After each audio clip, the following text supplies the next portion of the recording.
It is time for round 12 of the 2024 FIDE Women's Candidates. The action is at a crescendo, and I could not be happier to be watching these exciting games today. I'm Grandmaster Daniel Naroditsky, and alongside me, once again, Women's Grandmaster Jennifer Shahade. Jennifer, a marathon day yesterday. Excellent coverage by you and Robert, and we are set up for 3 rounds of nonstop entertainment in the Women's Candidates. Yes, I can't wait to see how it all pans out. Indeed, yesterday brought so much drama and so much blood, so many decisive games. Are we going to see that again today and have some shakeups in the standings? Well, there's one player with a big X on her back, and that is Tan Zhongyi. She is closely followed by Lei Tingjie, and they are in their own universe. The other universe consists of Katerina Lagno, Humpy Canero, and Guryachkina, pretty weak players. Not sure how they didn't manage to get the lead, but honestly, Jennifer, Tan Zhongyi and Lei Tingjie, they have been something else. The consistency, the precision and time pressure, the preparation that they've brought to the table, their lead, and when I say their lead, I really mean Tan Zhongyi's lead, has been well-deserved thus far. Absolutely. And the resourcefulness. I mean, Lei Ting-che yesterday in that game against Guryachkina, I'm sorry, Lei Ting-che yesterday in her game against Muzichuk looked like she was dead, and she managed to come back with a draw. And Anna Muzichuk just not able to get off on the right foot. It's such a difficult tournament, but so many narratives for us to follow other than Tan Zhongyi and whether she'll be able to keep her lead over her compatriot. As we look at the pairings, it'll be Lagno against Lei Tingjie, and angry Katerina Lagno, who had her chances yesterday with the black pieces, but her time management just hasn't allowed her to gain any momentum in this tournament. And Tan Zhongyi on the bottom has black against Nurgul Salimova. You have to feel for Salimova, Jennifer. 2 brutal rounds for her. Absolutely. I mean, but yesterday it really was the story of Humpy Canero playing the flawless chess that many times would have her closer to the top of the leaderboard, but she is playing fine chess, and today she's playing against Alexandra Guryachkina. This easily could have been the game for the tournament. Absolutely. And you would think experience must play a role, but Guryachkina, 2 very difficult rounds as well yesterday, losing to Vaishali. And look at Vaishali. She loses 4 in a row. We were sure it was going to be 5 in a row. Now she's won 2 in a row. It's just amazing to see the resilience of these players using the fact that it's a long tournament to their advantage. Absolutely, Danya. I've really been blown away by the quality. In particular, yesterday, I really couldn't believe. And today, we got to get a sense of what your predictions are, Danya, and what the audience's predictions are as well. Indeed, if you're looking for another way to get engaged, well, there's no excuse not to vote on the outcome of today's games. Across the women's candidates and the candidates, there are some big prizes at stake. A $250 Chessable course voucher. That's a lot of courses. There are some good new ones by Peter Lecko. Judith Polgar has a course, and lots of prizes across the board. Exclam vote in the chat to jump in and vote on the outcome of today's games. We're about a minute away as we see the ceremonial applause. There's the procedure, right? The first move, but the players just want to get started as we look there at Katerina Lagno and Lei Tingjie. All smiles, but those smiles are about to be wiped off their faces when the moves start coming in. Absolutely. They're going to disappear soon. And I understand that this is a famous producer and member of the Director Guild of America, Todd Laborowski, who's making the first move. Certainly, Toronto's got a lot of great film atmosphere and history. So love to see the support. Absolutely. And Andrea Bocelli was present a couple days ago, just randomly rolled into the candidates. Okay. Usually the ceremonial first move, I don't make fun of it, but sometimes you get these obscure dignitaries. This tournament, we have some serious names starting each round. And speaking of starting the round, we are underway, ladies and gentlemen. Round 12 of the women's candidates has begun with 1e4 on the top left. What will Lei Tingjie play against the aggressive Katerina Lagno? Oh, okay. That's an E4 game. And we also have a double king pawn going on with Muzichuk and Vishali and a French. is on Ooh. tap for Li Tingche. What I'm do you just think happy that's it's not E5. why? Why don't you like double king pawn? Just so many of them in this tournament, and some variety is always good. The French is obviously basically a meme in the chess world now, but there's nothing wrong with it. Newer players might think this is some sort of hated or refuted opening, and that couldn't be further from the truth. And an advanced French, which I really like to see, that is arguably the most combative response to the French. Katerina Lagno says, I am here to win this game. Yeah, the French defense, the advanced variation is the most principled, just shut down that bishop on c8 and grab the space. Can't develop your knight to the magical square of f6. And why do you think the French is so hated? I think from a positional point of view, it's a hard opening to play. It's a hard opening to learn, in large part because of that French bishop on c8. And I'm sure we'll be mentioning that bishop throughout the broadcast. So black cedes a pretty big space advantage. You have to be very precise in the opening. But if you are, and if you do your homework, it's an opening much like the Sicilian that guarantees combative play from the very beginning. And there's not a lot of openings like that. I think the reason it's hated is because, and I hated it myself, is because it's hard for white to force an open game and also get an edge. So if you play the exchange variation, it's not a very theoretically exciting opening in that it's not considered that white has a big edge. And so you're kind of forced into a closed game if you want to get an advantage. And a lot of players starting out, they learn tactics and they learn open games. And I think that is why people hate it so much. That's a good theory. I personally have a negative experience with it. I've played the French 4 times in over the board play. Guess how many points I have garnered from these 4 games? Um, a half a point. Zilcho, Zippo, zero, not, null, null. You can say it in many ways, but you can't dress it up. I just haven't wrapped my head around these complications. This is a very unfamiliar structure for me. And honestly, it's already an unfamiliar position for me. An early f6 by Lei Ting-Jie. I'm going to look this up in the database. Jennifer, what do you make of these early developments? Well, this is one of the reasons I always found it difficult to play against the French because there's 2 points really. We're taught by Nimzovich the classic rules of chess that you attack the base of the pawn chain, right? Or that you attack d4 and then e5 will become weak if you attack d4 enough. But a lot of French players will also play this move f6, frontally attack the pawn on e5. And even Mm-hmm. though from a positional point of view, sometimes white gets a nice square on e5, it also really accelerates black's development and sometimes gives black a really nice half open f file. So I do find that sometimes it can be difficult to play against. Usually taking on f6 is almost like automatic, right? To like give yourself the e pawn, but not from a theoretical. I'm talking more from a positional standpoint. Usually you just like take on f6, but I find it interesting that Lagno did not, and let's see how she justifies that. I'll be honest, if I didn't look this up in the database, my instinct would be takes f6.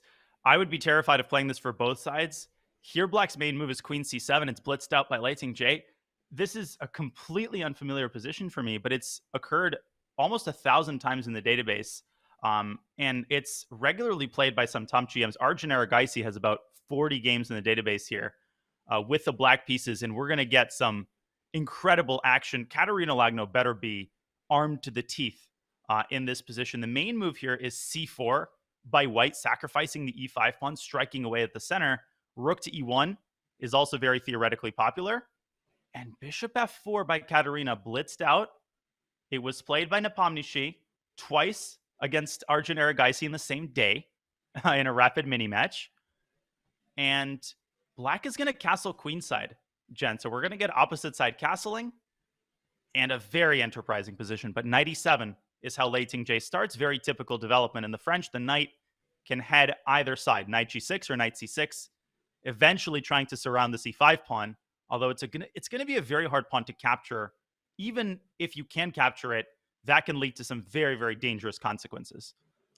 And knight g6, yeah, would attack the bishop on f4 and the pawn on e5. I have a question though. Why is f4 not a good move? Is this just like a positional reason instead of bishop f4? Because I do think a lot of people they would think, that you got rid of the knight on f3 and the pawn on e5 is in take. Why not just like forge ahead with the move f4? I think, and I see that f4 is pretty commonly played as well, but I think it's a positional, long-term positional reason. Black is probably still going to castle. I'm going to put this on the analysis board, and there's going to be two big issues. The first is that the bishop is kind of complaining, what about me? I'm not along for the party. And after bishop e3, knight e7, the knight is kind of getting into f5, and when black strikes at the center with d4, you have these weaknesses in the center. The e3 square might be tender. White's king in the long run might regret not having this additional pawn cover on f2. So people really need to understand that, the reason a move isn't played doesn't always happen, isn't always borne out in the next 2 or 3 moves. Sometimes it's a longer term, more subtle positional reason, and that can be harder to explain to newer players, but it's part of what makes chess such a deep game. As we go back to the live board where Katerina Lagno takes the first longer think. Is she out of her prep? I doubt it because she played bishop f4 so fast, and knight e7. You mentioned you were looking at the database. Is that the main move? Knight e7 with the idea of knight g6. It looks like it's pretty intuitive. Slightly less popular than the immediate queenside castle, but also should be on White's radar if she's done her homework diligently. Sometimes what happens is they have looked at it, but they're trying to remember something in one of the lines, right? So it doesn't mean that she's completely out of book, but could just have been expecting queenside castle. What kind of moves would you be considering here, Danya? Well, there's a big question. I mentioned this move c4. You have to decide whether you're playing c4 and trying to get your knight developed via c3, or are you playing this in a more kind of traditional fashion by circling the knight to d2 and potentially to f3. And if black castles queenside, you can also push the pawn up to b4, which is not as much a move that signals you want to checkmate black as a very positional idea. So I'm going to also put this on the board. What a unbalanced, interesting position. First of all, after knight g6, bishop g3, you have to assess knight takes e5, and you have to realize that it's actually bad because white can push the pawn up to f4 and then push it one more square up to f5. And Jennifer, I would not intuitively conclude that this is a +2 position. Maybe +2 in black's favor, but apparently after bishop h5, black is simply busted.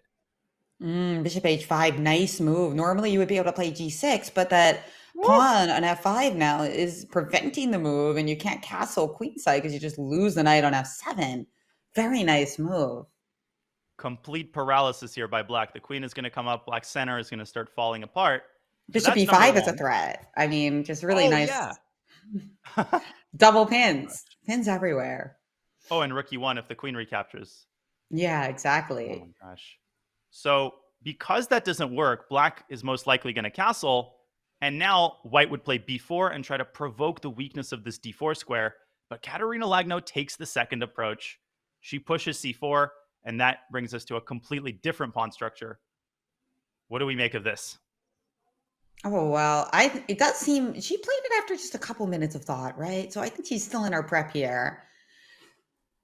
But what's the idea after knight to g6? Is she gonna start? I'm a little concerned about the move bishop h5 there. If you play knight g6, can I get away with playing bishop h5 right away? And now I have the idea of taking on d5 next. The one issue I would have is that you can't really push e6 and expose the attack on the queen. But yeah, knight g6, bishop h5 possible and good for white. Apparently, bishop g3 also good for white. I think the big question here is, how is white going to meet the move d4? And who does that move favor? Because I think newer players would think, why on earth is white giving black this protected pass pawn in the center? But I think it's all about squares here, Jen. The white knight will have access to e4. These light squares in the center are going to be really big for white's minor pieces. So are you saying right here black might play d4? Yeah, I think it's probably an imprecise move because of knight d2 and then bishop d3 and the knight coming into the center. But that's pretty important. So what do we do instead then in this position after c4? All these lines are looking quite attractive for white, I must say. Maybe nothing. Maybe just castle queenside. Pretend that nothing's happening in the center. Aha. Castle queenside right away. And I can't, I don't even want to say get your king out of dodge because the position is really opening up anyway, and it doesn't really seem that safe on c8. And the square that you would normally move it to, b8, is potentially in the line of that bishop in some tactical variations. No, this is terrifying for black. I see an Alireza Firouzja game from Title Tuesday a month ago. So 8 games in the database with long castle and 8 games in the database with d4. This is not a very theoretical position. So if, in fact, Katerina Lagno has done her prep, if she's familiar with the position and the ideas of this position, I would be pretty scared if I were Lei Ting-Jie. It's a very enterprising opening choice, but a very risky position for black. I mean, your center could fall apart in the blink of an eye. Yeah, this is very exciting. I'm very happy that Lagno is coming all guns blazing today. Keep that tournament interesting, especially after such a heartbreaker yesterday. I really did think that the game was very high quality, but then she just didn't have enough time to keep it high quality. And one of the things I was saying was that yesterday she seemed to be out of book relatively early because it was an offbeat line. Here, you see she's played quite a number of moves quickly because it's all in her prep. And it's funny for time pressure addicts, that can be really important, having like the first 15 moves memorized so that they can just get a little bit closer to 40. Yeah, then you have essentially 25 moves to play in 90 minutes. But if you're Katerina, it's one of those things. I heard this expression in college: work expands and contracts to fill the time available to it. So if you have 3 weeks to write a paper, you feel like you're under the gun. If you have a day to write a paper, you'll fit it into 3 weeks. You'll fit it into a day. And with time pressure addicts, they'll typically find a way. But I completely agree that initial boost can cancel out the effects of the kind of time pressure that cost Katerina the game yesterday. So the players settled down. We're going to get a super exciting middle game. Shall we take a look at some of the other exciting developments on the other 3 boards? Absolutely. And by the way, I know that law, but I just finished a book deadline, and I must say that it does have its limitations. Sometimes you really can't just finish things in one day, especially if you try to do it for too many days in a row. Yeah, especially if you're out of college. Some of the things I pulled, I don't understand how I did it, why I did it, but I'm definitely never doing it again. So we have a very exciting and a very unconventional position on the top right in Muzichuk versus Vaishali. Our leader, Tan Zhongyi, has a very kind of strategical ready opening going on the bottom right against Salimova. So I'll give you the final say. Where do we go from here, Jen, and what Well, catches your eye? let's go to the other leader, just because it's so important to see whether or not Lei Ting-Che can stay in it. I mean, if Tang Chi and manages to win this game, I mean, she might just run away with things. So Yes. So we have Tan Zhongyi with the black pieces. I will rewind and just show everybody how this position was reached. I never know how to call this opening. King's Indian attack ready. What exactly is this? I would call this a King's Indian attack. So Salimova playing a relatively non-theoretical quiet opening. Tan Zhongyi responding with a reverse London system setup, one of the most reputable. C4, English style treatment of the position. C6, queen to b3, very typical. This tension between queens, Jen, is kind of very standard in these positions. You have this standoff where neither side is willing to budge because neither side is willing to yield the A file to their enemy. that's right. Very important positional idea there. Double pawns sometimes gets bad reputations, but in many cases, the open file that they by definition create is more valuable than the potential weakness. And this is one such case. Yeah, I mean, it's black to move currently. Obviously, you have two minor pieces that have not yet been developed. So there's a lot of subtleties here that I'm very unfamiliar with. For example, does the dark squared bishop belong on d6 or e7? Do you start with knight bd7? Do you start with bishop e7? Does it even matter? But I think it does matter, and that's why Tan Zhongyi is taking her time for the last couple of moves. It may seem insignificant, but it's very easy to slide into a slightly worse position with the black pieces here.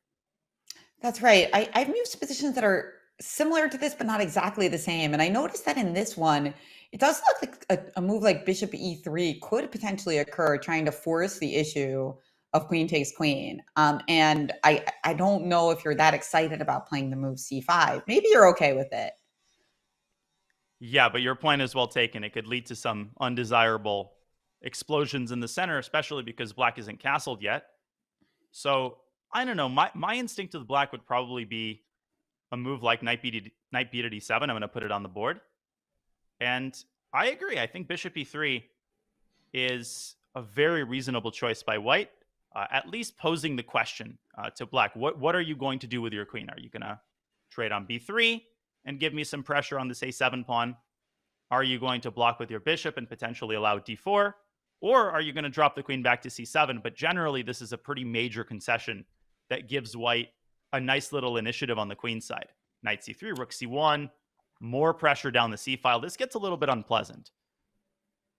That's right. And eventually you're going to have to move your queen again because of the pressure on the c file. So just moving your queen around too many times, not very pleasant, even if it is a position that's more closed. Oh, look at that. Just taking off a pawn. Why not? Queen. And if queen takes g3 to try to win the pawn back, unfortunately you got queen takes f5. Darn it. That's a lovely concept. But picking off the bishop, hitting the knight.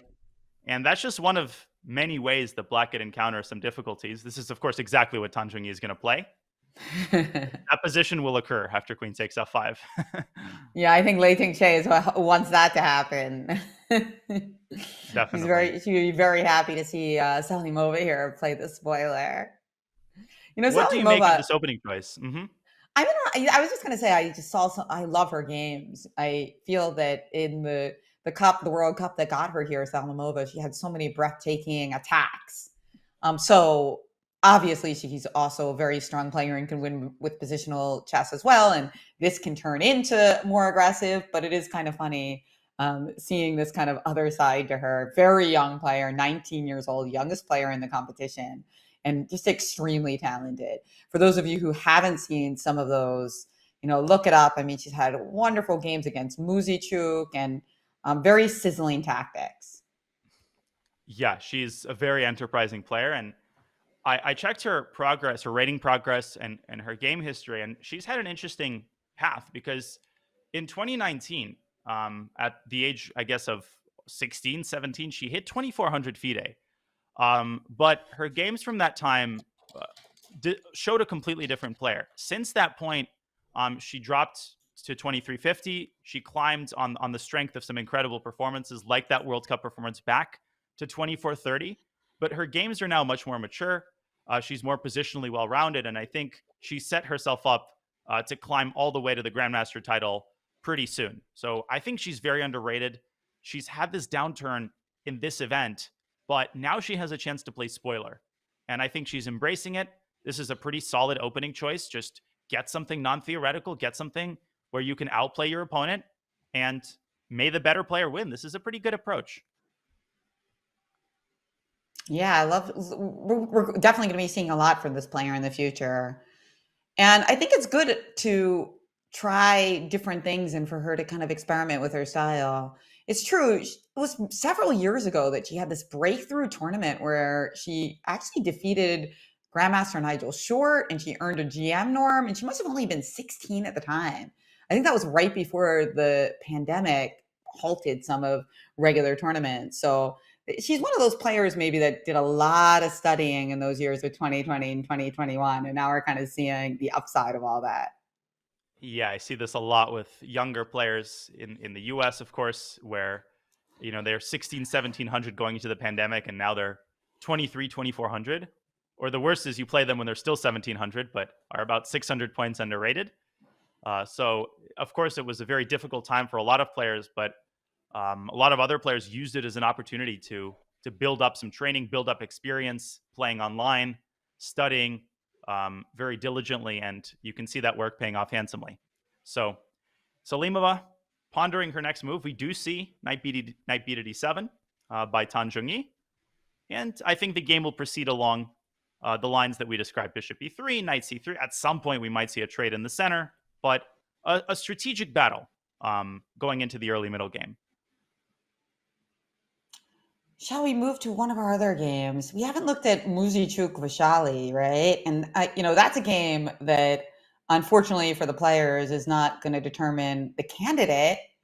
But I am, if I see this pairing before the event, I'd say, well, this is going to be a really exciting game, right? I mean, these players are very enterprising and aggressive and love to calculate. Yeah, I mean, in the case of Vaishali, she draw isn't really in her vocabulary. She, of course, lost 4 in a row, then defeated Salimova in the most improbable fashion. And then, of course, yesterday, winning that game, that crazy game against Guryachkina. What was it like to commentate that alongside Robert? Just the emotional upturns and downturns. You feel it as a commentator, as a player. You can't even imagine what you go through. You're losing, then it's a draw, then you're winning, and you've got no time on your clock. What a win by Vaishali. Yeah, it was fantastic. And then the under promotion to a knight, the skewer, the queen skewer in the end game. And I thought also this game just had so many repetitions, so many like jockeying with 3-move repetitions, which is such a little bit of a mind trap. So Goryachkina with a false sense of security because the position keeps repeating, but then it doesn't. And gosh, that is one of the hardest things in chess, I think, to feel like you had that 3-move repetition and then get the big goose egg instead. Yeah, if you feel like something's been taken away from you. And we have a very interesting position. I'm trying to wrap my head around how this was even reached. All I can say is that it was a former Ruy Lopez, but the Ruy Lopez bishop is gone. So let's rewind and see how we got here. We had a standard position. Knight takes e4, open Ruy Lopez, but after d4, Jen, we're so used to the move b5. This is the main line of the open Ruy. We had this in a game a couple of rounds ago. I'm trying to remember who it was by. I think it was Lagno Muzichuk.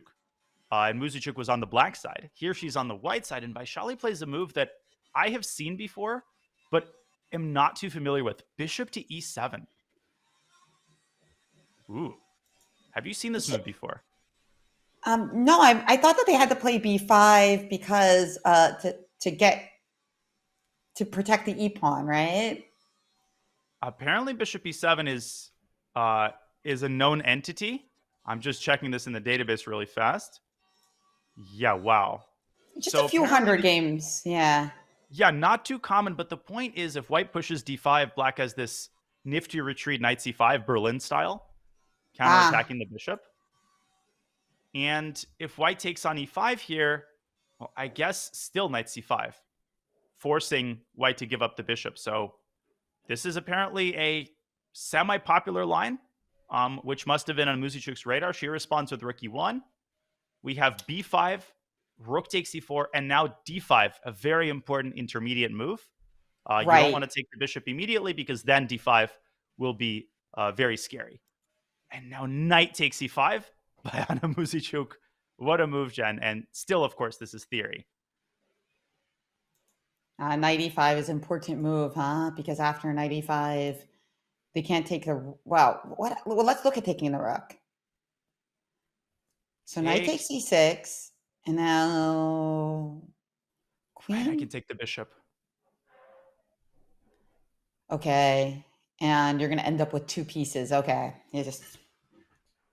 Wow, and I hit the other bishop. Otherwise, by the way, the knight would have been trapped. So it's crazy how these openings, they are always dependent on these tiny details that we take for granted. Like if the bishop was on d7, this entire line would be invalid for white. So we go back to what happened in the game. So knight takes e5, rook e5, ba. Queen to e2 by Anna Muzichuk, doubling up on the bishop, preventing black from castling. Vaishali says, no problem. I'm just going to stick my other bishop in front of your rook. And now f4 is immediately met with king f8. Vaishali still blitzing out her moves. So f5 was the idea to kind of continue pressing with that pin and probably playing f6 afterwards to try to play bishop h6 jack. But now the king has gone to f8, so that same variation wouldn't work because you could just play bishop takes f6. Okay. So f5, how does it look? It's bishop d7, and Yes. now what? We need to develop our pieces really fast. That's the thing. Yeah, let's get some minor pieces in case people haven't noticed that are still in their initial squares. I'm seeing a Pragnananda game here with the white pieces from 2020. Interesting coincidence, or maybe not. Um, Oh, yeah. So wait, what happens if rook d5? Is it just rook takes d5, queen c8 or something? What's going on here? or bishop d6. It's so hard. Rook takes d5 has never been played. Um, Okay. Interesting, because that is a pawn and it's a pin. It's a pin and a pawn. a pin and a pawn could do worse with a move. Apparently, yes, c6 and the Ah, queen protects c6. a5. You have to go back to home base. And now, when do you play the move c6 followed by f6 in the opening?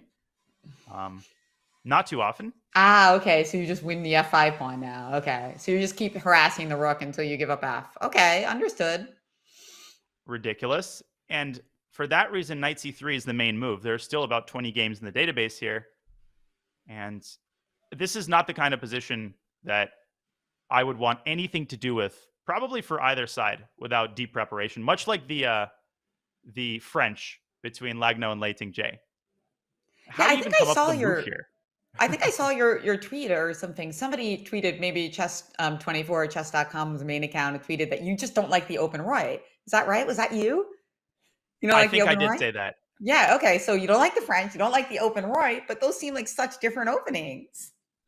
I guess anything uh, overly theoretical, I try to stay away from because a Okay. lot of my knowledge and files, uh, insofar as it exists, which is a big if, comes from 2014, 2015. So openings that change a lot and that are dependent on kind of recent developments, I try to stay away from. That's why I gravitate toward King's Indian, more conceptual openings where it's all about your setup and knowledge from the 1980s can still hold. So okay, I make it sound like I'm 80 years old, but I just haven't studied openings in a while.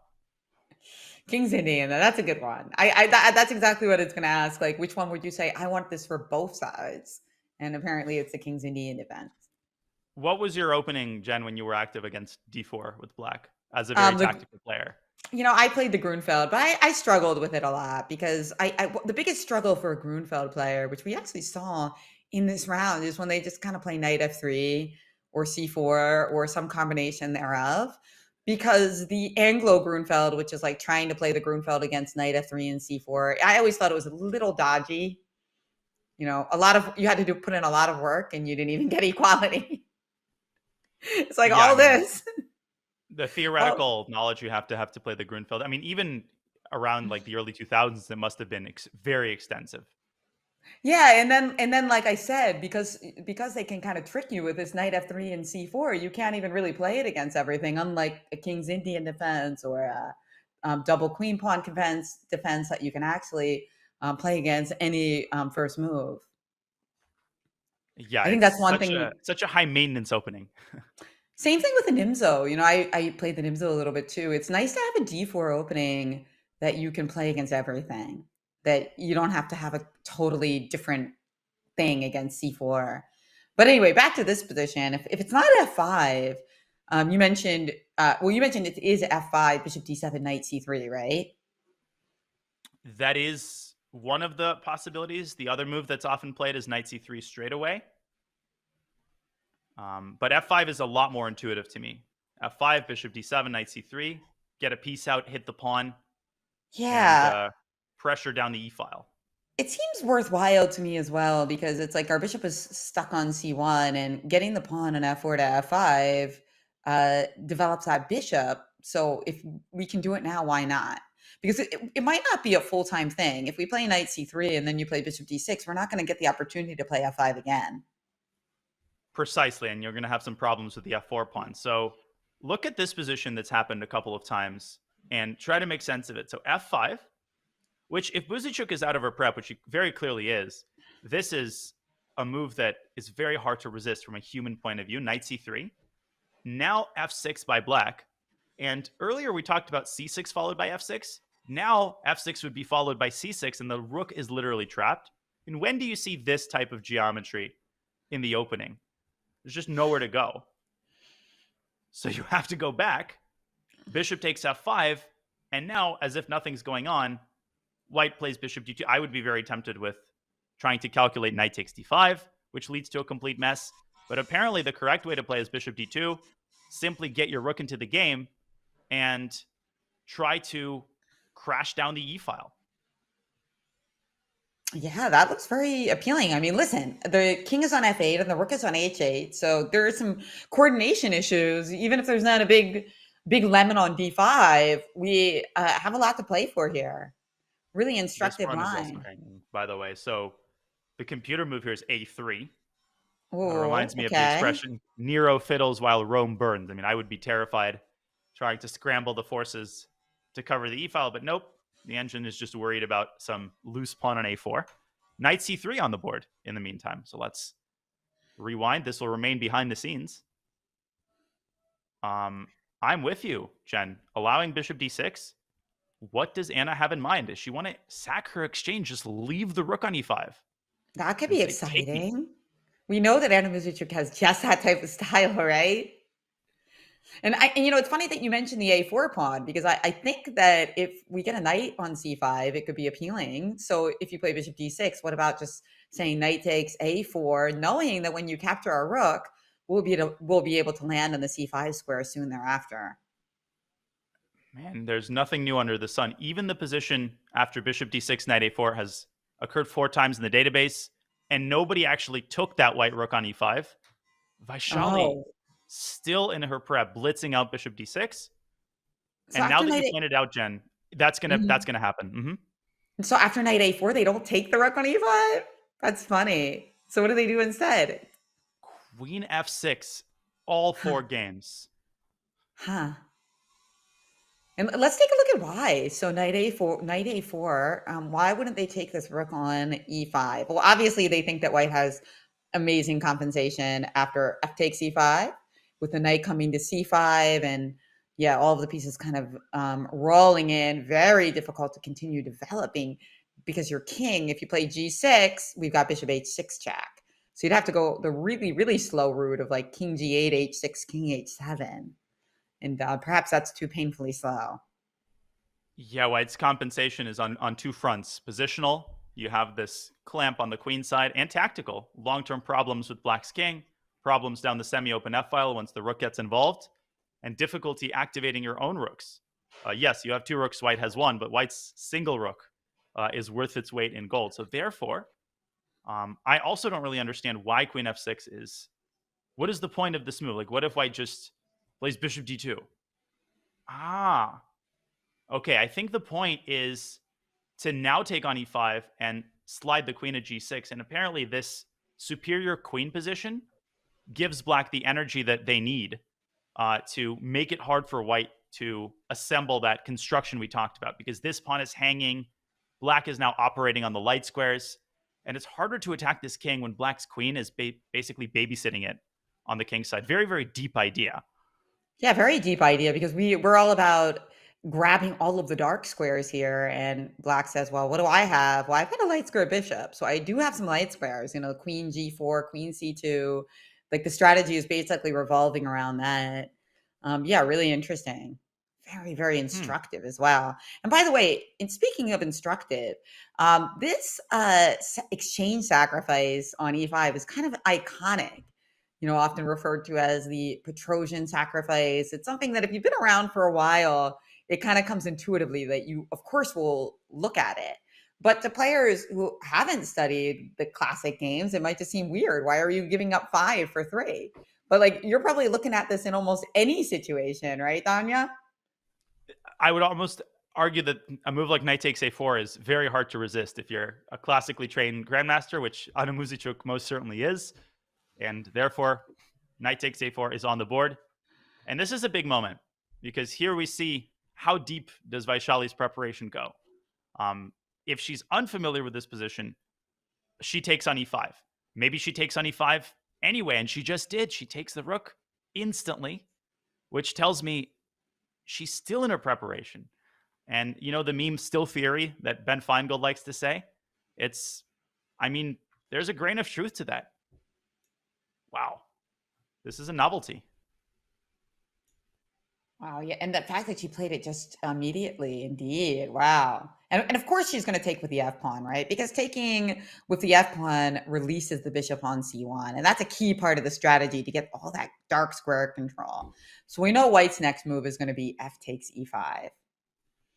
It must be, yeah. Queen E5 is initially tempting, but you often don't want to lead with your queen because a queen trade would be in black's favor here, and queen takes E5 would just expose white to it. Anna Muzychuk is going to calculate that move, though, because queen takes E5 does threaten F5. But yeah, FE is just too positionally tempting. It's just such a nice clamp on the dark squares.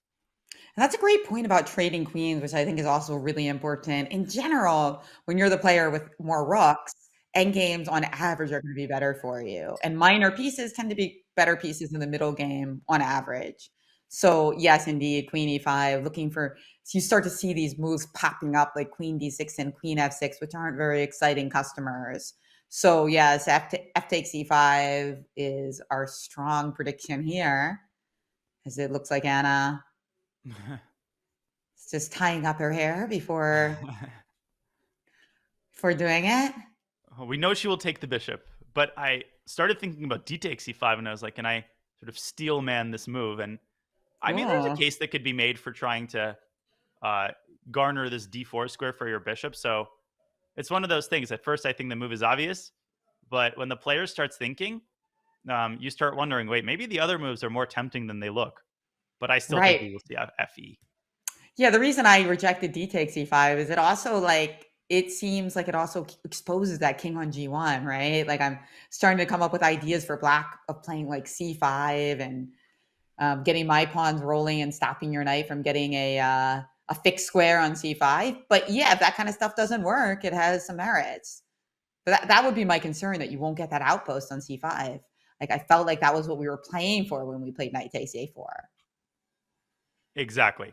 It's what Petrosian would play. Although he wouldn't have this position in the first place because he wouldn't play 1e4.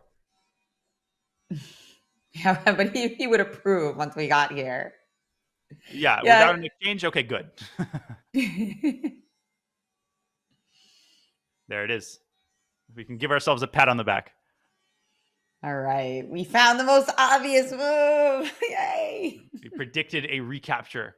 The commentary is just next level. But it didn't Okay. get an X clam. Why didn't it get an X clam? I petitioned Yeah, for an X clam. knight a4 gets a brilliant move. I wonder if I can. I know Hess knows how to operate the machine to artificially award exclamation. I think I'll learn this during the break. I'm not that advanced. Queen h4 by Vaishali, which is a Ah. very nice move. Oh, Same very idea nice. as queen f6. Except now it also threatens d4. And, you know, it's interesting that in some position, well, how does white defend against that right now? Are they going to play bishop e3 or play c3? Or is there a way to There, ignore it altogether? I would Because be it, inclined to bishop e3 just because it advances the cause of activating the rook. What about you? yeah, I agree. Bishop e3, because then there's also rook f1 and rook f4, kind of trying to kick your queen out as well. And I'm looking for ways for black to somehow try to release her pieces, but I can't find an easy way. I did notice though that once we stick our rook on f1, there could be an idea of playing bishop d7 and bishop b5. So maybe you have to be a little bit careful about that. Yeah, I mean, when your opponent has this clamp in the center, you're often trying to nibble around the edges. So we might see h5, try to activate the rook this way. And this queen is like a little bee that's flown into your house. And you keep trying to swat it, but it just flies into another room. Like queen h4 to g4, back to g6. That queen is going to be a major pest on the light squares. And it's constantly going to be hovering around white's king, not allowing Anna to breathe peacefully.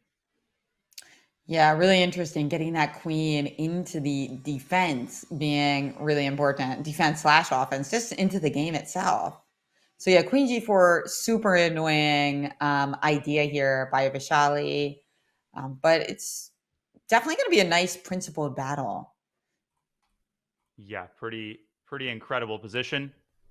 And Based wow, on what we Based on what we see so far, how much blood do you expect in this round? Last round, we could have had all 4 games be decisive. It ended up being 3 out of 4.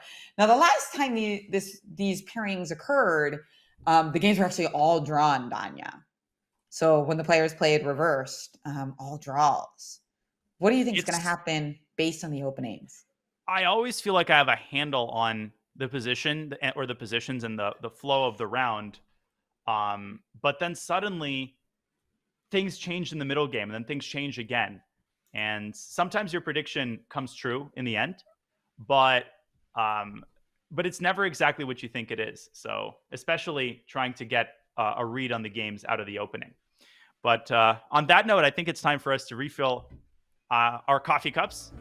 And before we take it to a break, I wanted to mention a very exciting new product. Chess.com is so excited to support the launch of Chess Up 2, a revolutionary smart chessboard that will change how you learn and play the game.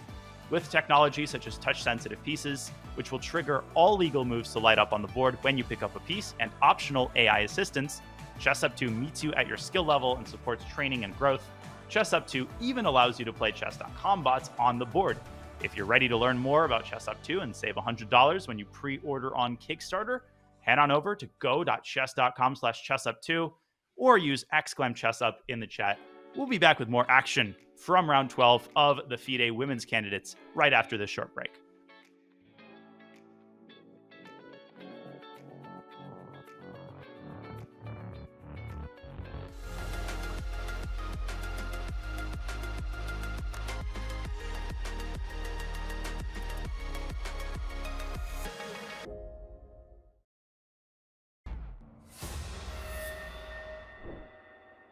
We're here for another world premiere. This one, fencing chess with one chief chess officer to another.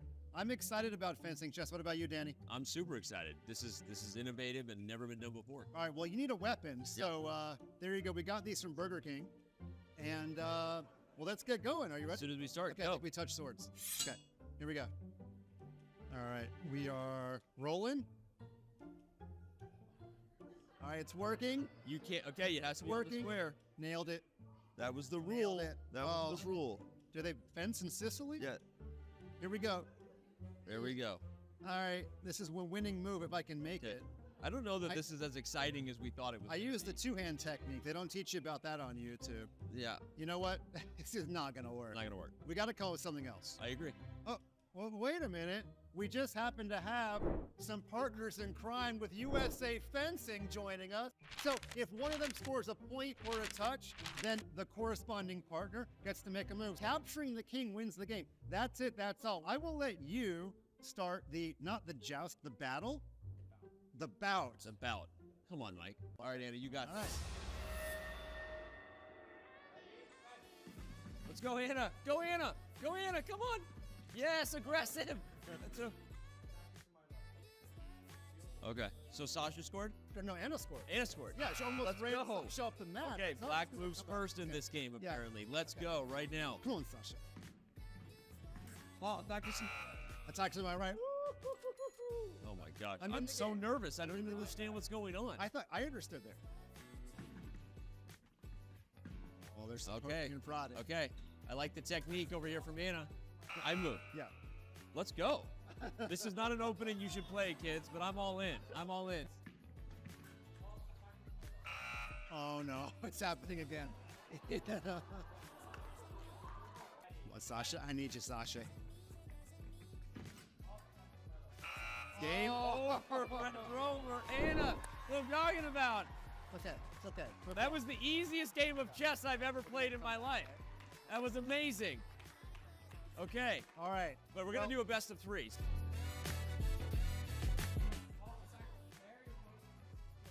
You don't get to hit me with the sword.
We're back at the 2024 FIDE Women's Candidates. This is round 12. The exciting final 3 rounds are underway.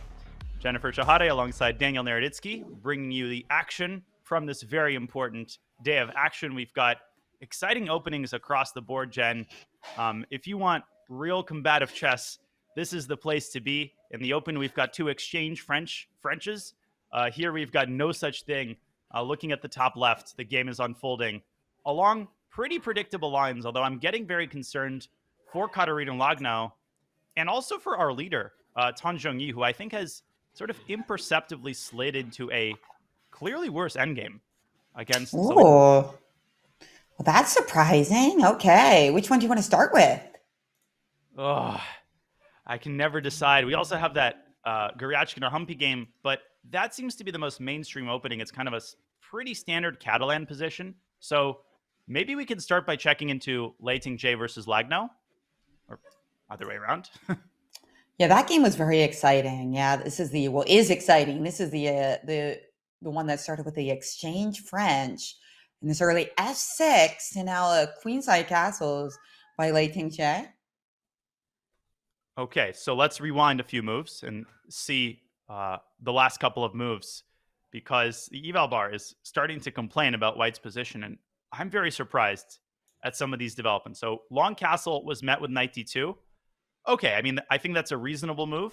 Knight c3, probably a bit more natural, but that shouldn't really change the character of the position. h6 by Lei Ting-Jie, and here Katarina Lagno dropped her bishop back to g3, clearly kind of telegraphing that she wants to take on d5 and wants to prevent the option of e takes d5, because with the bishop on a defended square, White can then push e6. But this gives Black the opportunity, Jen, to jump into f5, and this is a huge problem for White. I'm going to show this on the analysis board. C takes d5, knight takes g3. You really want to play this move d6. It would solve all of your problems were it not for knight takes e2 check. And I'm shocked that the eval bar is actually not reacting to this as if these are completely normal moves. Isn't Black up a piece now? Yeah, I mean, it is bizarre. So they've got what, a pawn for the piece? Just one pawn. A single pawn. I mean, it is a very, very strong pawn though. So where does Black Queen go? Is it something about the difficulty of protecting c5? Maybe we're going to win c5 quite often. That's a great point. Queen c6. Yeah, rook c1 maybe. And Yeah, b4 is a huge threat. it's hard to hold on to c5 in any of these lines. I guess Queen b8 is not very appetizing. And either way, you've got rook c1 and b4 coming, and you actually can't protect that pawn enough times. You know what, Danya? If this actually is starting to look better and better, I mean, wow, look at the sacrifice that you stumbled into. I was trying to show why it doesn't work, but that's the best way of stumbling on a engine line. Maybe Black just says, you know what? Forget all of this. I'm just giving the piece back, because here Black would be up a pawn. And Well, this not is for definitely long, the most though. practical option. Yeah, knight e4. 94, I'm going to win it e5. back, right? Or, oh, Queen e5, okay. I thought I was going to win it back right away, but you do have that little pesky Queen e5. But nonetheless, rook c1, right? And then b6, b4. Wow. Or in Queen a6 check becomes possible. Yeah, knight e4. Queen e5 is what we're looking at. Rook c1. And very important detail, bishop. Also, you have maybe f4, but that opens you up for a check. There's many ways that you can attack this pawn. Queen c4 also on White's radar, but bishop c6 runs into rook takes c5. This is an important detail. You can't take the knight because the bishop is going to be pinned. So shockingly, maybe this is Katarina Lagno's best path, but I don't know about you, Jen. I would calculate up until knight takes g3 and toss this line into the trash can. Because I'd conclude that hg is obviously forced, and here White is down the bishop pair, and Black has this very impressive. This is exactly what Katarina wants to avoid. No traction on the queen side, and Lei Ting-Jie has everything that she wants. Yeah, it must be that she's prepared it. And f takes doesn't help us, right? Because Queen e5 and that open f file doesn't add anything to our position here, right? So always want to check, but it looks even worse. At the same time, by process of elimination, if you're not playing CD, what else do you do? Because Black is threatening just to take this bishop. Bishop f4 is out of the question because of g5. and it just came from there. So maybe knight f3, but honestly, that looks even more sterile. Yeah, maybe there's just nothing else. And so Katarina will stumble on this because no other moves make sense. Hmm. Yeah. Or maybe after pawn takes d5, knight g3, h3, e takes d5, she has something in mind there. But wait, are we just, yeah, it doesn't look very appetizing indeed, but it does look like it is what she's going for. It must be. I mean, I just don't see her going knight f3. Black can park her bishop on c6. In that case, yeah, this bishop g3 move might have been a slightly impulsive choice, kind of telegraphing her idea and giving Lei Tingjie the time that she needs to root this bishop out. Not sure what the better option was. Maybe taking on d5 straight away and going for some sort of light squared bishop trade with bishop g4. There were some other options, but I feel like the momentum is very clearly in Lei Tingjie's favor. Another great opening choice, as we can see. And this game is going to be exciting. I mean, there's really chances for both sides. Castles on opposite sides. We might see two bishops for Black against the knight and the bishop for Lagno. So Lei Tingjie is in a great position that she would be really happy about if she was told about it before the round, right? Because she might need to win to keep pace with her rival. Exactly. And, if she looks over at Salimova's board, she's going to be happy at what she sees there, which is a very, very pleasant position for the Bulgarian firebrand player, the young prodigy, who's had this very difficult stretch, but made a very, very smart opening choice against the tournament leader. So maybe we can leave Katarina to figure out the complications and head on over to the game of our leader. What do you think, Jen? Yeah, let's take a look at see how this endgame is going. You say you really like White's position here. Now explain that, because White's not opening material and Black on the surface has a very, very solid pawn structure. Yeah, I mean, of course, the bigger point that the viewers will find compelling is that the EVA bar likes White's position. The commentators are a secondary thought, but I also like White's position. And a lot of it has to do with the placement of this pawn on b4. This is a very important pawn because this single pawn supported by the bishop is clamping down on the entire queen side, making it difficult for Black to access the squares that she wants and giving White chances for long-term pressure. You've got the A file, so I'm going to rewind a couple moves and just, again, see how we got here. After knight b to d7, Salimova snapped off the pawn, and Tangerine decided that this is the point where she wants to exchange queens. Maybe a slightly rash decision she took back with the e-pawn. Bishop to d2 was a really nice positional move by Salimova, preparing b4. And after short castles, of course, Black is fine here. All of her pieces are in decent squares. But yeah, this clamp on the dark squares, Jen, maybe the knight coming to d4, and later on somehow getting around to a5 or c5. In the long run, I think there are good chances for White, but I also don't think that we should exaggerate it. I think that objectively, the advantage is rather minor. Yeah, it is surprising though. When you just look at it on the surface level, you really need to dig a little deeper to see why White is better. And that's what it comes down to a lot, right? It's activity over structure. Exactly. I think pawn structure can be overrated, and I would propose an interesting knight situation. Put one knight on d4 and then circle the other knight around to c2 so that you reinforce your two big assets in the center. Yeah, it is funny if you show a pretty new player this position and kid who just learned a year ago or something, or grown up who just learned, they're like, look, Black's pieces are all developed and their pawn structure is pristine. How can Black be worse? It's not fair. That's chess. Yeah, it's that's crazy. Modern chess. The e2 pawn is a backward pawn that's easily attackable. Everything is coordinated in the center. White's got this ugly doubled pawns, a weird bishop on d2. Yeah, chess is just ridiculous. I mean, you learn all these principles. As Lasker said, something like, I spent the second half of my career unlearning everything that I learned in the first. And that has more than a grain of truth to it. Absolutely. Chess isn't fair. Life isn't fair. But hey, we still have to play both. Exactly. So Salimova's thinking. She spent now 11 minutes on her last move and counting. maybe deciding which knight she wants to deploy first, because knight a3 is possible, knight d4 is possible. She could even put a bishop on c3 and try to get the knight around via d2. So it's hard to decide exactly how you want to position your minor pieces. And I actually really like the look of bishop c3. And then the knight can come around to b3. That a5 square. Yeah, that's a really nice idea. Bishop Black to is also, c3. Huh. yeah, black is unlikely to play c5 also, because that just leads to a very weak isolated pawn in the center. Yeah, frustrating to kind of bang your head up against the wall when it comes to active ideas for black.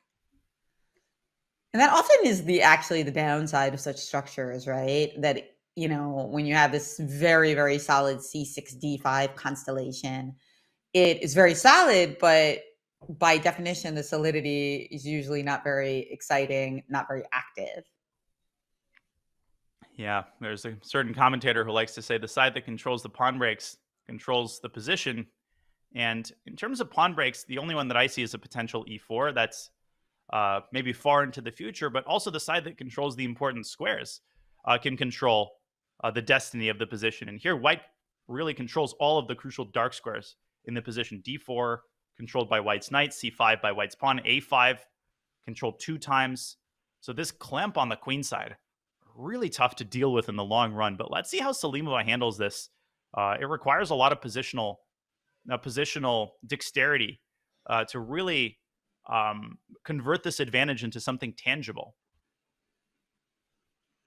That's right. Especially, we've seen Tang Changqi be in such great form in this tournament, even when she's a little bit worse, always able to wiggle out of things. And, yesterday she put on such a fine performance, grabbing the sole lead.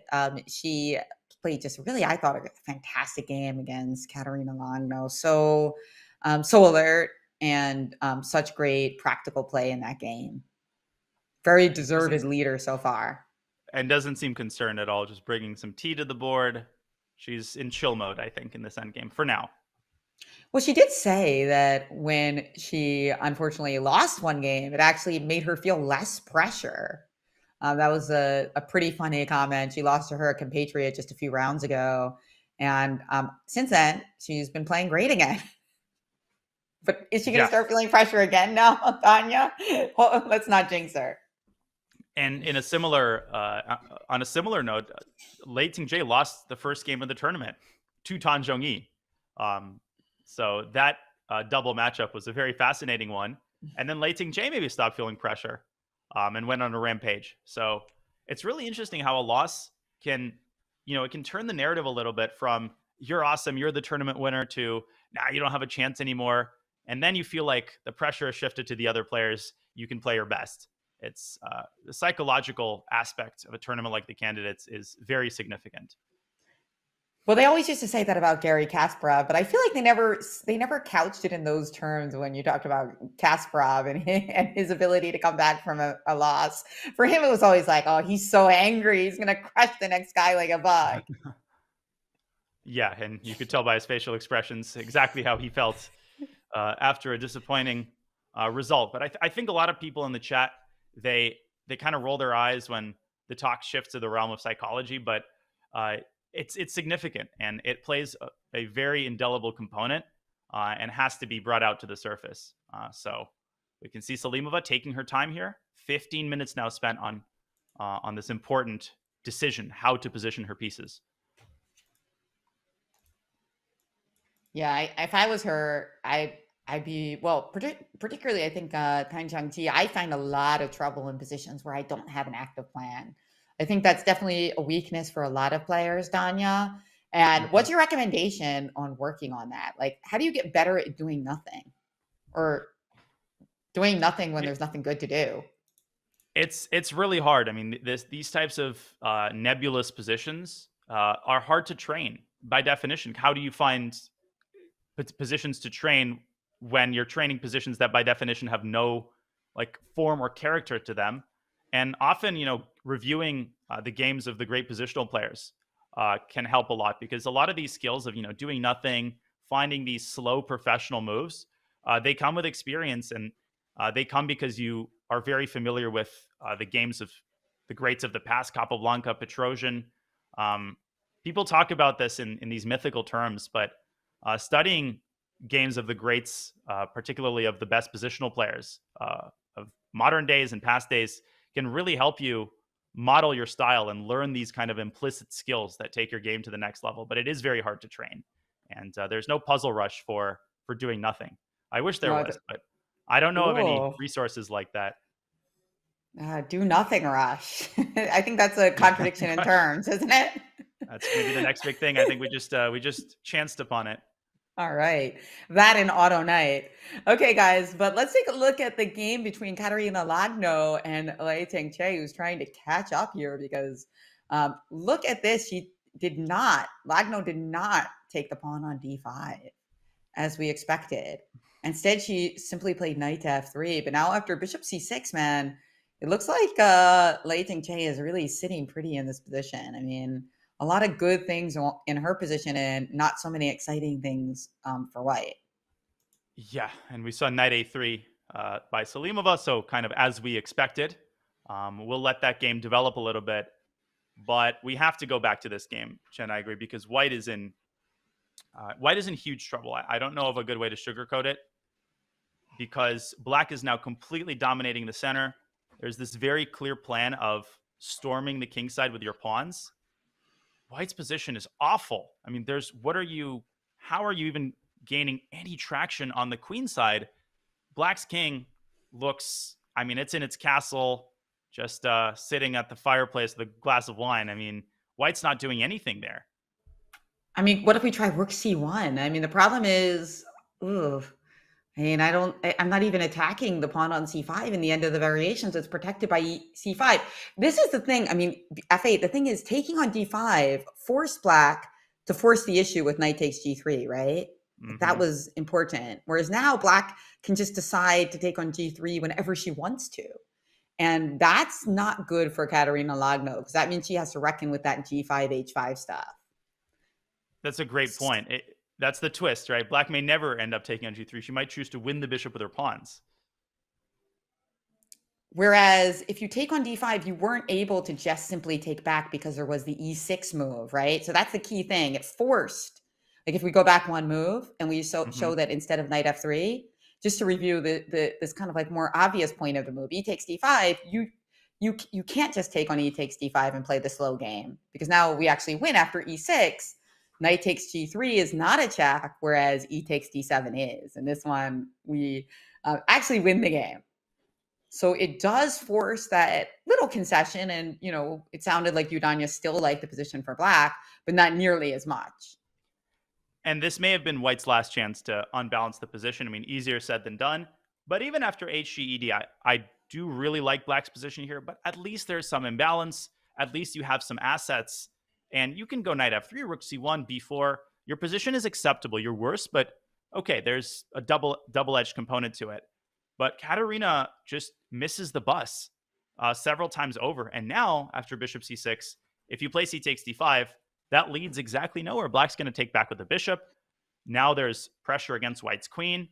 And you're not in time to generate any play here on the queen side. Maybe queen a4 can be tried.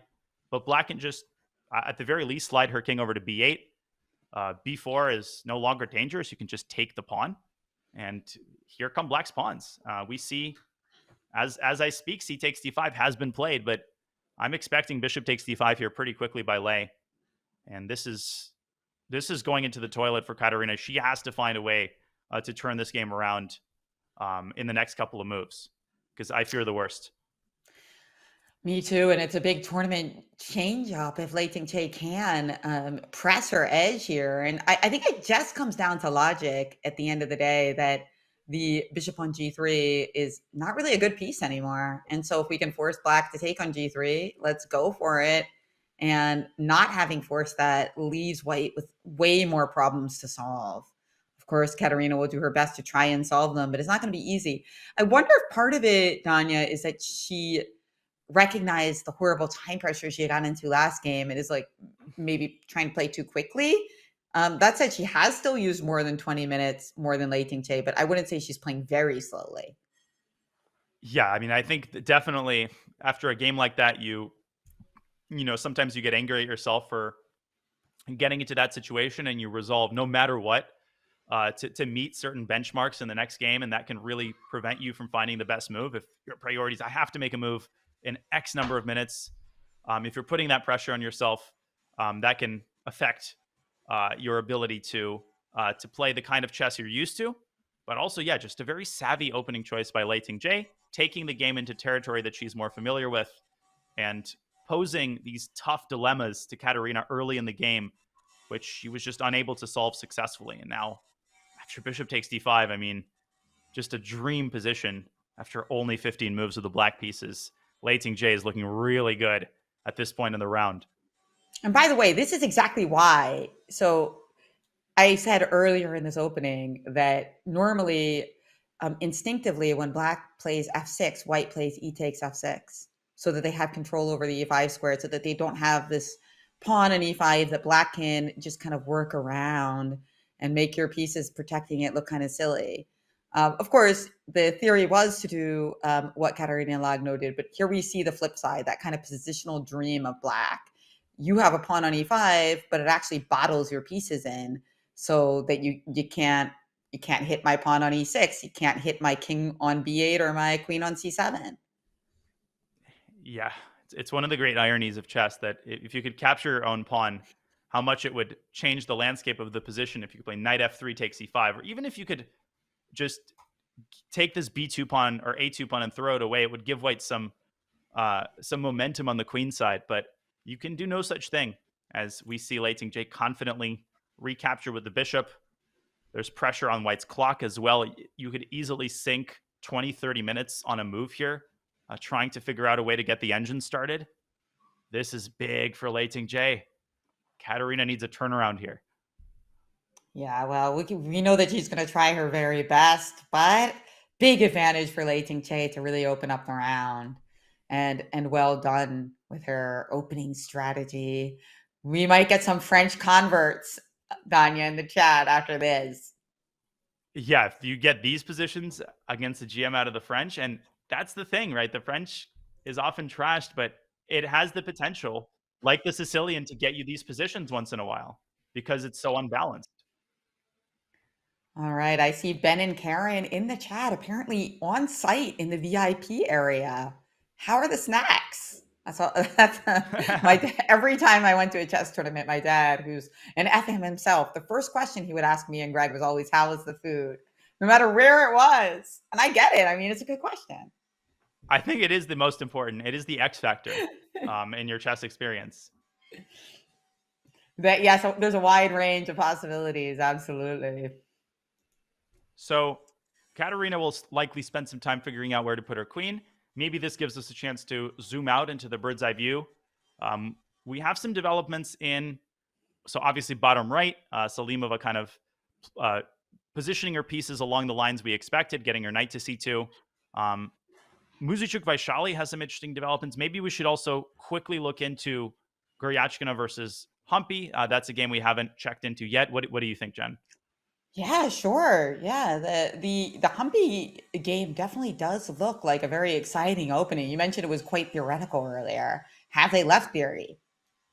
They must have. I mean, both players have now spent around 30 minutes. And at first I felt that Goryachkina got the kind of position that she's very comfortable in, but she is down a pawn, which is not in and of itself disturbing in the Catalan. You often sacrifice a pawn for the initiative, but now I feel like her initiative might be kind of fizzling out before it really got started. So let's go from the start and quickly talk everyone through how this Catalan unfolded. So we had the Catalan with g3, bishop e7, bishop g2, very standard stuff, d takes c4, queen c2, a6. Now in this position, the classical move is queen takes c4, but recently a4, preventing b5, has been the more testing continuation. And h6 by Canero, I've never seen this move, Jen. I don't know much about this position, but I feel like bishop d7, bishop c6 is kind of automatic in many cases. So maybe some home cooking by Humpy at this point with h6, inviting white to take the pawn. But Goryachkina doesn't. She doesn't touch the c4 pawn.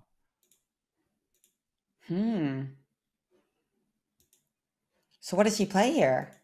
She goes rook d1, and just to mention why that might be the case, I think she was a little bit worried about b5. And the point is, if you take on b5, you lose the game because there's suddenly a double attack on the rook and the queen. And you often don't really want to allow black the chance to deploy her bishop to the long diagonal. That's kind of the point of a4. So Goryachkina doesn't take the pawn, doesn't take the pawn. She still doesn't take the pawn, still doesn't take the pawn. And suddenly Humpy plays b5, which is the move that she prepared with rook b8. And suddenly Goryachkina's like, wait, why didn't I take the pawn? And after the trade, White tries to exploit this undefended knight on c6, opens up the d file, but Humpy fearlessly exchanges. I would be terrified to play that move, and drops her knight back to d7. And now she's threatening to play bishop b7.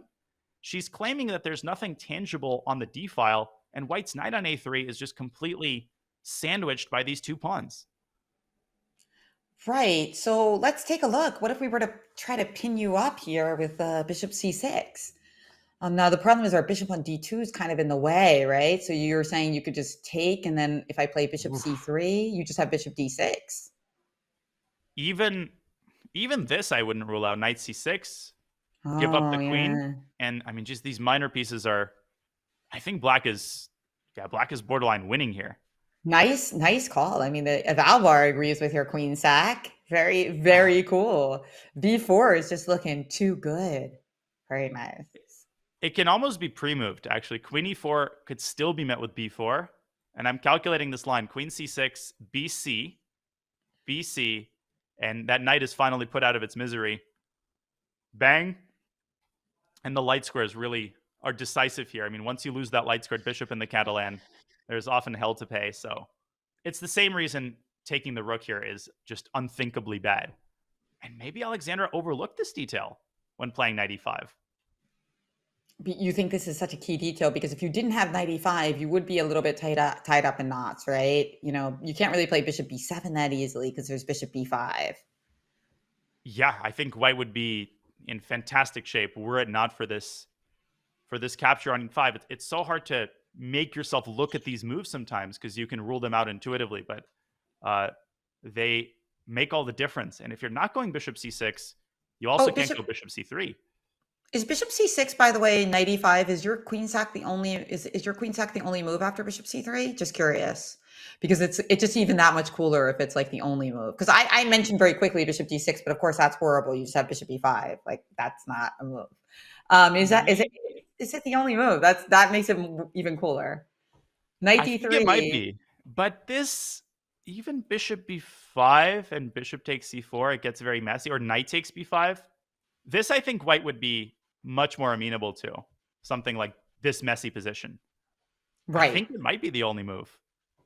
The only like really good move. Like that's pretty exceptional. That is a really, really cool idea. Wow. Now I'm kind of rooting for her to play it because the queen sack without the forced win is definitely one of the coolest tactics in chess. And one of the hardest to see and one of the hardest to appreciate, I think, for newer players, because queen for a rook and a piece is actually not that much of a material advantage, but people kind of think it is. And it's always very instructive when this sort of situation occurs over the board. I'm really not seeing a move for White, by the way. Maybe bishop a5 can be tried. And my son was actually just asking me that the other day. He asked me, why are the rook and the bishop together worth 8 and the queen worth 9? Because they have the same powers. And I get my immediate response was because of the double attack. Like the queen is just so good at double attacking, right? What would your first response be? I think you're right. I mean, it's a case of the whole being greater than the sum of its parts. If you take a lot of pure queen versus rook and bishop positions, it really all depends on whether the rook and bishop have protected squares that they can be on. You're right. The double attack is a huge reason. Also, of course, the fact that the queen can sort of easily trampoline between both flanks. So often if there are pawn weaknesses, the queen can much more effectively attack them. But in order to set up a fortress with the rook and bishop or rook and knight, you often need like very well defended squares that you can sit on, and that's often not available. So it's a more specific situation that the rook and the bishop are as good or even better, and that's why this is counterintuitive. But I think one of the things that makes it happen is that to get the queen, you're getting the beautiful light squared bishop, and that creates all those holes around the white king. Yeah, that's huge, and the fact that this knight just can't get into the game. Goryachkina just waited too long. I mean, she had so many chances to take that pawn, and eventually the opportunity train passes you by. This tournament has largely passed her by. She's had these two really painful losses, and Humpy's not the person that you want to play, especially after a confidence-building victory when you've That's just right. suffered a downturn like this. That's right. I was going to say that she's having a little bit of the opposite experience, especially if she wins this game. That Humpy, with a slower start, not really in contention for the number one spot. But now all of a sudden we're like, hey, if you had shown this to us in the beginning of the tournament, could have been a very different tournament. Yeah, this is big, and Humpy kind of walking around, feeling confident. We'll see. We'll see how Goryachkina tries to get out of this situation, but it's an unpleasant position. Maybe bishop a5, maybe f4, just protect the pawn on e5. It's not losing or anything of that nature, but there are questions to answer here, and maybe we can answer some questions about the developments on a few of the other boards, because I'm seeing some major action by Salimova. Of course, there's that Muzychuk-Vaishali game, which has largely stabilized and a fascinating material imbalance there. What catches your eye, Jen? Yeah, let's go to that one.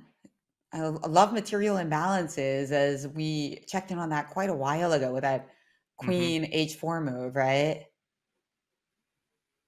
Yes, and now there's a white pawn on h4, which has just landed there on the previous move. So we had queen h4. I'm going to take us back a couple moves. Bishop to e3, queen g4, offering that queen trade. Muzychuk says thanks, but no thanks. h5, we mentioned this move, some kingside expansion.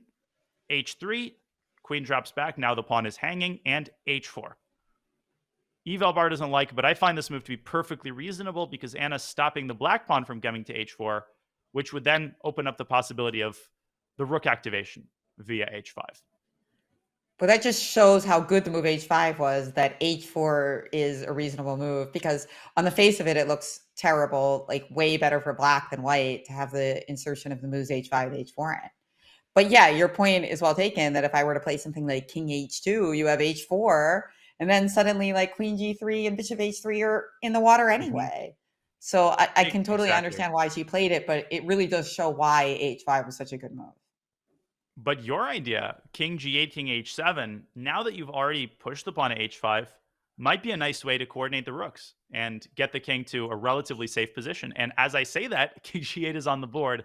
She thought for 12 minutes, though, before playing it. I think it's an excellent decision by Vaishali, and I think she's gotten precisely what she's wanted out of the opening. Rook f1, blitzed out by Anna, and I think we will likely see the king completing its journey. Right. So king h7, and then finally, I imagine the knight on a4, which, who would have thought that we'd play knight takes a4 and move 14, and we wouldn't have gotten our knight to that juicy c5 square 7 moves later. Let's get on with it. Crazy. I mean, Anna feels like she had bigger fish to fry, but I think it's time to fry this particular fish.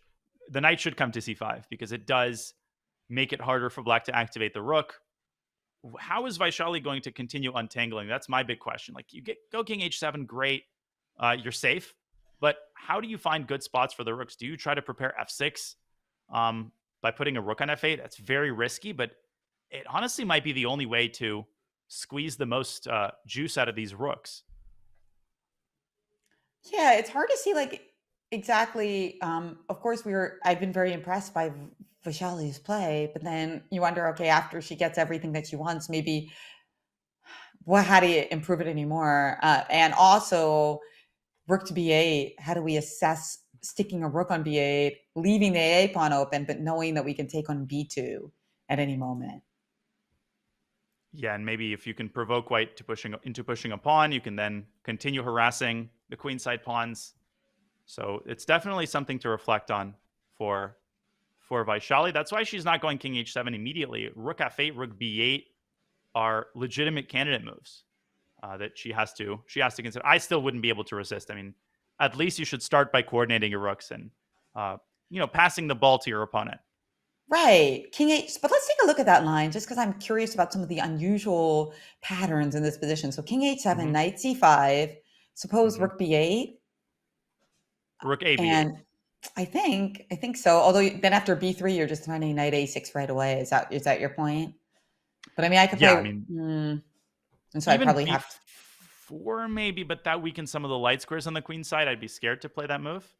So we But could have maybe, played the other rook. We could have played the other rook to B8 maybe. It just feels kind of unnatural. But I like what you said about B3, bishop F5. mhm. Yeah. That could be a kind of nice move here. And if pawn to C3, the pieces are very, I just find that these position, it's everything's on a slightly unusual square here.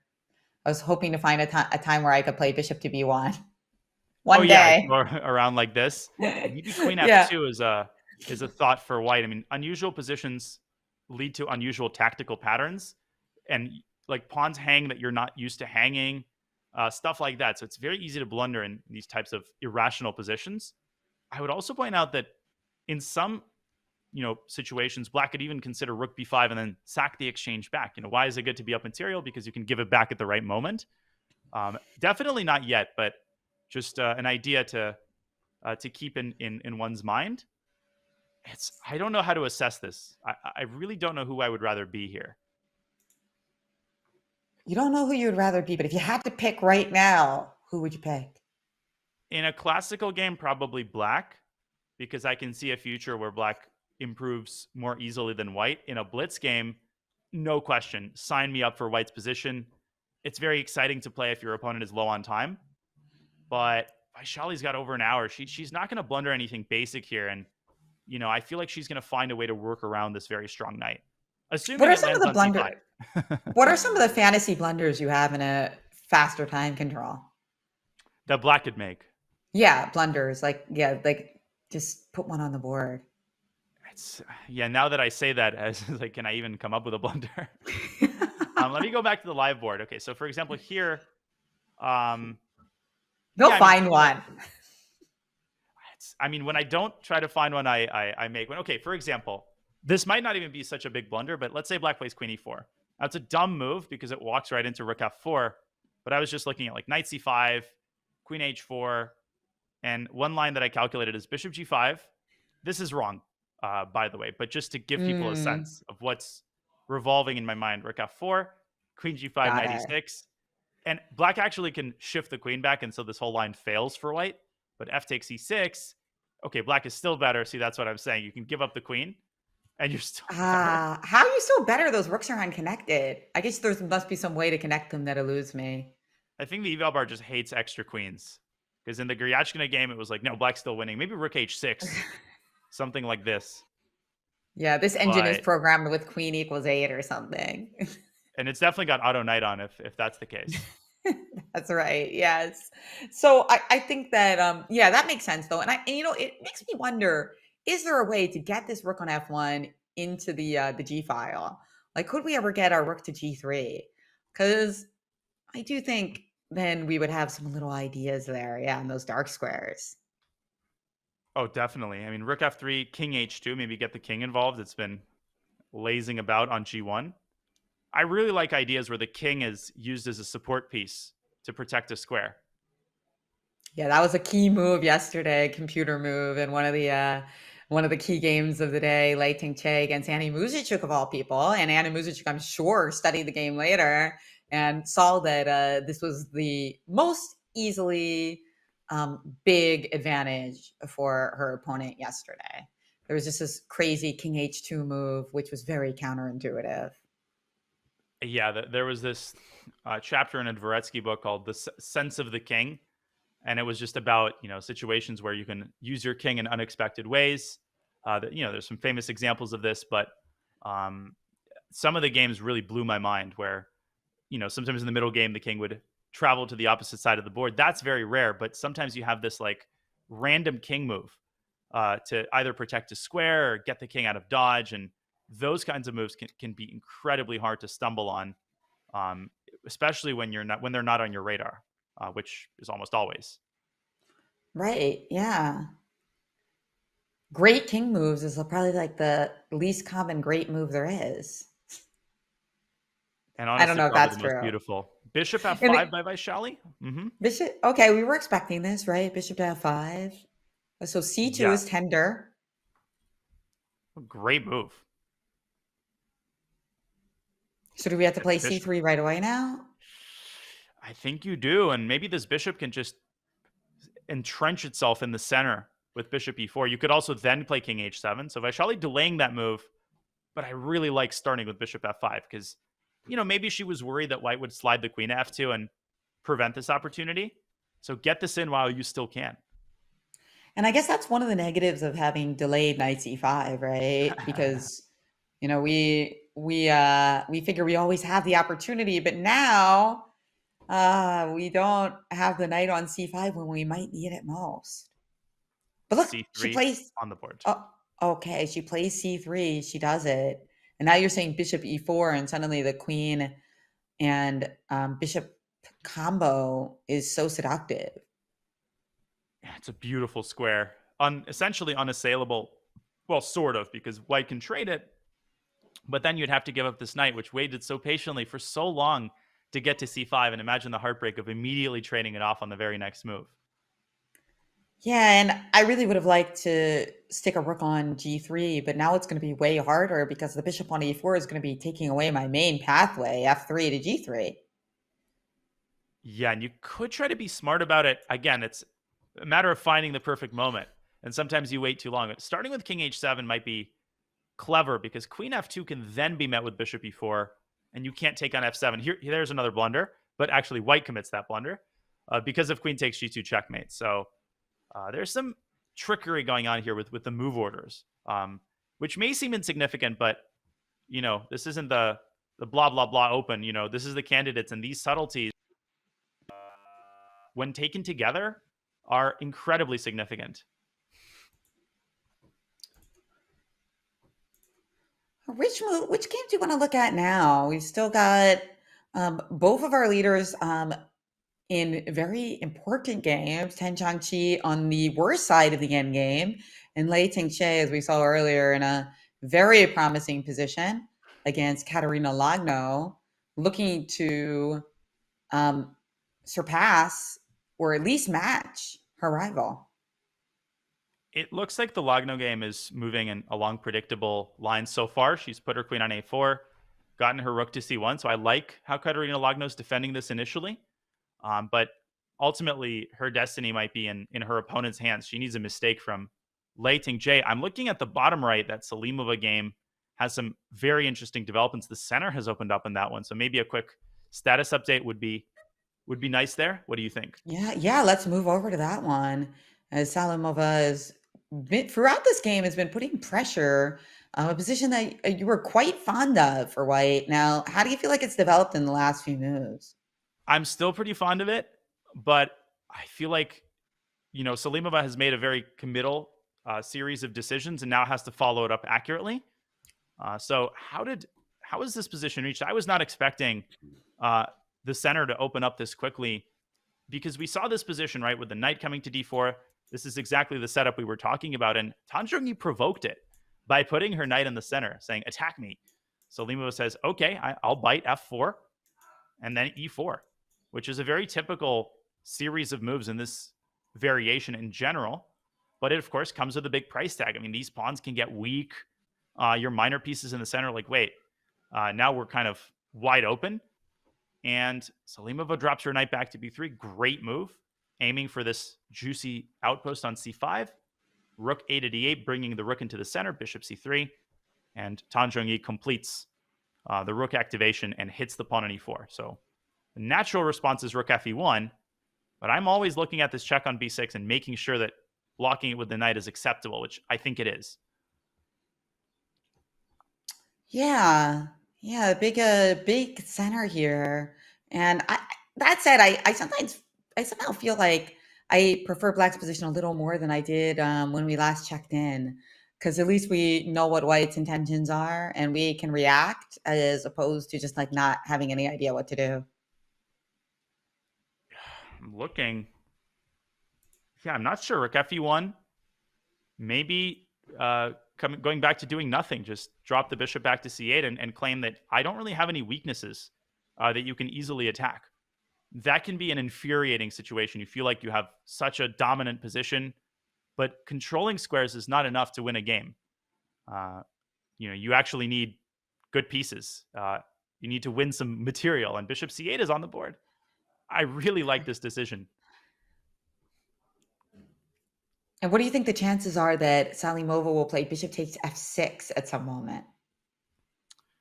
It's tempting, but I would be too emotionally attached to this bishop, and I would be worried about the dark squares. And actually, these doubled pawns can be a force for good because they can slow down the progress of white's pawn majority and convert the e4 pawn into an even bigger target than it already is. For the same reason, I would be worried about playing a move like e5, just giving away some of these light squares in the center. And it's really important for Salimova to not overpress here, especially feeling the pressure from the previous rounds. I have to win. It's easy in a position like this to think that you're invincible and allow the tables to be turned. And also for such a young, aggressive player, with a great position, they can feel like, let's go. Exactly. Even a move like h3 could be disastrously weakening. Like black could play h5, h4, and suddenly your king side is falling apart. So you need to really, really be careful. It gives you some appreciation for how people like Carlsen are able to prosecute these small endgame advantages and never allow the tables to be turned. Maybe a move like knight c5 could be a nice balance. Just get the knight into the ideal square, prevent b6, and try to sit on the position a little bit. That's a great point about h3. I really like that. And your point there being that if I were to play h5, h4 without h3, you would just ignore me. So you just okay, do your thing and say, okay, you can take me on g3. I would still play those moves with black as a way of making some luft for the king and adding a little bit of Tabasco sauce to the king side. But yeah, it would not be nearly as dangerous with the base of the pawn chain under control. I actually like the way the game has turned for the black pieces. Originally, I thought the opposite when I saw these pawns, Jen, but now I'm not seeing as clear of a roadmap for Salimova to improve her position. Yeah, I agree. I think that it seems like it's a little bit more harmonious and clear than it was before for Tang Chanqi, even though, of course, the eval bar likes Salimova's position, and we can understand how to press this advantage. Exactly. When the onus is on you to improve, it can be very, very difficult actually to play these positions without committing overextending or committing a big mistake. So that's why I advocate for using your pieces and leaving your pawns where they are for the time being. Tan Zhongyi, I think, is kind of excited at the prospect of this endgame. And so are we. I mean, this could get very, very exciting. Just because the queens are off does not mean the intrigue has subsided. It's only beginning, actually. And this is only queens traded, right? So would you call this a queenless middle game? I think this is a great... See, people always say, well, what's the definition? When does it become an endgame? And I don't know. Like, there's no formal definition, and it's largely an intuitive thing. I think that a big question is there sort of a clear tactical element in the position? And I think there is. Funnily enough, if you added queens to the board, a lot of the points we made would remain valid. Like the point about h3, running into h5, the point about watching out for bishop b6, e5 being a bad move. Funnily enough, the queens really wouldn't change any of that. So I would call this a queenless middle game. What about you? My usual barometer is king safety still an issue, or would we be pretty happy to just stick our king on e6 and e3 respectively? That's usually, is the king a fighting piece, or does it still need to be protected a little bit? That's usually how I decide. That's a great metric, and I think it would yield the same conclusion. I'll pass on putting my king on e3. And I think king e6 just blunders a piece right away. So. I'll take a rain check on that one until the rooks are off the board. Even then, minor pieces can definitely combine to deliver checkmate. Yes, yes. So we got a great queenless middle game going on there, and we have so many really intriguing positional battles. I'm looking at the bird's eye view of all four games still underway. So I mentioned that when we saw these players originally in their first matchups in this tournament, all four games were drawn. I don't see that happening today because we have such feisty battles, imbalanced battles on every single board, even if you just Oh, look at the structures. Don't even mm. analyze. Just look at those structures and the material, and you'll know the answer about how combative today is. Well summarized. All four positions are unbalanced. I wouldn't get too excited about the bottom. Well, maybe I would. Bottom left, Goryachkina just played knight takes c4, putting her knight on pre. And it is time for us to take it to a break. But I will say we will dart to that game afterward. And I'll mention that it's not really a piece sack because if black recaptures the knight, I think white's queen could slide up to a4 and win the knight right back. So it's an exciting move. But ultimately, I think it might lead to some liquidation. We'll delve into those complications momentarily, but it's time for us to take a breather. We'll be back with more action from round 12 of the women's candidates right after this.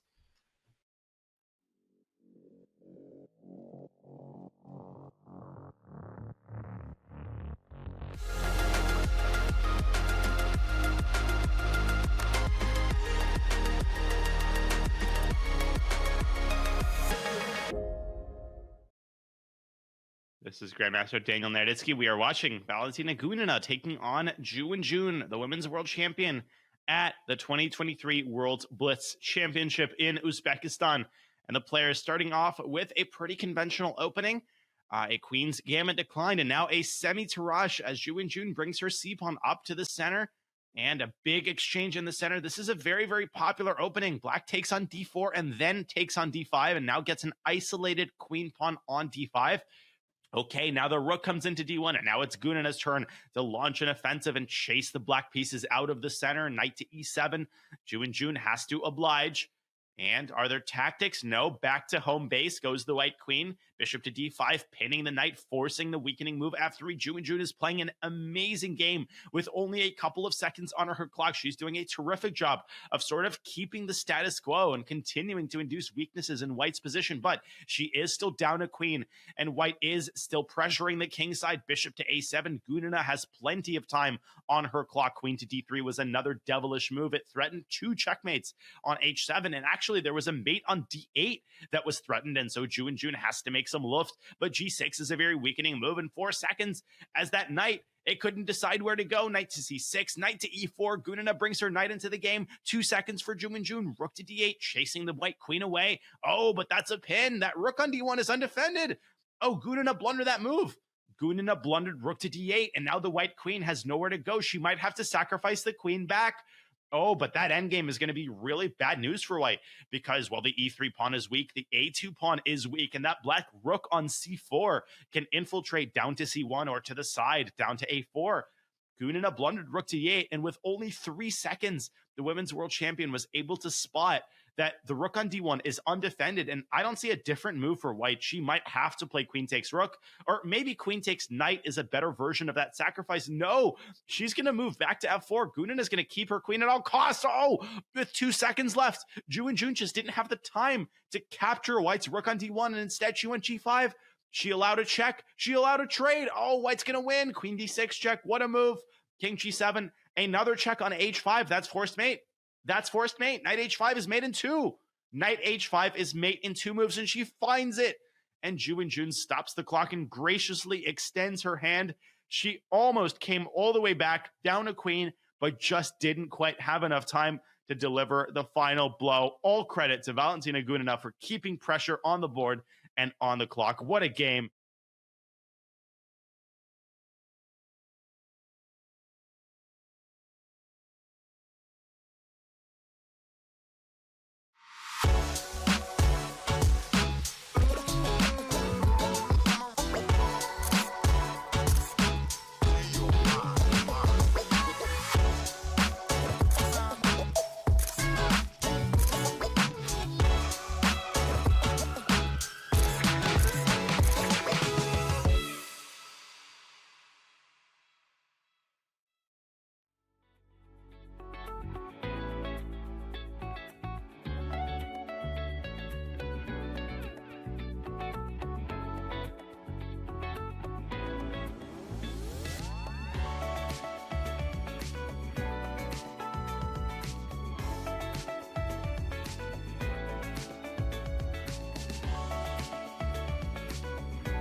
And after a short break, we are back at round 12 of the FIDE women's candidates. There's 3 more decisive games, and the stakes could not be higher. Women's Grandmaster Jennifer Shahade, Grandmaster Daniel Naroditsky, a pleasure to bring you the commentary from this very important round in this marathon event, Jen, where the players just bring all their energy, all their opening preparation. And we see that once again today as we go to the bird's eye view, that game in the top left. Lei Ting-Jie must be just feeling so good right now. That pawn's on g5. Katerina Lagno is on the brink of calamity for several moves now. Oh, yeah. It's going to be a tough couple of rounds for her if it keeps going in this direction. But this is really closing in on the end of this tournament. Just 3 rounds left. And Lei Ting-Jie, every point, every half point, so important to her to try to overtake her compatriot, because there is only one winner at the Candidates Championships, right? This is to make it to the big one, the World Championship, the World Women's Chess Championship, and there can only be one candidate. And Lei Ting-Jie, after losing in the first round to her compatriot Tan Zhongyi, who is currently leading her by half a point, she defeated her in the second. In their second matchup. The candidates is a double round robin, the only one of its kind still remaining. I think people who hear that might not even know exactly what that means. It means everybody plays everybody twice, with white and with black. In the old days, you had double round robins, quadruple round robins were a thing, but these marathon events are very rare nowadays.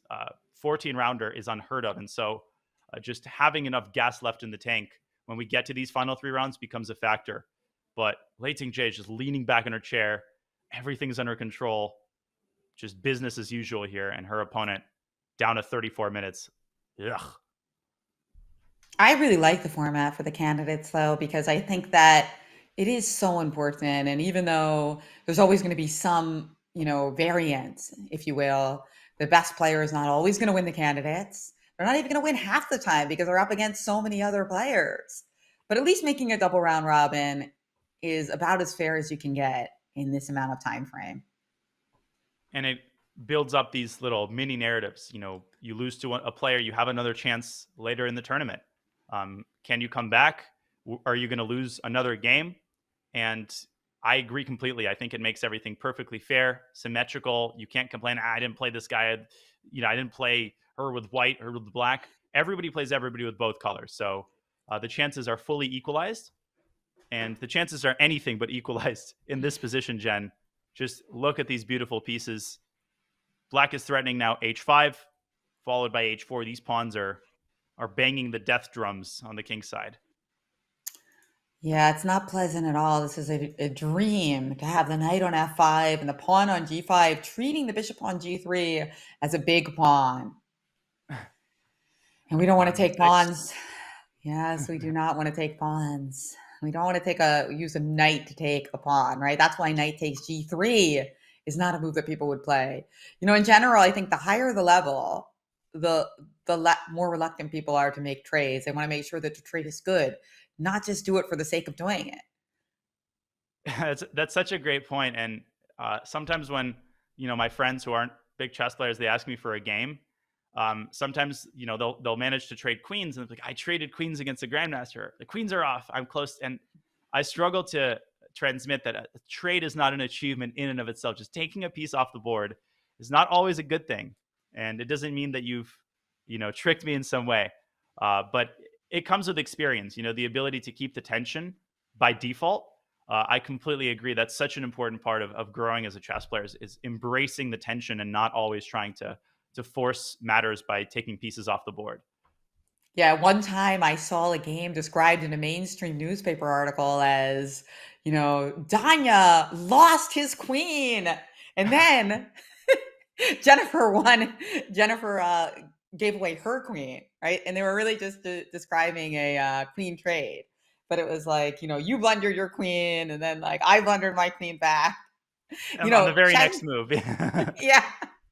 Journalism and chess, because the general level of chess literacy has gone up by so much, I don't think you see stuff like that anymore.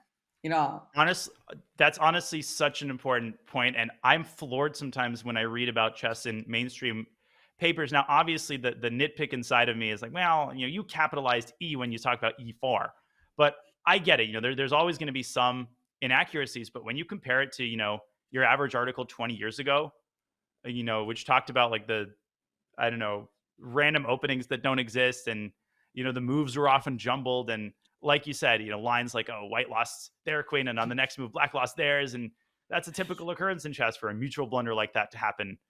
It has gone up tremendously, and the average layperson now understands that a lot of people appreciate chess, and you don't want to look like a fool when you're describing chess in the newspaper, because people are going to notice.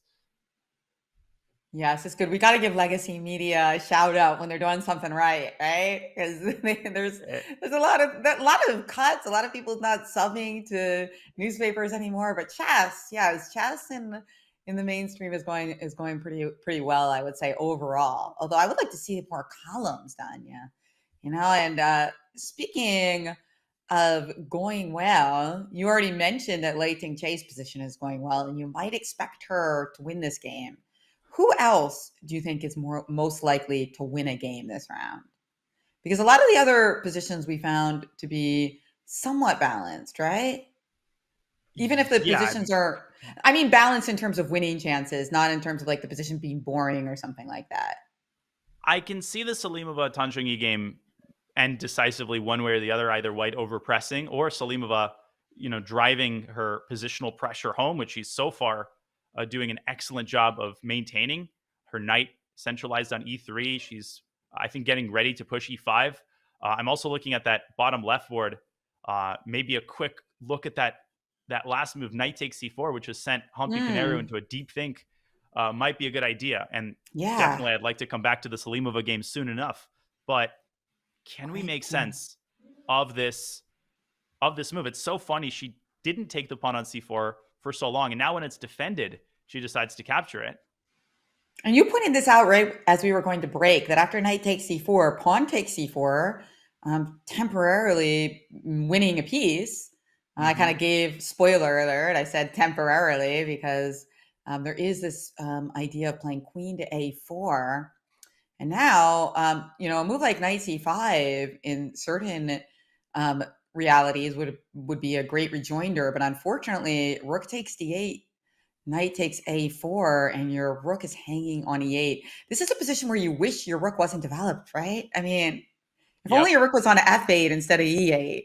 So everybody at home, stop developing your pieces, okay? Because that's the big problem in this position for black. Exactly, and the other issue, and white set this up with bishop A5. You can't push the C pawn. That's another nifty way of protecting the knight. Can't do that. Pawn is pinned. Although we also concluded that losing your queen apparently is a good thing. So I'm surprised the eval bar doesn't approve of that. So this is her idea. Now the question is, how does black respond to this? The other question, of course, is does white flick in the move bishop takes B7 or play queen A4 straight away? Should Humpy Canero accept the sacrifice? Which is a big if, Jen, because one thing I'm really liking is just, forget these complications. I'm just going to take on G2 or maybe even play queen C8 immediately, which I'm really liking. I think white just loses a pawn. So these types of sobering moves that sidestep the complications can be really, really powerful. And now the knight is hanging. Obviously, you don't have the pin. If you move the knight, let's say white plays knight D2. One of the issues is that now, let's say bishop G2, king G2, maybe black can give a check on B7. And white is also just worse positionally here. Forget the E5 pawn for a second. But if black were to capture it, maybe white can stabilize with queen takes E7. I just wanted to highlight that this loses, but not because of rook B7. Oh, because then there's rook C1. Queen B7 and rook C8, maybe? You're exactly right. Queen B7 check. And the rook is a much more effective pinner.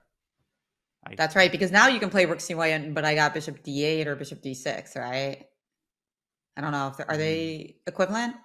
Interchangeable. I'm afraid to... Yeah, I think bishop D8 should do the trick. And this version of rook and bishop or rook and knight versus queen is just terrible because white's got weaknesses all around the board, and the queen is very powerful. So that's one option for black. Hmm. I like how you improved my word choice. I said equivalent and you said interchangeable. And then I was like, but wait, are those two words interchangeable? Not really. Oh yeah, Yours is equivalent and interchangeable. Yeah, exactly. Yours is a bit more precise. And that's what it's all about, right? At the grandmaster level. You got to be very precise with your word choices. I would say you got So to be accurate, but maybe those two words are interchangeable. love it. So, speaking of interchangeable and move order, we talked about bishop takes g2 here as well, right? We've looked at pawn takes c4, we've looked at queen c8. What about bishop takes g2 to start? Okay, let's take a look. So release the tension. I can't help but mention knight d6 is a move that's Mm. that must be considered actually. And I'm sure it doesn't work, maybe because of knight takes c5, but it gets a little crazy. But wait, If why? I What if were, we just move our bishop back? Aren't we getting two pieces for a rook or no? but there's also this threat. Oh, you're just trapping my queen. You're not trying to win my rook on e8. Oh, that's nice. Again, it's the rook on f8. Okay, the rook. My queen would still be trapped even if my rook was on f8. Oh wow, that's a really nice. It's not something you see every day. This pattern, Danya. It's like a very unusual pattern for me. I feel like I've never seen that pattern before, trapping a queen like that. It's crazy to not recapture like this particular bishop. But I just spotted that the queen might get trapped, and apparently it more or less works out. So maybe black can play bishop f3, and this takes us into a deep dark forest that I have no intention of entering or returning from. So bishop Um, c7, bishop d1, rook takes d1. Can we at least put the queen trap on the board? Yeah, I just feel like Absolutely. this is so pretty. Very Look unusual, at this position. Black can go rook c8, so the party continues. right? Oh my gosh. Takes, takes, takes, takes, take d7, and white has the last laugh because white is up a pawn and the bishop is getting hunted down. Bishop b6, for example, and white is just winning here by picking up, okay, rook b7. Maybe there's a better move, b4. Just traps the bishop entirely. Wow. We're But up a white is winning. pawn. We're up a pawn, and we have like we have a killer position with that bishop running out of squares. What a line! I mean, that rook c8. It's like it's like kind of like a smothered mate in the middle of the board. It's very sweet. That's incredible. No, let me get that position on the board again. First of all, this position, amazing. Queen trap, you're down a full rook. And despite having this resource, the exchange does work out in white's favor. Look at this clump of pieces that white is just able to slice off one after the other. Wow. Yeah, it's pretty amazing. Great variation. What is that shape with the bishop on c7 and the queen on d8? I feel like there's a shape there, and it's escaping me what the shape is. Is That it a includes letter? other pieces? All the pieces that shape with the queen, yeah, and the knight there. What's that Vaguely shape? It's like a trapezoid? tree. It looks a bit like a Yeah, tree, right? Yeah. there's probably a A mathematical term flower? for it. Yeah, it's not. No, with the knight as well. Or it's something cool. It's something there. But it's a really beautiful pattern, and you found that quite nicely. Have you seen this pattern before, Danya? How did you see that so quickly? Never. I mean, I just always, by default, I like to think what happens if you don't recapture a piece. Mm. And it just shows us two things. First of all, the importance of move orders, right? How easy it can be to just, let me just flick in this move to clarify the situation and accidentally allow, let the genie out of the bottle. But also it shows us just how easy it can be to make an assumption, right?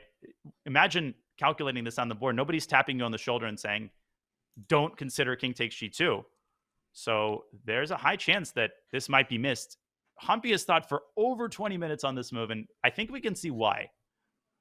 Yeah, there's a lot of options. I think though that after bishop g2, king g2, which like suppose she doesn't see knight d6, or doesn't see after rook c8 that line. After bishop g2, king g2, queen c8 has some of the same ideas that you mentioned earlier. Exactly. The knight would drop back. Then Humpy would think about whether to take on e5 or to solidify her pawn majority with a move like c7, c5, maybe even try to trap the bishop at some point with b4. So it's a very exciting position for black, but it can be easy to slide into time pressure and just get paralyzed in this moment because you know that the weight of the next decision is massive. And it's actually kind of an unenviable task to try to figure out the optimal approach while avoiding these crazy, crazy tactical ideas that White has. Yeah, I want to see bishop g2, knight d6 on the board. Oh, yeah. Definitely. I mean, it looks like just it's a position that you want everybody to be able to enjoy. But what a resource. Incredible resource there for White. These resources so often remain behind the scenes. It would be so nice if, for a change, we saw it actually appear. And we have a couple of developments in the game with Salimova. Just a few moves since we just checked, but let's go straight there. I think we left it off around knight c5, right? And then you had mentioned you would play the idea of h5, even without White making the weakening move h3. So Tang Jiangqi, our tournament leader, agreed with you. And then we saw knight e3. Yep, but the eval bar didn't agree with me, and I think I can see why. Salimova, her use of knights in this game has been incredible. How these knights circled the queenside until they found, like vultures, like until they found the proper squares. Then she pushed e5 at the right moment. Why did she put the knight on e3? She was covering the d5 square, which was very important. And once the knight got to g4, she's like, joke's on you, no trade. Now her knight moves into c4. Look at the alignment of the pieces on the c file. And now she's got a very clear plan of improvement. Rook d1, knight d6 is on the horizon.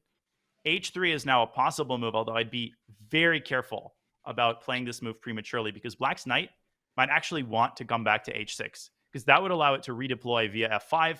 You would have to protect and babysit the g3 pawn. And again, if you're Salimova, you want to keep a clear, vigilant eye on these squares in the center. Make sure the Black can't use them to get active again. But this is very, very pleasant for White. This idea too, Jen. Tang Jiangqi is, I wouldn't say in trouble, but she's pretty close to being in trouble. Close to being in trouble. Yeah, trouble is closing in on her. As if in trouble is some scientific term, like now she's in trouble and now she's not. Okay, she's in trouble. Yeah, how big does the advantage have to be for somebody to be in trouble? Well, it changes based on the level and based on the time remaining on the clock. And right now, they still both have a lot of comfortable time, especially considering that there's 16 moves till the time control. But great time management by Tang Jiangqi so far. She's got herself plenty of time to at least consider how best to proceed. Oh, interesting. This maneuver. Mm-hmm. We got an interesting exchange on the game between Lagno and Lei Ting-che. I was pointing out in this game that making exchanges is the mark of a great player, knowing when not to and when to do it. And the circumstance did arise that Lei Ting-che thought it was worthwhile. What do you think? I think we definitely need to take a look because the Salimova game, we have a clear understanding of whose side the momentum is on, and we'll let a couple of moves come in there. But this game is really taking off. Also the Vaishali game, but this one is more central to the tournament standings. Lei Ting-che's last move, a very committal one. She gave away that darling bishop on d5, but did it in order to completely ruin White's pawn structure. And she must have had a follow-up in mind. So just to rewind a couple moves, Katerina, I think, played a really nice move. She's defending very well. Got to take your hat off. It's easy to just crumble immediately, and she hasn't done that yet. She hasn't done that at all, actually. And Lei Ting-che pulled the trigger on the trade. Okay, but what is she doing next? Because White's bishop can now access this juicy post on e4. Of course, unless Black puts the knight on d4, then there would be a fork on e2. I assume knight d4 would be met with king g2, speaking of using the king.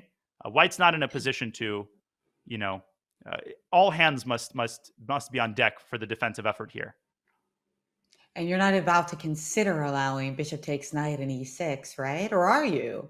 Because you do have the move bishop d6 potentially. And f4 as well. Yeah. Oh, Of course. Yeah, you just have F4, so that would actually win a piece. Excuse me. Yeah, before when we were making that move, we were attacking something, so now we have to be wary. What about knight G3 and taking a pawn off on E5? Is that cashing in our chips too early? I think it is, but I think in light of I think her previous move cashes in the chips too early. I'm not a big fan of bishop F3 just visually. Of course, Lei Ting-Jie is much more deeply invested in this position, but just I just didn't see the need to do that so soon. Having done that, maybe it is time to just say, you know what, I'm going to cash in, get the extra pawn, and play for 2 results. So let's put this on the board. Knight takes G3, HG3, Queen E5. Definitely a very, old school approach, just kind of minimizing risk. But apparently the eval bar won't even give an iota of an advantage to black. And I think it might have something to do with how powerful this white bishop becomes. Opposite colored bishops favor the attacker. Yeah. One of the most common misconceptions, right? That it just means a draw. But with the queens on the board, opposite colored bishop positions are anything but sterile and dry. Black could get checkmated if you just look at the pressure that white can build on this pawn. That's right. In moves like rook d7 come to mind, combining attacking a piece with threatening mating ideas on b7. So yeah, unfortunately for black in this position, it's all about which person gets to start using their bishop and coordinating it more quickly. And sure, if Lei Ting-Jie had time to play like bishop d6, h5, h4, she would be crashing through. But it kind of looks like white gets there first, so she might have to try to neutralize and end up in a very balanced position. So I don't like knight takes g3 myself, to be honest. I feel like it is more exciting to play a move like this one, knight d4. And maybe she overlooked king g2. It's possible. Maybe she's just deciding between knight d4 and a different move. So for example, here, if you play h5, unfortunately for black, white can go h3, and you just save this bishop in the nick of time. And now you really have to start calculating deeply, because here things get very, very concrete and tactical. Like one idea I'm spotting is you can go g4, and let's say white takes on g4, you take on g4. You have this crazy idea b5. Okay, wrong. Very, very wrong, but I just wanted to spotlight the point.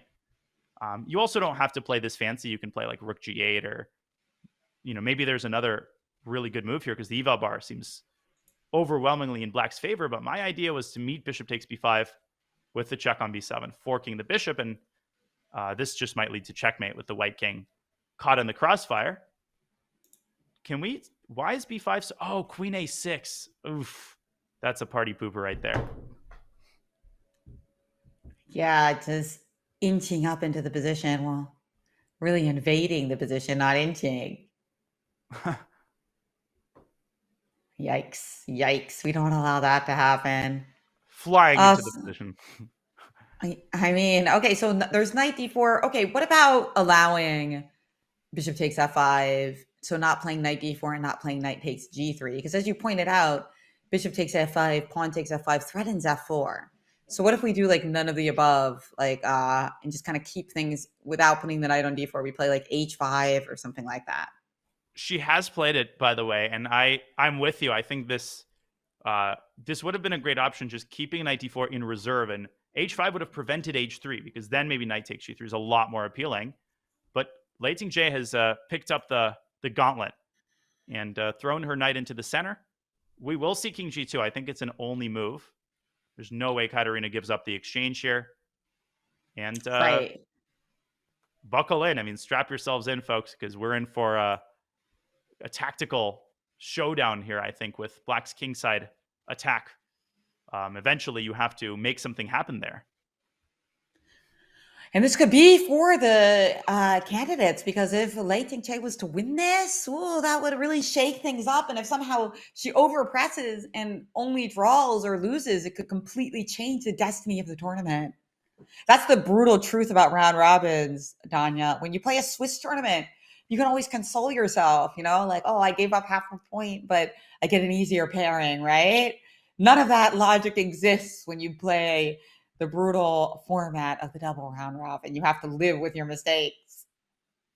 Yeah, exactly. And also for Lei Ting-Jie, I think she has the more desirable pairing. I mean, desirable in air quotes. Tanjungi has in the last 2 rounds Guryachkina with white and then Anna Muzichuk with black. Now, both of them have had slightly off tournaments, but are still incredibly dangerous and, will be very hungry to end on a good note. Players who've struggled are maybe even more motivated or just as motivated as those who are in the lead. Whereas Lei Ting-Jie has Vaishali with black and then Humpy Canero with white. So also very, very difficult pairings. But still, Vaishali has struggled despite these last 2 wins. So I think Lei Ting-Jie is not opposed to the last 2 rounds. This is a chance for her to solidify a lead, potentially overtake her compatriot, and coast to the finish line, especially given the current positions, as we do see all of what we just described unfold on the board. H5, H3, White's king slides up to G2. And now the big question, does Lei Ting-Jie cause the explosion on the king side? Does she play something more positional and gradual? I guess we're about to find out. What would be a more positional, gradual type move here? I was going to ask you that question. Queen C6, I can see a case be made for a queen trade and a positional advantage, but are you really playing like this to swap queens? And White's bishop pair could eventually, and that weak pawn on E6 could eventually make its presence felt. That would be anathema to me to play such a move. Maybe you could prepare G4, but I also don't love that. Prepare G4 with what? Rook G8? For example, but it just seems way too slow. Yeah, because also we don't know where we want our rook. Like we might want it on the H file anyway. What about Rook F8? Rook H8, because at least that, has the threat. But now that your G2, your king has moved to G2, we don't have a fork on E2 anymore, so you can just play Bishop E4. Bishop B4, yeah. And it's annoying. Suddenly White has tangible ideas, like B4 is already in the cards, and Lei Ting-Jie has to get the engine started on the king side. So that position after G4, which we were examining, might be crucial to properly evaluating this position. If we could quickly come back to it. Why is the eval bar so strongly in Black's favor? What does your intuition suggest? We trying to find out how to get that queen on C7 into the game. So yeah, moving the bishop on E7 to get her involved. I definitely want to get the leading lady in this. Bishop G5 maybe, and then if G5, Queen H, I can't play Queen H7 yet, but Queen G7 to H6. But you just have F4, right? And maybe here you can play bishop. Actually, it looks like both moves are approved of by the eval bar, as well as the immediate bishop H4 with 2 ideas. Yeah, get the queen in, but also eliminate the main defender, right? If the bishop on G3 is gone, let's say White takes, which is never going to happen. This loses immediately. But just White's king is overwhelmed by, these vultures that surround it. White starts dropping pawns and the rooks are coming in. The game just might end after a move like bishop H4. White might be overwhelmed with threats, and there's not enough defensive force on the king side to stop all the entry points. That's right. So either way, it's all about getting the big gun into the attack. And, if White were to try to defend with a move like Rook H1, D3 is hanging. And I feel like that's got to be relevant in some variation. But also the E5 pawn is hanging all of a sudden with the queen on C7. So yeah, it looks like we're toppling. Oh, what a moment here. Because if G4 is played, it must mean that she has anticipated a move like bishop H4. Otherwise, the margins are very thin because White in that final position was already threatening Rook H1. You basically have a single tempo to make things happen. What an exciting moment. Will we see this brave move on the board? Because Black is seriously risking by playing G4, maybe for the first time this game. And when you get comfortable and you feel like your position is beautiful, there's no problems, it can be hard to then take that big risk and trust your calculation. That's right. That's right. Is there something that's just kind of safe? Like, what if she does the exact opposite of G4 and plays H4, just trying to entomb your bishop, thinking, okay, maybe I can treat this in a positional way.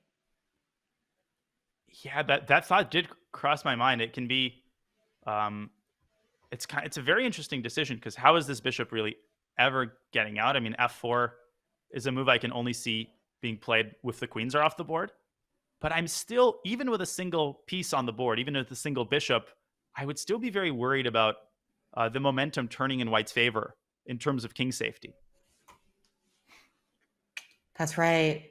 Because now we don't. Now it's more about just positional chess. And do we have a move? Yes. Yes. She did it. G4. I think the chat can clearly see that we are both very positional players who wanted to see H4, but I'm thrilled to see these fireworks. And you know who's not thrilled to see this move appear on the board? Katerina Lagno. Yeah, maybe not Tan Changqi either, if she's looking at the board at all.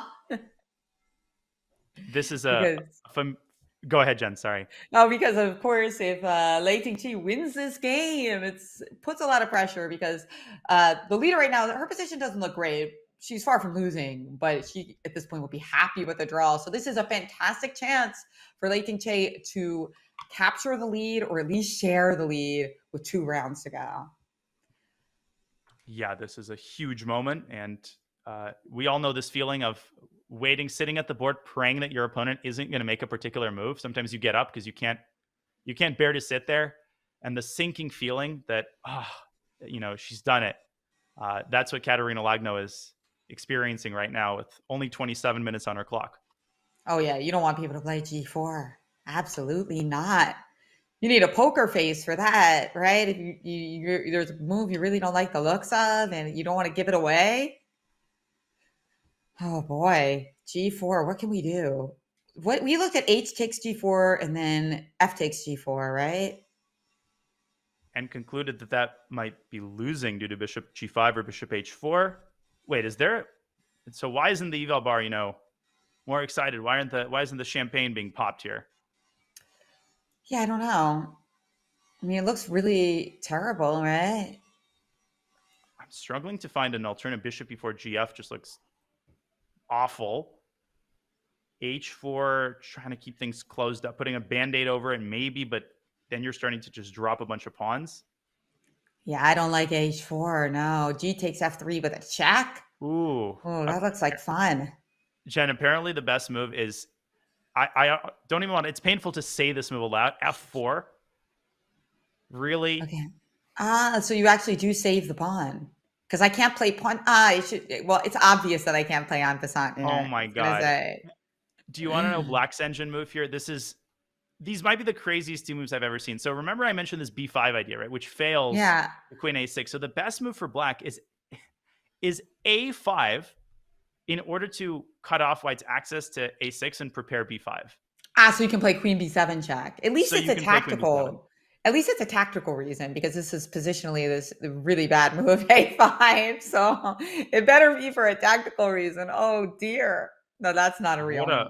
What a concept. And white then has to Why play not just A6?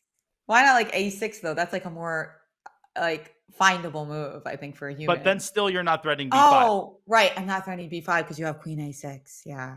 Okay. Fine. I'd have to. So you'd have to play for the obvious A5.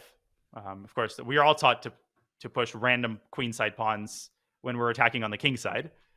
I will say we're desperate here to get our queen into the game. I mean, aren't you desperate to get your queen into the game? It's like, so if you are going to find something like A5, it's going to be in a position where you're like, I need to get that queen in. Wait, do we have a move? Do we have a move? I thought I saw you making a move here that was a real move. No. Okay, it's just the analysis board. All right. Got it. Not yet. But B6, I mean, is the sort of vanilla way to involve the queen. But then white beats black to the punch, and all you've done is create, these light square weaknesses. The difference is if you start with A5 and white plays bishop B4, which you would have to, you can then push B5 and C4 and actually involve the bishop. But via and our queen. And our queen's a little bit dicey here because you've got the fork is coming back, right? Queen C3, knight E2, queen E3 is possible. Slightly trapped. Yeah. She's in danger zone. But okay, white has to find F4. And I'll be honest, that move occurred to me, but I just cast it aside. Like, no way that move actually holds on. Also, it allows H4, which just looks terrifying. Maybe process of elimination. This whole position looks terrifying. And you see I do like A5 though. Like I know that some computer moves, you just look at them, you're like, I can never find that. So what's the point? But I find this one to be very appealing and aesthetically, I can't call A5 aesthetically pleasing, but I like that it is all about getting the queen into the game. And you want to get that queen up B7 and you just brute force it. Yeah, I think we talked about how, and we should definitely take a look at the developments on some of the other boards, but we talked about how when you get stronger, you don't start trading automatically. Your appreciation of chess beauty expands. I think when you first learn, you look for the queen sacks, and unless it's a queen sack, it's not beautiful. But when you're more experienced, you begin to appreciate the specific beauty of moves like A5, which maybe look visually unappealing, but have such a clear purpose and are such an unconventional way to achieve something on the board. I'm a big fan of concepts like that. It really expands your thinking. And this is major trouble for Katarina. Might be a quick knockout. Could be. And when do you think Tan Shi will notice the result and potentially be cognizant that she really needs to get on the board today? I mean, she must have at least taken a look at this board, and she must be aware that this is trouble for Katarina. At the same time, she's now down to almost half an hour, so she's got issues on her own board as well. Anna Muzichuk is down below 20 minutes against Vaishali, so that's another game that's worth checking into. Sadly, in Kaneru's game, the juiciest complications remain behind the scenes, but we still have a very exciting position there. So should we go to that Muzichuk game briefly? Yeah. There's definitely been some developments there as Muzichuk now has this pawn on E6, and the big question always is strength or weakness? Both. More of a weakness, I think, though. Okay. More of a weakness. Weakness. Yeah, especially because you see it's Black's move, so that's a good thing, especially because you could play Queen G4, attack H4, and get one more attacker on the pawn, and then we have to ask ourselves, well, what if they play E7? Has it become more of a weakness or less of a weakness? We can't. The problem is when it's on E7, we can't attack it with as many things, right? Because we've got a light square bishop. So I'm tempted to play rook E7. Very solid move, and a very nasty move because it also limits the bishop. White basically has one more move to create some tension in the center. Otherwise, once this pawn is rounded up, basically White can resign because Black is up in exchange. This is White's major hope. So what does that tell me? That tells me if we put rook e7 on the board, the only move that comes to mind is c4, just trying to break down the center and rush to this pawn's assistance. Of course, we should mention that c6 might run into bishop d6, giving White some entry points and forcing this rook back. But, okay, dc, d5. Honestly, this still doesn't look that good for White after something like rook d8 or even sticking a bishop on d3, cutting off the queen. I'm tempted to sacrifice a piece, to play like bishop c7 and e7 and d6. I don't know if it works, though. Probably not. No, I need a little bit more going for me, especially since I already sacrificed an exchange, right? That's the thing. Your sacrifice bank is empty if you're Anna, and one more sack may send you into undesirable territory. So that's one option. Queen g4, your other suggestion, I also am really partial to, because in addition to hitting the pawn, it also creates pressure on the king side. And after queen g4, e7, that's the position Vaishali might be trying to assess. And then a queen h4, queen g4, e7, queen h4. Is there a scary move here? Just to play nothing crazy. We just take. I just take so that you could play bishop. Well, you can't play bishop d8 because then rook on a8 takes d8. Oh no, wait. Now I don't know. That's a crazy line, right? Gets wild. Yeah, that gets wild. But maybe White survives there. Yes, bishop d6 also is possible.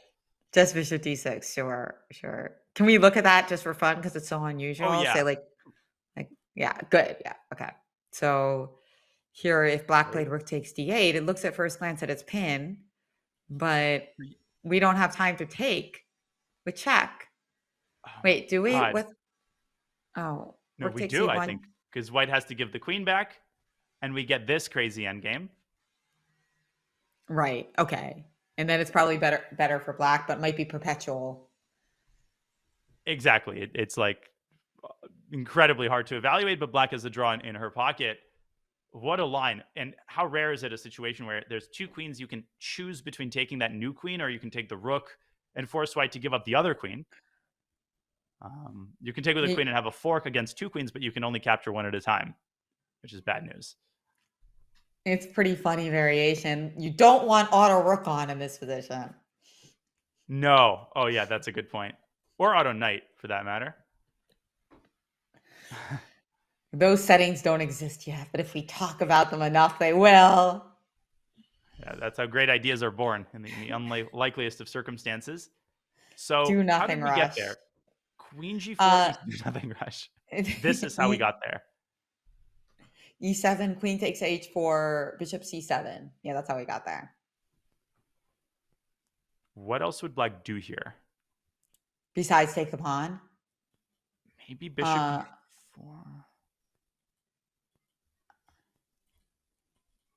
Oh, I'm trying to figure out this line here. Takes, g5.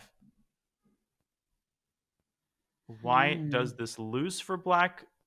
Probably because of some well-timed queen move up to d3. Oh, Let's say takes, queen d3.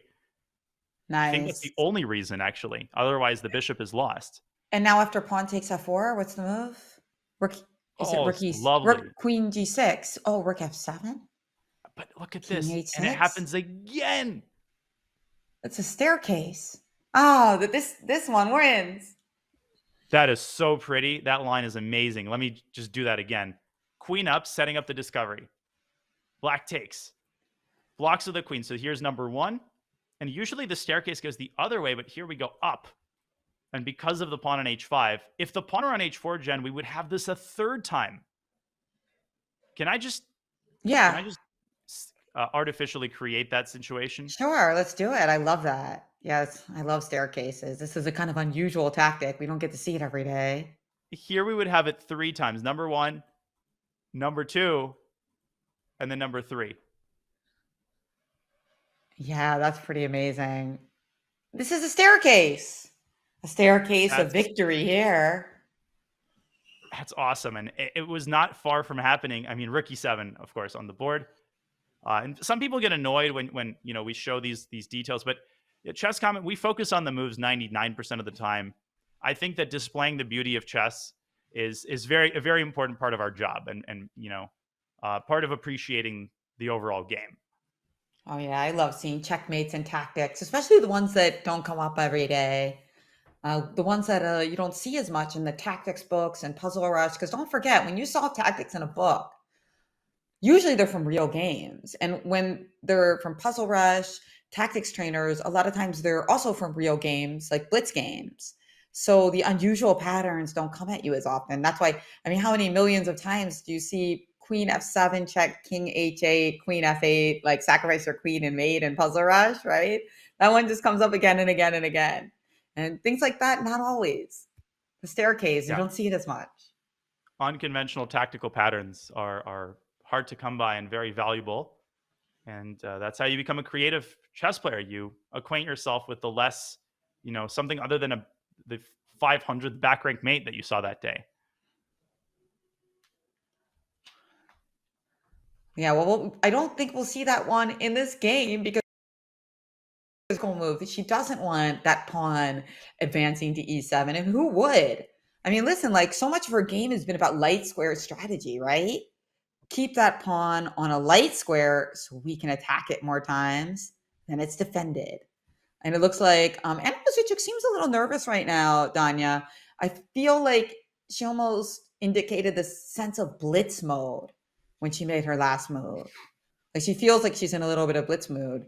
She has 18 minutes for 15 moves, but I think 13 moves.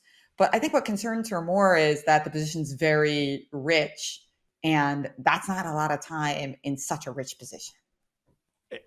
I mean, it's a very disturbingly low amount of time, because if Vaishali takes this pawn, which she very well might, things are going to get completely out of control. We're going to get an irrational position where every second is golden, and we got to strap ourselves in, because really all of the games are now moving toward a very, very exciting potential time scramble. But the situation on the board, far from clarifying, is getting more and more complex with a potential quick knockout by Lei Ting-Jie. So we're going to take this opportunity to get in a quick break because the action will come in a mile a minute when we return with more action from round 12 of the FIDE women's candidates. Stay tuned.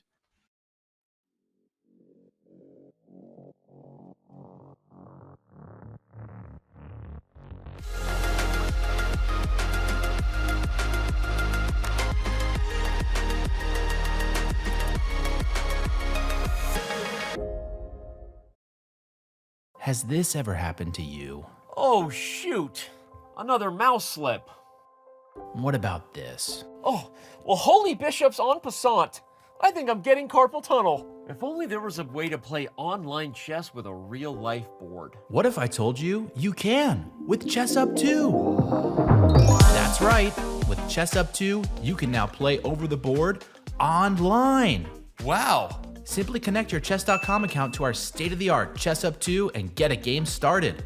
Every time you move, our revolutionary board will transmit the data online directly to your opponent. And as soon as they move, squares will light up, signifying which piece is going where. Well, shucks. This Hikaru guy seems pretty good. With Chess Up 2, mouse slips and sore wrists are a thing of the past. My carpal tunnel is gone. Well, this sure is fun. I'm playing online against my new friend Hikaru. Who needs a family? But I sure do miss clicking on a piece and seeing all of my available moves, like they have on Chess.com. Well, Danny, you're in luck. This feature is totally available on the Chess Up 2 as well. Wow. Well, I'm convinced. But hey, what if I don't just want to play an opponent online? What if I want to use one of Chess.com's other great tools? I thought you'd never ask. With Chess Up 2, you can fully take advantage of the Chess.com integration by playing bots, analyzing your offline games, and even using our optional AI assistants to visualize the quality of moves with color-coded hints. Well, holy Chess Up, you did it. You made IRL chess cool again. You got it, Danny. And how do you know my name? Play chess today on the board of tomorrow. Lagno has been a world championship finalist once before. Now comes another chance. A speed chess star, Lagno was Blitz world champion in 2018 and 2019. In 2022 and 2023, she won the FIDE Grand Prix to earn her bid here. Her key performance was sole first place at the 2022 Astana leg. Lagno did not finish top 3 in either of her other 2 Grand Prix tournaments. The Astana win was now 19 months ago, and so Lagno will have to rediscover that form to return to a world championship. It didn't happen at the World Cup, where she lost in the second round. Past victories in speed chess won't help. Now is the time to get another chance at the classical crown. Will Lagno's form be found at the candidates?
we have fireworks on all 4 boards in round 12 of the 2024 FIDE Women's Candidates.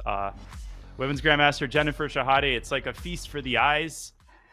This is getting wild, heading into the first time control with major time pressure, but that's beside the point. Look at the positions on the board as our tournament leader, Tan Zhongyi, is struggling in that queenless middle game, which is quickly turning into an end game. But more importantly, Katerina Lagno on the brink of defeat on the top left. Alexandra Guryachkina apparently also in big trouble against Humpy Canero. And that Muzichuk Vaishali game, if that doesn't end in a crazy time scramble, then I don't know anything about chess.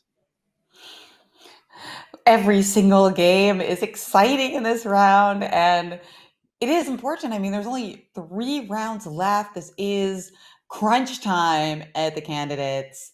Where do you want to start, Don? You want to look at that critical Lei Ting-Che game? Yeah, so I think the order of operations should be Lei Ting-Che, and then obviously Muzichuk Vaishali game will be stable for a bit longer as Vaishali will contemplate her next move. I want to check into the Guryachkina game as well, but this is where the biggest fireworks are happening because Katerina made a decision. She did not play the computer move immediately. She took on g4 first, which I think, given the circumstances, is not the worst thing in the world.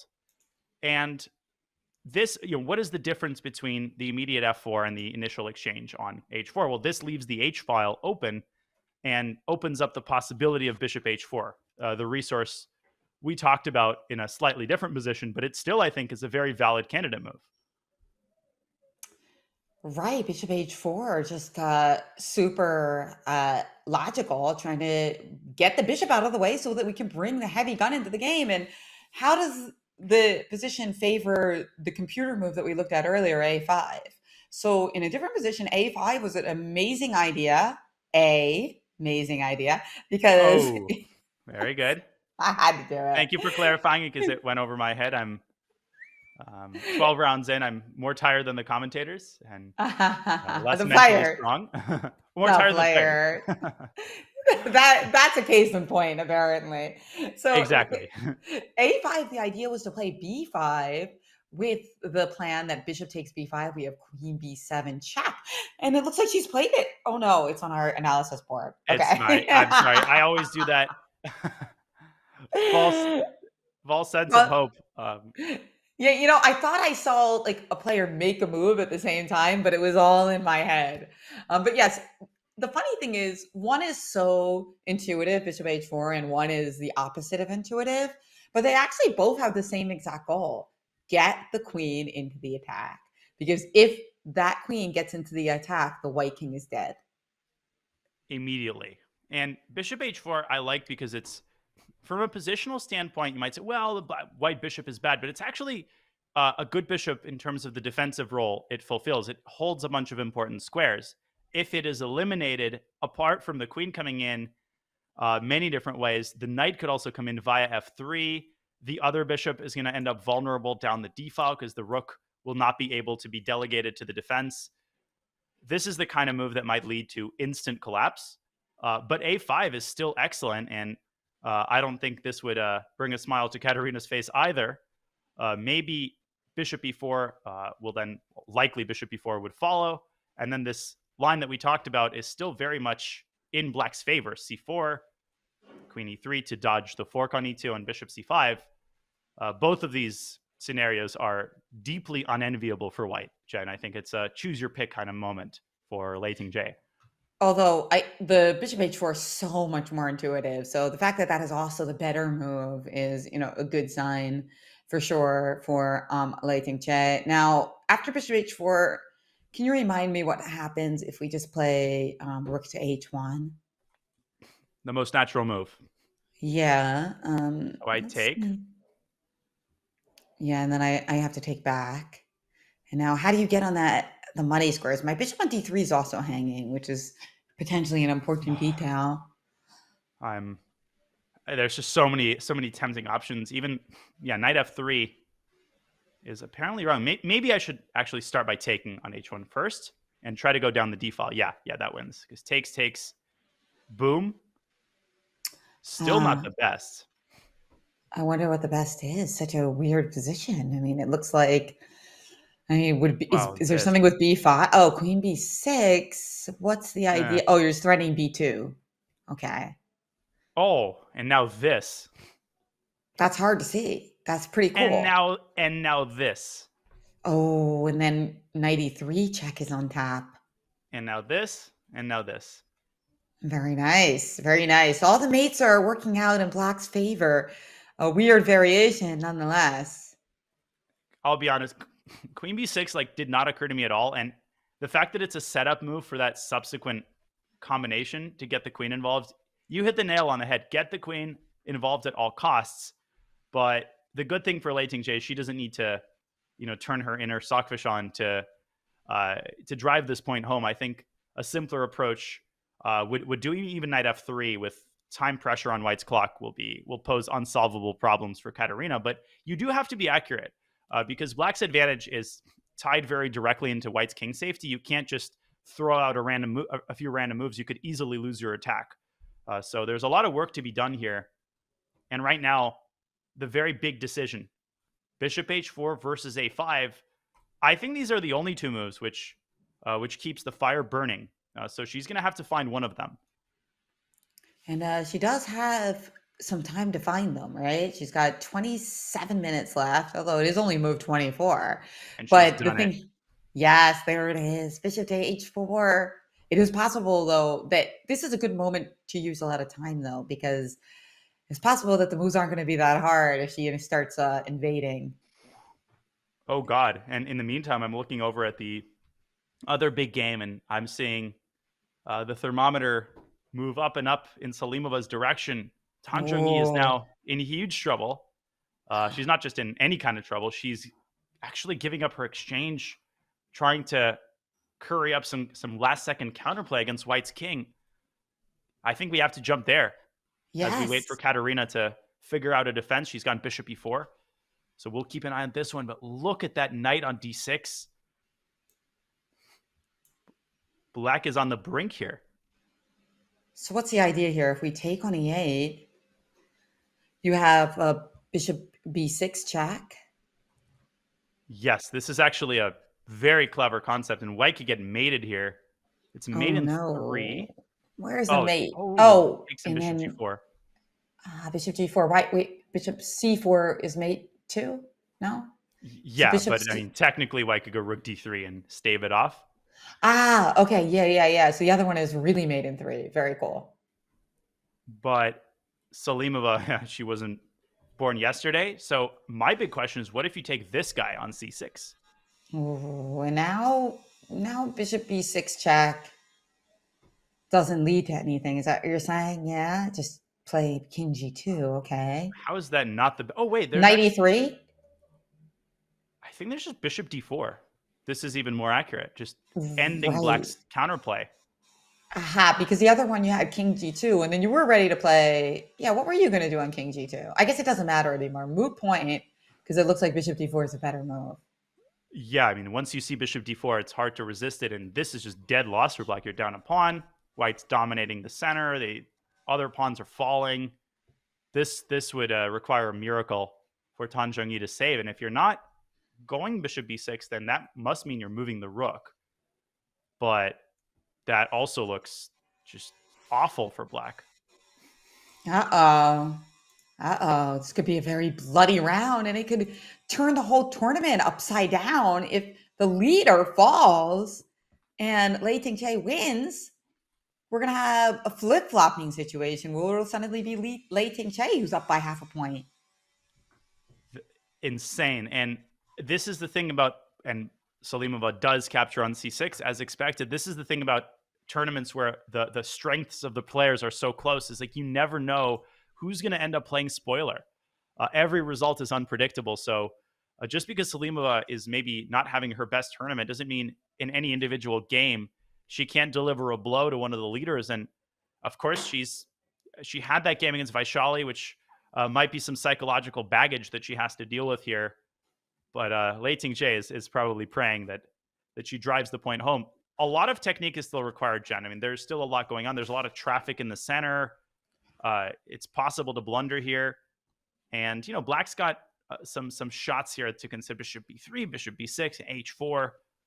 And I don't see the immediate knockout here. That's the thing.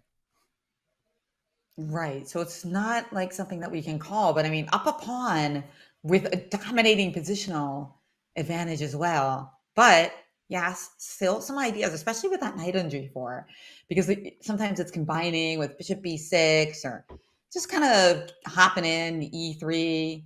Therefore, why don't we just chase it away? And then you have to play knight h6, right?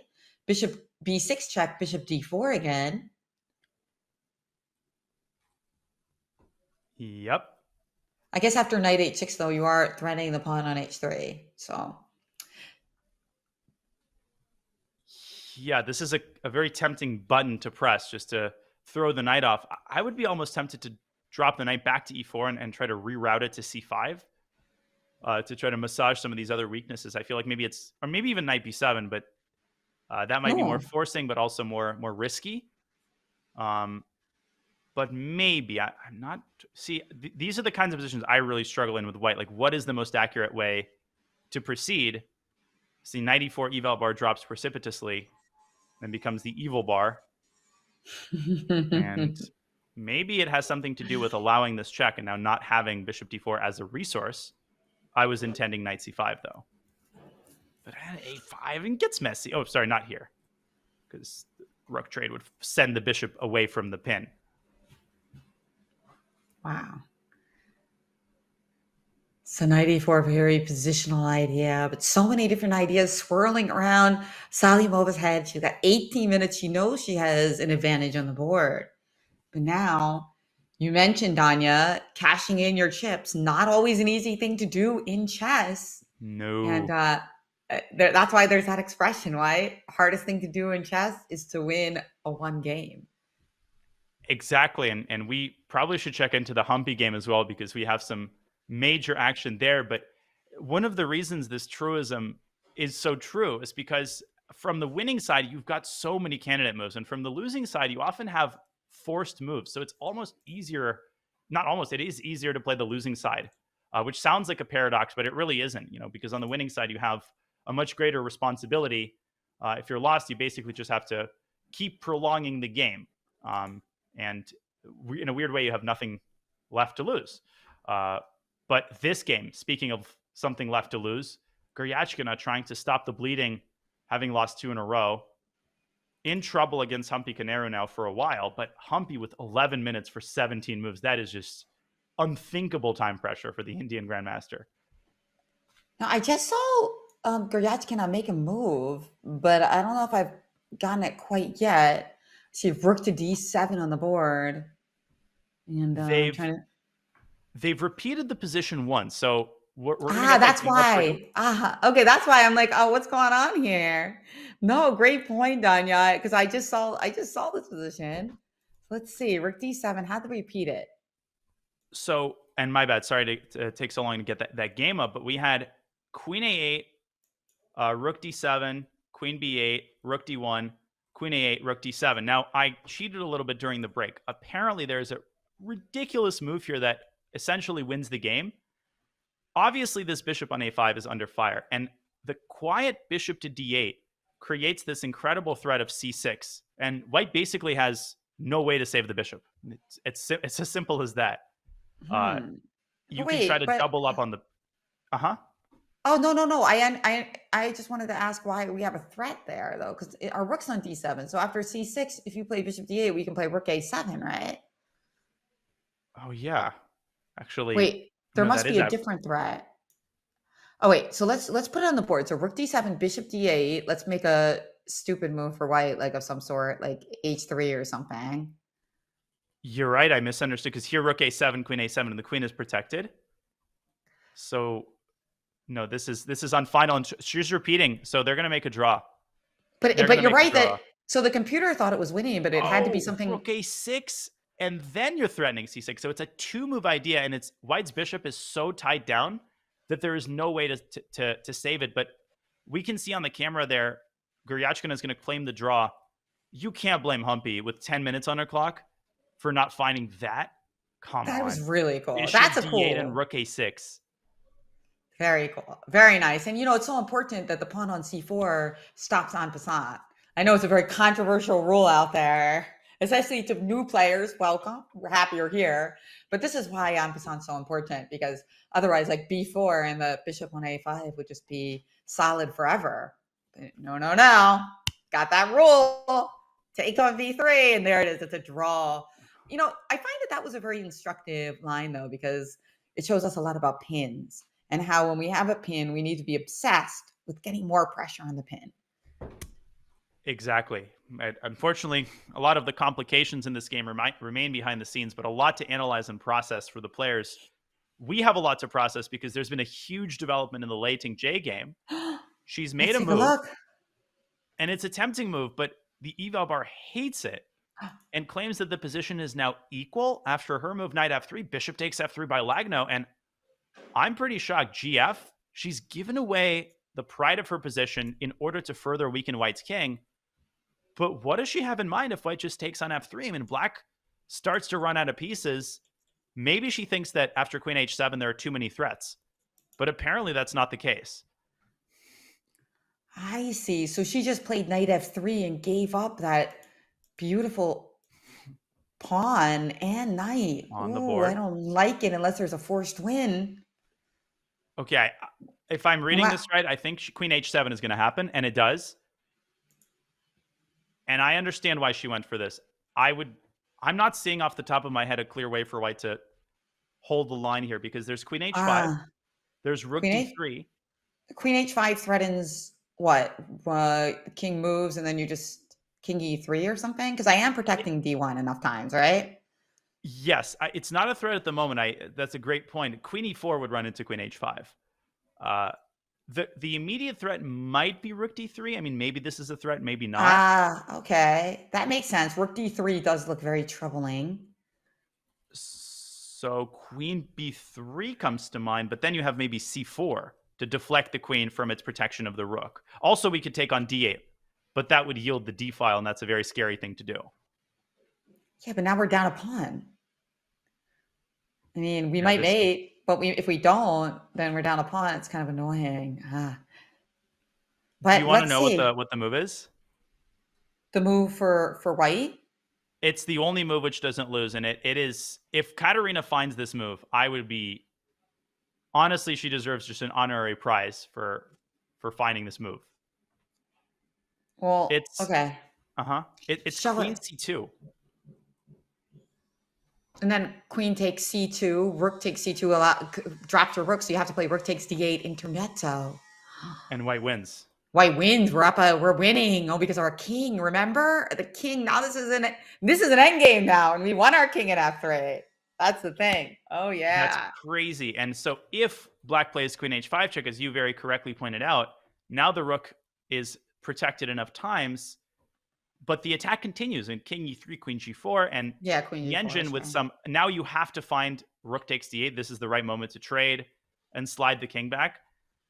So I'll put it this way. If Katarina pulls this off, then, you got to take your hat off and congratulate her.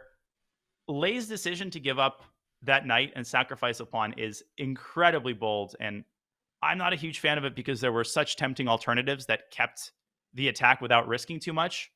But it demonstrates a belief in her calculational ability. Yeah.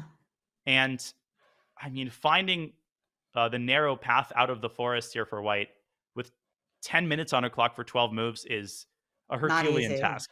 No, that's a tall quote, right? Like how tall? That you got to make them find make them think that 2 + 2 = 5. Exactly. And there's a path back for 1. But queen c2 it's the kind of move, once you actually see it, just like with a lot of engine moves, it's, of course, you want to trade queens.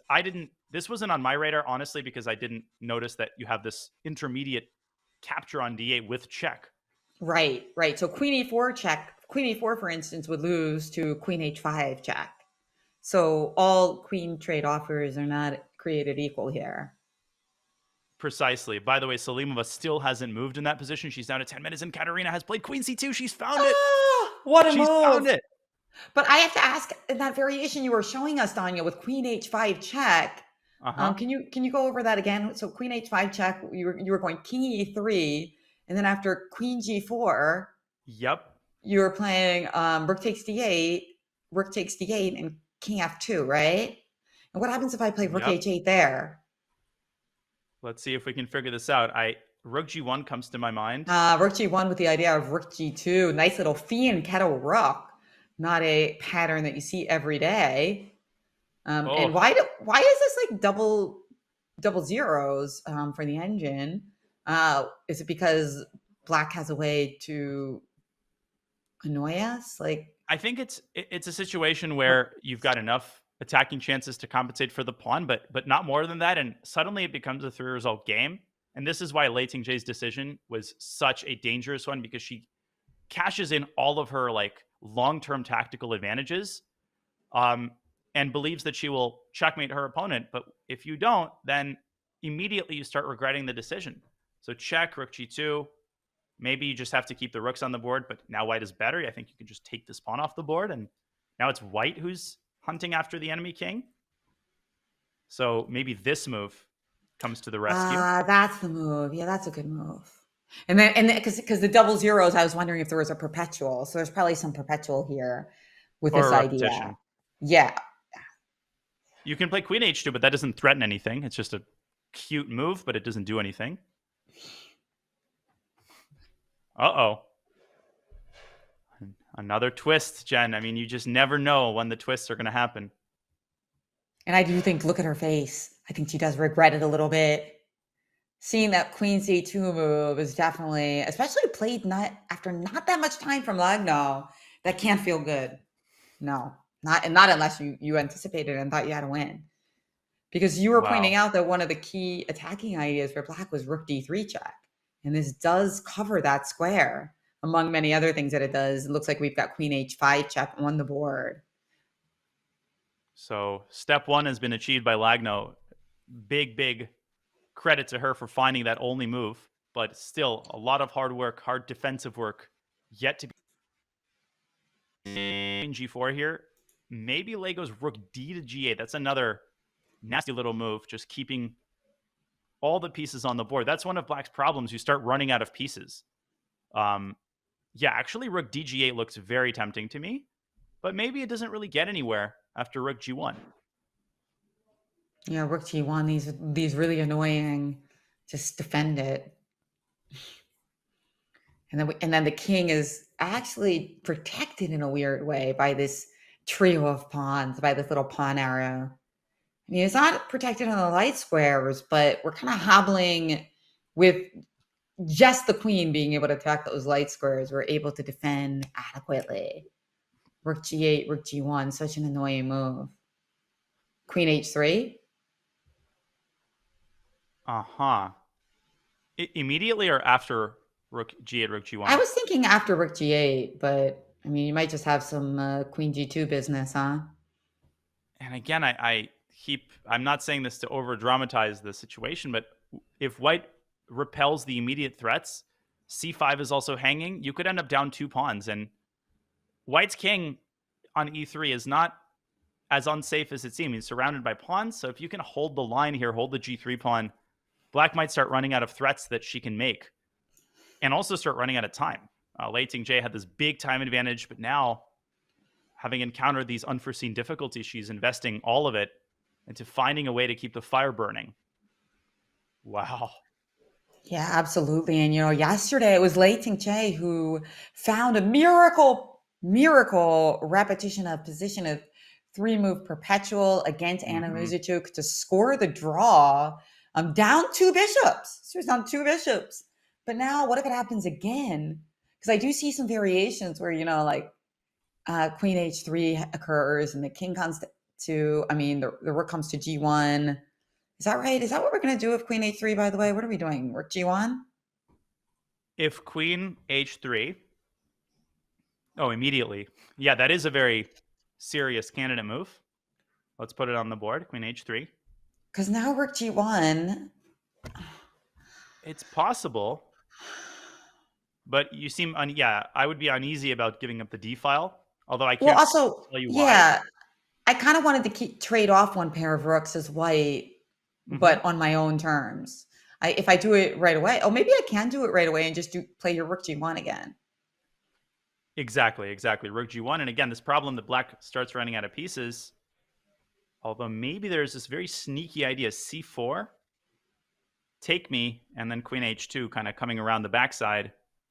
And right, threatening queen g1, queen d2 check potentially.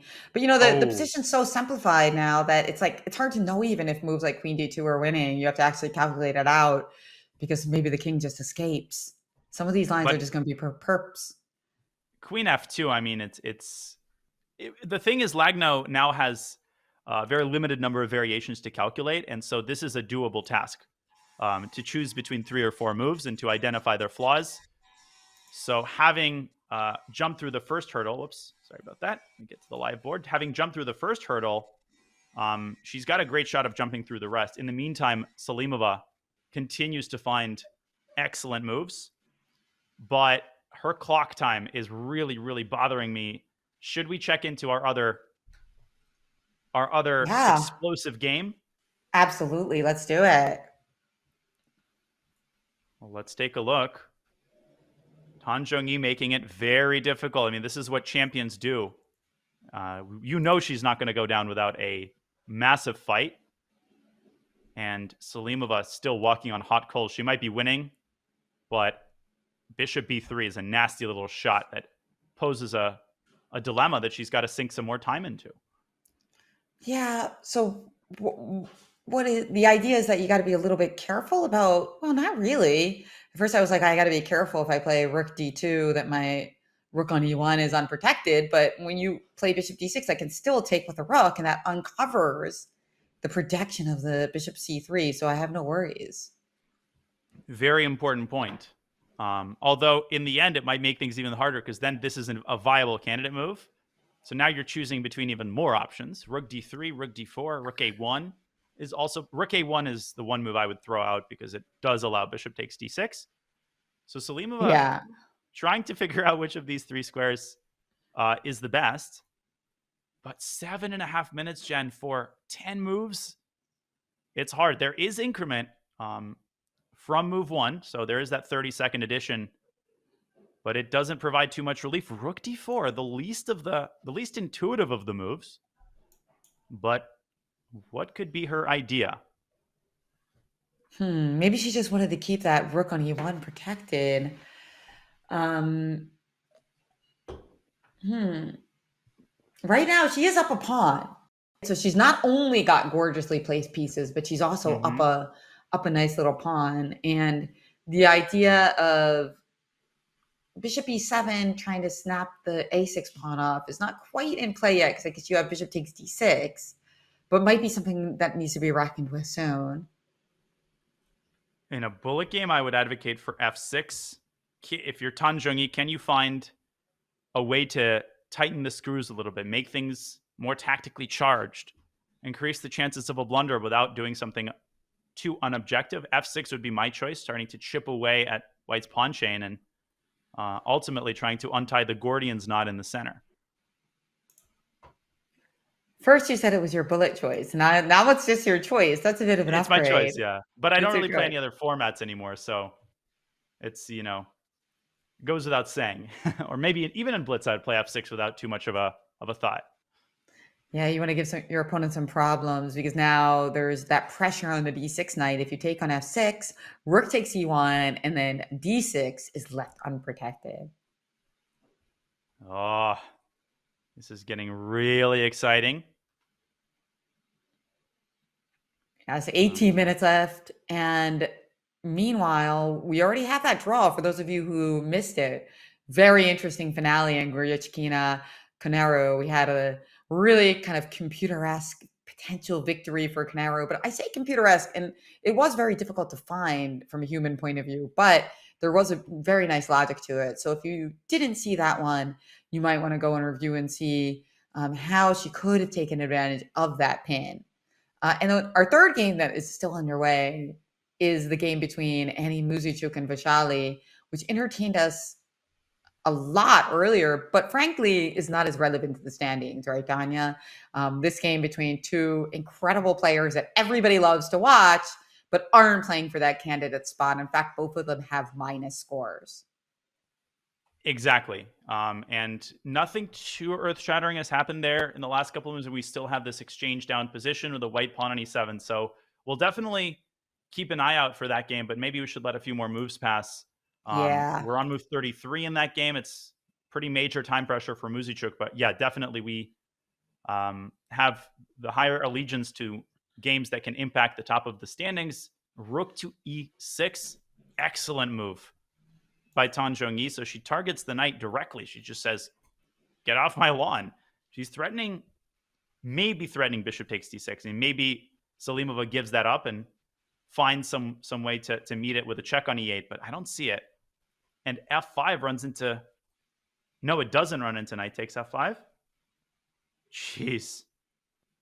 Right. So if it doesn't run into knight f5, what's the point? You're just going to go back and say that you induced a weakness.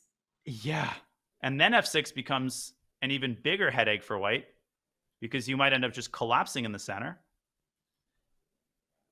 Actually, that's kind of genius by Tan Zhongyi. I don't want to jump the gun here. Maybe there's some flaw, but in time pressure, this is so hard to deal with.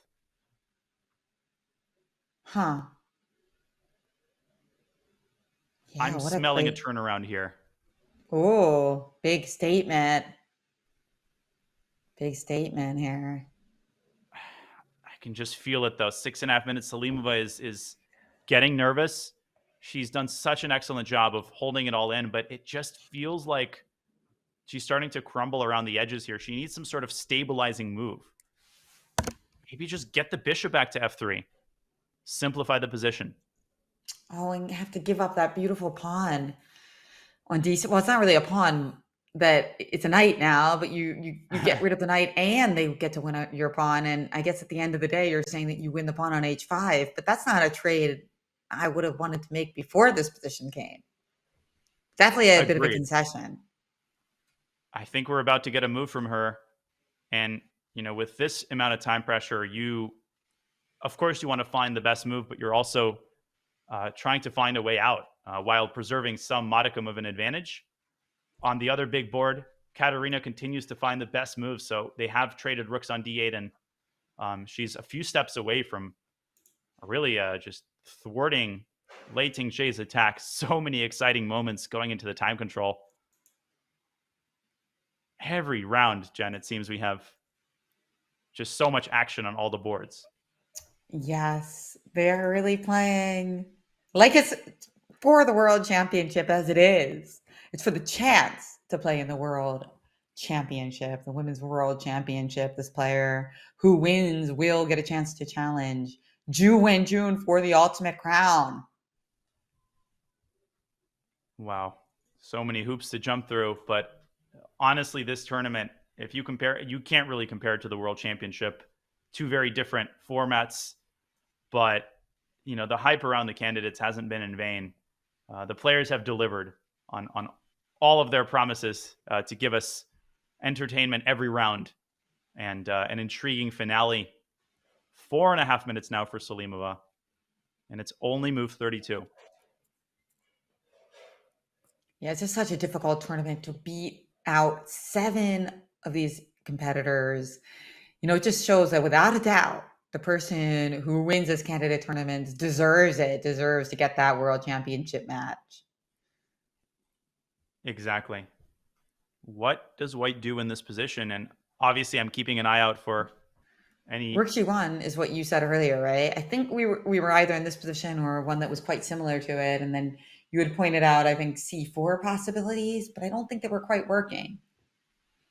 In the Tan Zhongyi game. Yeah. I'm sorry, in the Lei Tingzhe game. I'm sorry, I just opened that one up for just a second. Sorry. Yeah. I'm also confused. Yeah, let's go to that. Maybe we should go to that board now, because when is Nurgul Salimova going to make a move? Is that maybe we should leave her, and that's when she'll move. But in the other board, we've got a couple of big decisions made. Lagno also in acute time pressure, so maybe we can quickly swing over to the other board. And The last move was b6, Jen, by Lei Ting-Jie, kind of signaling that she's she doesn't see a clear way to continue the attack and wants to sit on the position, which can be a very effective strategy when your opponent is in time pressure. Sometimes you need your opponent's help. That's right. I mean, she is down a pawn, but she knows that, like, in this position, the activity of both her queen and her rook are far superior to White's. So it is still something where White needs to be careful. Like, can we come up with a blunder here for White? Is Queen E4 a blunder, for instance? That was also my question to you. Maybe Rook Rook D4. D4. Yeah, I was thinking, even and Rook then, F. That would be I'm a sure. blunder. Yes. B3 was a choice, the pretty quick choice actually of Lagno. Oh, and it does look like, by the way, I don't want to pull you there right away if you don't. Oh, she hasn't made a move yet. I'm sorry. I thought Salimova had played a move, but she's going under 3 minutes, Tanya. No, she That's did. stressful. She played Bishop F3, and we got to go back there, I think, because it's clear that this game is going to go along these lines. If there's a big blunder, then we'll take you there. But apparently Tan Zhongyi has responded with a mistake. Tan Zhongyi is playing for a win at this point, and playing against her opponent's clock. She's gone H4. Another money move by Salimova, by the way, Bishop F3. Real professionalism, but what now? And why is H4 so frowned upon? Could it be F5 now, followed by Rook takes H4? I doubt it. I'm not seeing it, Jen. 2 minutes on the clock is very, very disturbing here. And so F5 here. Wait, how is it that after H3, so after Bishop F3, I thought that she was going to take the knight off on D6, but she didn't. And she played H4 played. instead. F5 played, okay.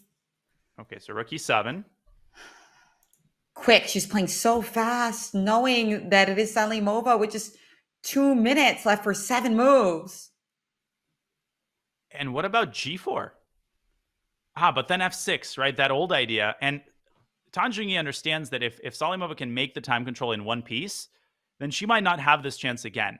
So her best bet in an objectively lost position is to really almost try to flag her opponent and pose problems of sufficient difficulty. G4 played. Oh, G4. Look at Salimova completely on fire, but you're right. That move F6 Oh, throws everything into chaos. Did you play played. it? Played. Played it. Yes, she knows what she's doing. You What? gotta hit her when she's still got only 6 minutes left till time control. Then she's gonna slow down.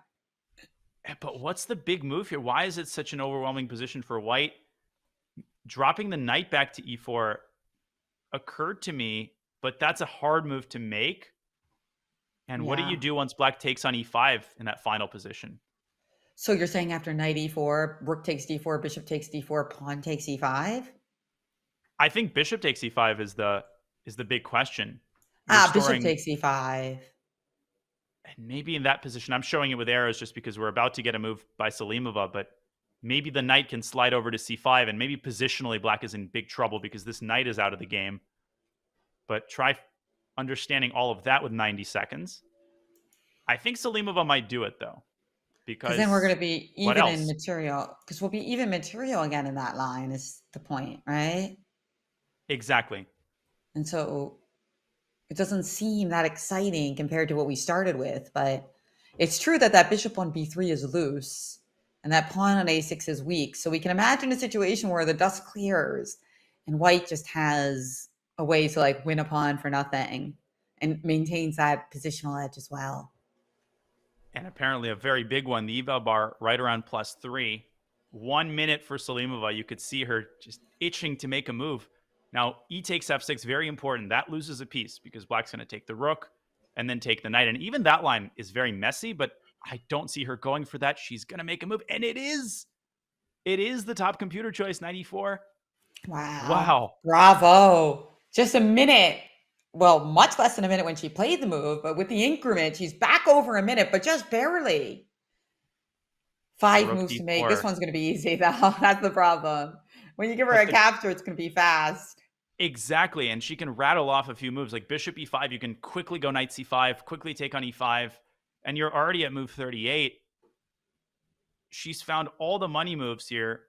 Honestly, this is some stunning presence of mind, cold-bloodedness, but still a few hoops left to jump through. Tan Zhongyi maybe will take with the pawn. What's the move that poses more practical challenges here for white? Well, I understand from a positional perspective why you wanted to take with the bishop, because taking with the pawn, your bishop on c7 is terrible, and you're giving me these extra options of playing f6 later, g5 later, bishop f2, hitting you on h4, bishop c5 possibilities. It just gives me a lot more options. Exactly. And it Maybe seems positionally less good. So tactically worse and positionally worse is usually a sign that it's not a good move.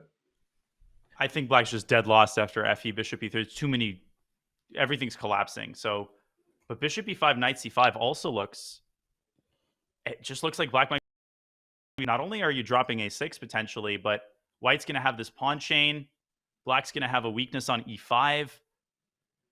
Oh, I'm just so impressed with Salimova's decision-making and time pressure. I was kind of smelling a potential turnaround, but Tan Zhongyi's risk, her gamble to play against white's clock, it's not paying off right now.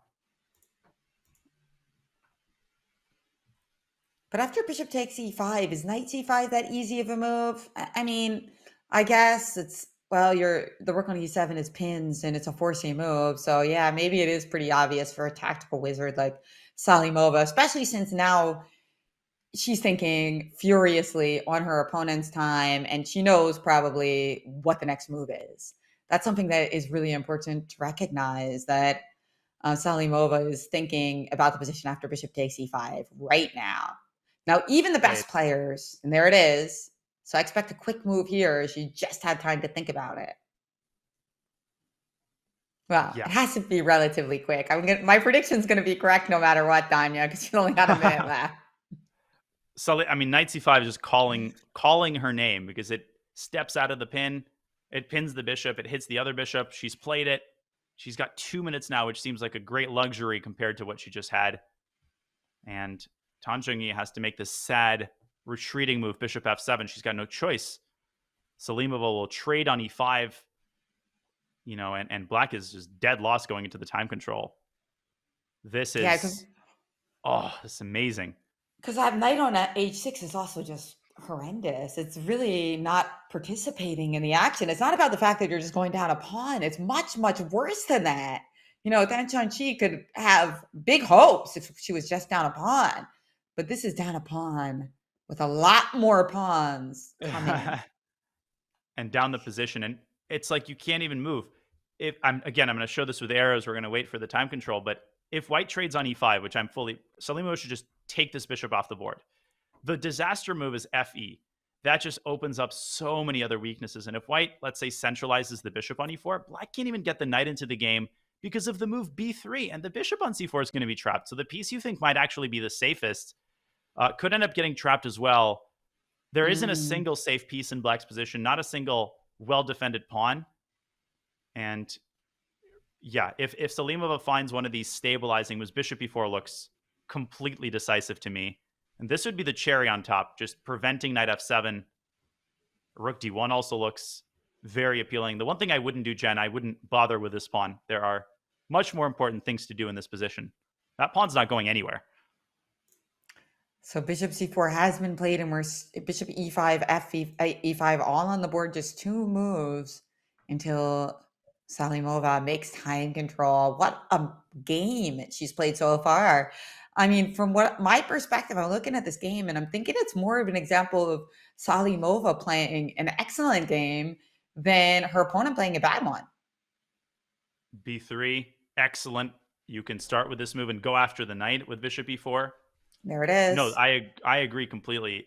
If she can drive this one home, not only would this signify mental fortitude, but also we talked about her increasing universality, right? As a player, being able to win positionally as well as tactically is necessary to get to the next level. And this is just a Karpovian masterpiece by Salimova, holding the advantage the entire time, surviving the time pressure, and now making the perfect move and making the time control. This one is, this one looks over. What a move. Bishop e4, now g5 on threat, just trapping that knight on the side of the board. You got to sidestep that, but what are you sidestepping for? You're going to be playing king f8 so that you can play knight g8? That is not desirable. This is resignable. I mean, she's not going to resign. She's going to go bishop e8, but we might be a couple of moves away here, and big applause for Salimova. But we still have another time scramble in our other big game, Lagno versus Lei Jie. Shall we go there? Yeah, let's go there. They haven't made move 40 yet, and actually they're pretty far from it. As we see a couple moves here, rook to d4, and now queen h7 for Katerina Lagnos. Yeah, she looks... And here also, keep in mind, there's like some of those perpetual possibilities. Queen h8, queen h7 check. Yes, you can hide your king on a6, but do you want to? Yeah, not something I do voluntarily. And look at this king and how it's holding all of the checks. It's surrounded by these vultures, and they can't get in there. It's just the lone king is holding all the critical squares, allowing the white queen to jump into the counterattack. Lei Jie is regretting her choice. Rook takes f4, and that's an indication she's going to take the draw here, I think. Queen takes rook, and it's a dead draw. There's no way black has anything except perpetual. Just don't play king d3 or king e4. We saw that yesterday. I mean, it didn't happen. It happened in a variation, that diagonal skewer.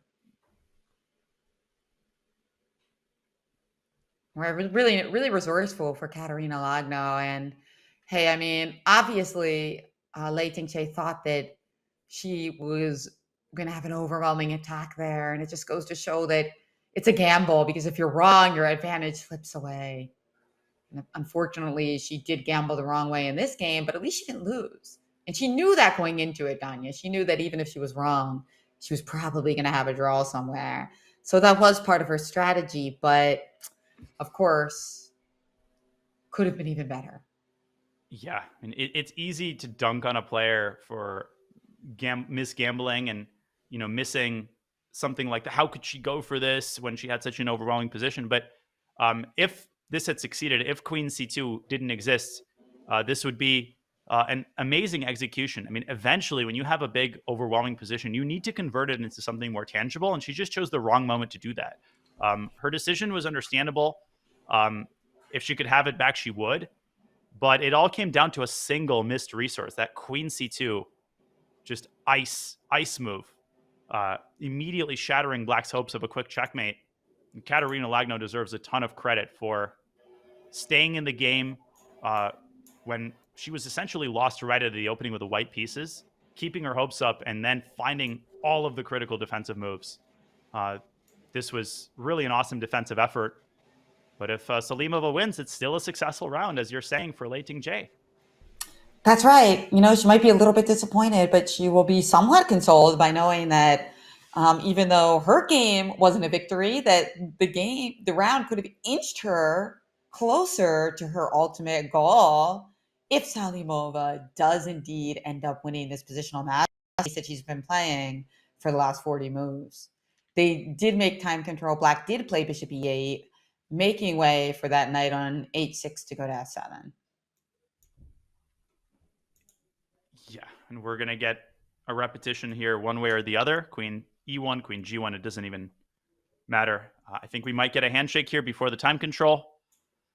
Black has nothing else to do because white is threatening to pick off this French pawn. Finally, it's caused so much pain, and now white can pick it off unless black keeps on checking. Wasting no more time, they are about to shake hands. One of the players will call the arbiter. We already know the procedure, but the result is not in question. It's a very combative draw. Two very combative draws so far, with two other games still remaining. Yeah, we have, of course, somewhat neglected Vashali versus Muzichuk. We dug into some great variations earlier in the round, but with the two leaders going at it, we haven't seen this one for a little while. But if you want to keep this one up while we wait for a handshake, there it is. You There it called is. it, Danya. As it looks like Lei Tingche is breaking into a smile. Lagno is showing her some variation. Yeah, Looks like she's Katarina. Why'd you play knight f3? yeah, she's pointing something out on the H file. But yeah, again, that queen c2 move, fantastic move. The importance of the in-between move, guys. Got to keep that one in mind. Yeah, it's a missed opportunity. But again, you told her before the round, you draw with black, and Tan Zhongyi loses. Sign me up, she would say. So it's important for her not to be down on herself. 2 more rounds to go. Everything yet to be decided. And there's one more time scramble to be decided before the time control. The Salimova game is going to take a while. Nurgul is going to take her time, having made time control. But it looks like Anna Muzichuk is lost. She just hasn't made anything of that pawn on e7. And Vaishali defending like a wizard so far. She's just playing king g8, trying to get her king closer to the action so that I suppose she can trade queens, and it should be easier for her with the queens off the board potentially, right? We talked about using the king in a smart way. I think that's actually a genius move because the tempting option for white is knight c7. That's what I was trying to figure out. And I think Vaishali just wants to move the rook away. And her claim is that once white promotes, that knight on e8, one way or the other, is going to be trapped, maybe even by black's king, potentially by sliding up to f7, or maybe something else.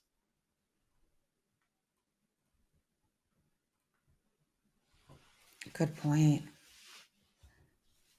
So what's white going to do now?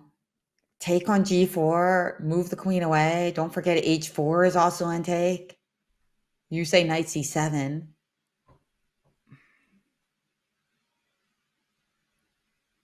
Maybe knight c7, rook b8 is an option to load up the attack on the b pawn, because it's important to understand that even if white gets 2 pieces for a rook, that might not provide any relief if, for example, the b pawn is eliminated and white's pieces are stuck on black side of the board. But knight c7 has been played, and we've got major action with 4 more moves to play. 5 moves for black and under 5 minutes for both players.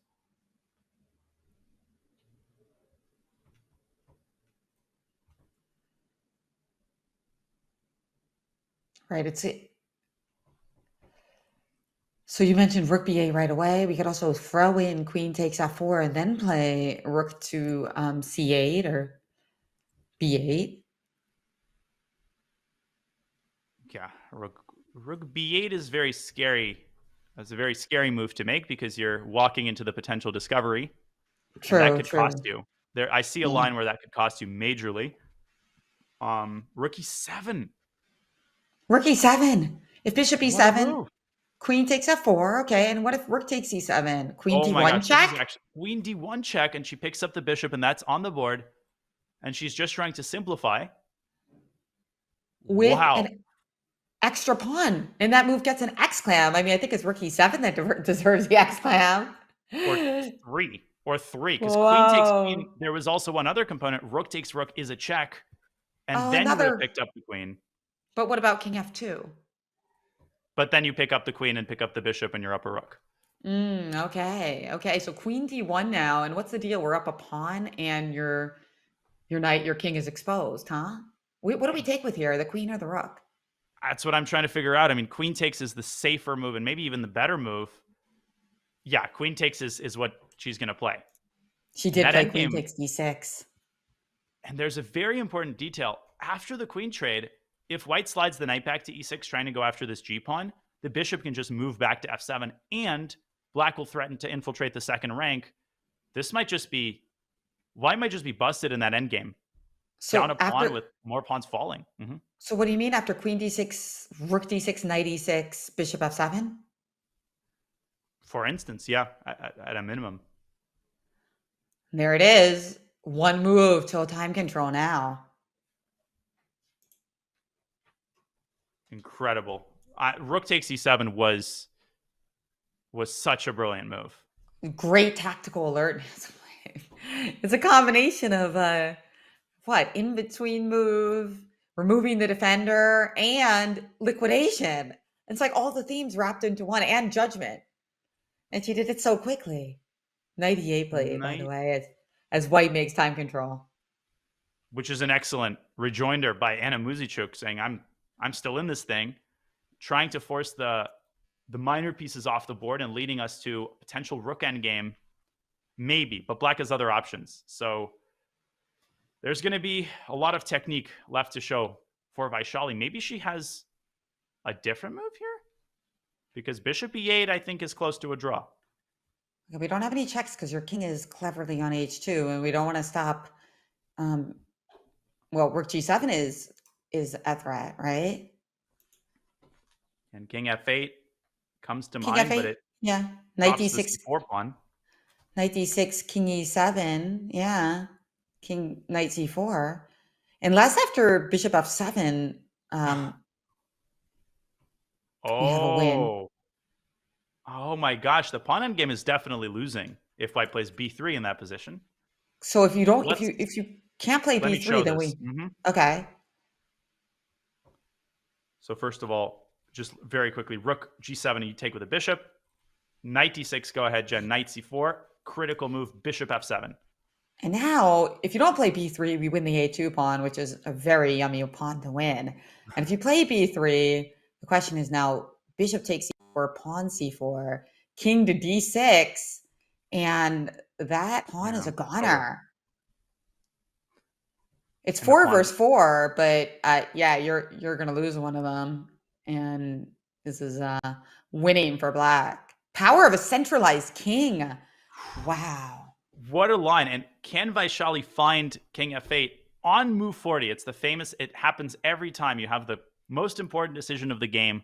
Just when you're about to make time control, she has left herself with plenty of time to figure this out. But first of all, she has to just refrain from the temptation to automatically take this knight, because that endgame, I think, is very holdable for Anna.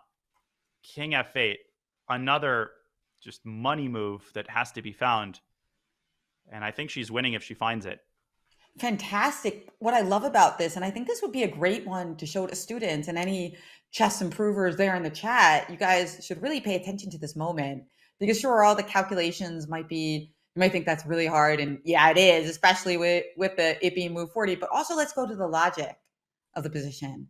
A minor piece endgame is in general going to be more winnable than a rook endgame. I mean, I'm sure you might have heard the expression before, all rook endgames are drawn. Bishop first knight with pawns on both sides of the board. No such expression exists for that for a reason, Tanya, right? That gives black a lot of winning chances. Exactly. There's a lot of truth to that assertion. And I think that the hurdle here is to spot bishop f7. It's so easy to just stop one move too soon. That's a very famous kind of reason that we make mistakes. We calculate and we stop one moment, one move before we should. Can Vaishali spot bishop f7? Can she evaluate the pawn endgame correctly? I'm still floored at rook takes c7. And can she cross this final hurdle before the time control? We're about to find out in 2 minutes and 18 seconds at the maximum. That's right, Danya. And I have to say it's a good sign that she's thinking for 3 minutes. Because, I mean, what else is there besides bishop e8? It means she's deciding between those two moves. And Les thinks that. And once she starts thinking about it, you know, I feel like the chances are thinking seriously about it. The problem is when you have so little time that you just play bishop e8 automatically. That's the real scary part, right? Where you're very likely to miss it. What do you think? If you had to guess right now, do you think she's going to play bishop e8 or king f8? King f8. I'm putting my faith in her. Now, if she plays bishop e8, I wouldn't say the game is over. It's a draw. Maybe that's a legitimate winning attempt. But you're absolutely right. There are no other moves because rook d2 is out of the question. You're dropping you're going to win the minor piece back, but you're dropping all your kingside pawns. So she's already spent almost 5 minutes. It must mean she's trying to figure out king f8. And the longer she thinks, the more encouraging of a sign it is, because the higher the likelihood that she assesses that minor piece endgame correctly. I'm building up the tension. There's a minute left on her clock. There's no reason not to spend all of it, Jen, because it is move 40. You're about to get half an hour. You might as well. That's right. She's sensing that critical moment. And this is what great players do. They know that this is a critical moment. Why? Because it's either a rook endgame or a minor piece endgame. That's a very, very two different universes. And there's also a pawn endgame in one of the variations. So, of course, it's critical. Critical by its definition is when there's major changes in the position. And so, why is a great player using all right here? That's why. Consummate professionalism, but 25 seconds, huge moment. Not a tournament-defining moment, but definitely for these two players. And she's got it. King F8 on the board.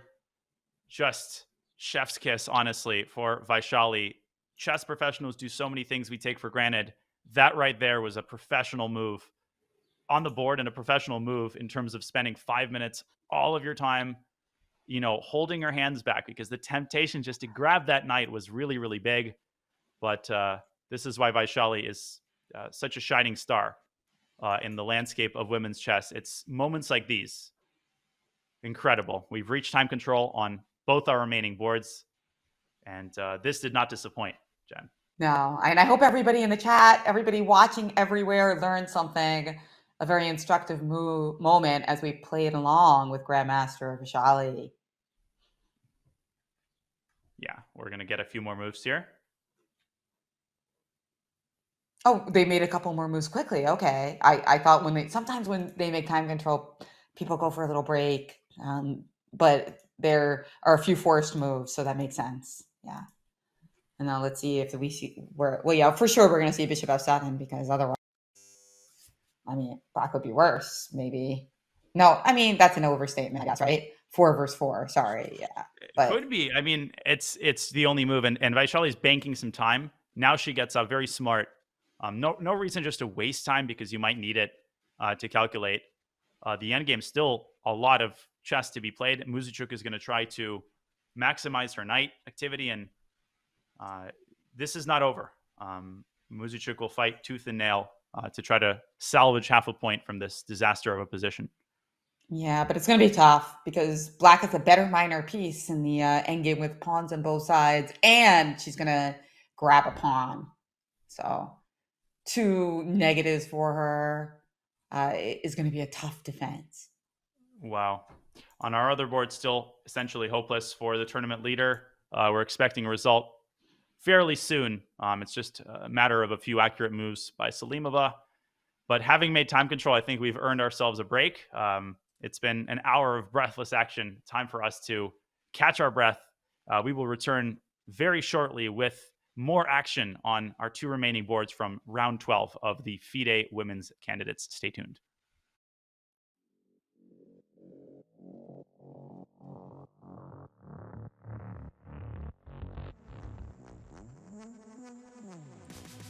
If Vaishali were to win the candidates and then the World Championship, she would be India's first women's champion. First, she has to win the candidates. Like her younger brother Praggnanandhaa, who is also competing in Toronto, Vaishali is rising fast in the chess world. She entered the Grand Swiss in October, seeded number 12 out of 50.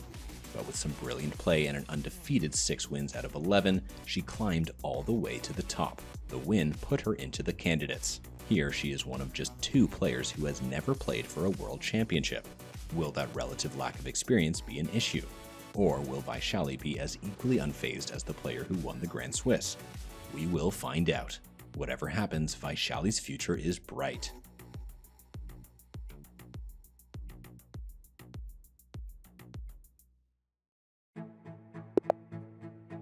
This is chess. Chess is an experience. The excitement, the joy,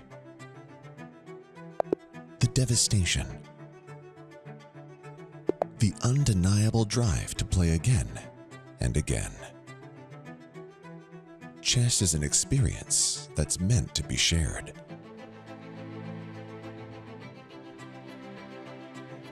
What if you could experience chess in a completely new way? On a real chessboard with the power of AI at your fingertips. This is Chess Up 2. Take everything you love about playing on Chess.com and experience it on a real chessboard. Play a blitz match against a random online opponent.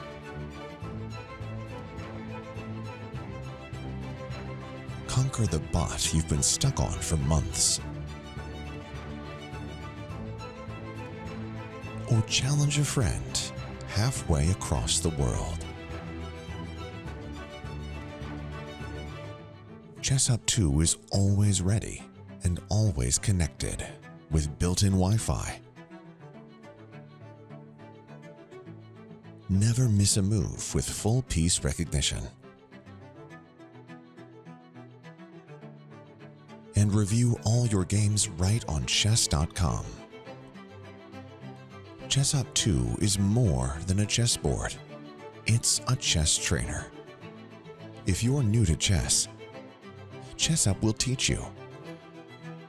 If you already know how to play, ChessUp will teach you how to really play. With patented AI assistance, you can balance a match between players of any skill level, or hone your skills against one of the built-in AI coaches.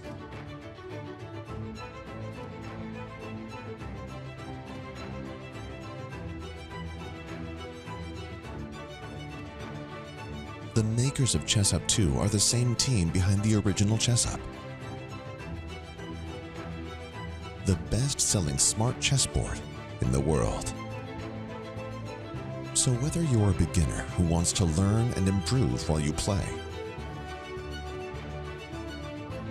or a chess pro who wants to go deeper into the world of chess, experience ChessUp 2 and level up your game.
2 games left in round 12 of the 2024 women's candidates. Women's Grandmaster Jennifer Shahade, GM Daniel Naroditsky, bringing you coverage from today's very important round where 2 games have concluded peacefully, although the games themselves were anything but peaceful. And in the 2 remaining games, we've got end games as we transition to our bird's eye view, Jennifer. Salimova, I'm shocked to say, not only hasn't won the game yet, but may have committed a serious error that complicates the winning process. I'm pretty shocked. Looking at the board, it may seem totally overwhelming, but the eval bar tells a different story. And I think she's made an impulsive move that will make the win a lot harder to achieve.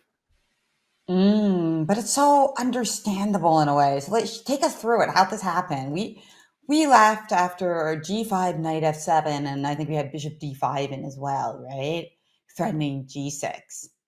Yeah. So this was perfectly done, and at this point, I think there's many ways to win cleanly. The move that I was partial to is to push G6. The basic idea is to freeze the black king on H8. We'll get to that in a moment. Knight D6 is basically forced, and now just put the bishop on E6, isolating the E5 pawn. And the game is over immediately because black can give a check on C6. The king slides over. Maybe this position Salima didn't find to be as convincing, but there's rook D1. Even rook G1, rook G5, rook H5 is essentially unstoppable. But I think rook D1 is a more human way to win. And if black plays E3, you can just take the pawn. Knight F5, King F4, time to sign the score sheets. I mean, this construction right here, it tells the whole story. Instead, we saw F6 from Salimova, which is perhaps the more tempting move, and the more thematic move. But after the trade, and after black slides the rook away, it's harder to get to black's king. It can step up to H7, and somehow black is still clinging on for dear life. White is still winning, no question, Jennifer, but I'm a little bit concerned given Salimova's past and her difficulty in just finishing some of these games off. Yeah, and only 14 minutes on the clock. But before we dig in further to that, we do have a special treat for y'all. We do indeed. We've got Mike Klein standing by with Lei Ting-jae, who drew her game. And if Tan Zhongyi loses, will join her in the lead. Let's go on over to our correspondent in Toronto. Mike, take it away. Thanks, guys. We're here with Grandmaster Lei Ting-jae, who played a draw today, and it looked like you were pressing. You gave up your G4 pawn. Did you think you were going to have a mating attack against the white king? Yeah, somehow I think it should be winning for black. Then later on, I just miscalculation. A little bit of an interesting day. I mean, on some level, maybe you should have won, but also Nirgül Salimova, at the time of this interview, looks like she's beating your biggest rival, which would be Tan Zhongyi. So do you feel like if that result holds, that it'll be kind of a good day for you? No. Generally, I think I just focus my game. I don't really care about I can see my friend's game, and I think everything can be happened during the game until the end if you see the result. Because like yesterday, I was also very lucky to save the game, so it's hard to say like this. And I was actually going to ask you about yesterday. So I know some disappointment not winning today, but do you try to remind yourself about the fact that you saved the game yesterday and take the long view? Yeah, for me, I didn't win today, maybe because I saved yesterday's game. So if you change your mind, okay, it's even. And I talked to your coach earlier in the day today, Grandmaster Timur Rajabov. Tell me about that relationship. What kinds of things is he teaching you? I think he's a very funny guy, and he's a very nice coach. And generally, he teaches me a lot of stuff beside the chess, and we also check a lot of chess stuff. But I think the most important thing he support me or he teach me is a mental part. And not every second is coming with their player to the tournament, but it seems like every day he's coming with you. Are you talking about chess right up to the last moment that you go in the playing hall? No. Generally, we're just talking some jokes and some stuff without chess. Okay, fantastic. It's good to see you in a good mood despite only getting a draw today. Let me just ask you, you've played in a world championship. It went down to the wire. How is the stress level now compared to that world championship that you played? I think compare the match. I think a match is like a more tense, and I would prefer like to play candidates because a match is like the winner is a world champion, the loser just can be the challenger. So for me, I think right now I just focus on the candidates.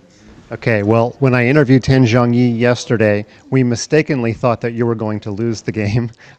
We are assuming that Ten Zhongyi will lose today. We will see if I'm wrong again. But in any case, you might end up with a tie for first place going into the final 2 rounds. So what are your thoughts going into the final 2 days?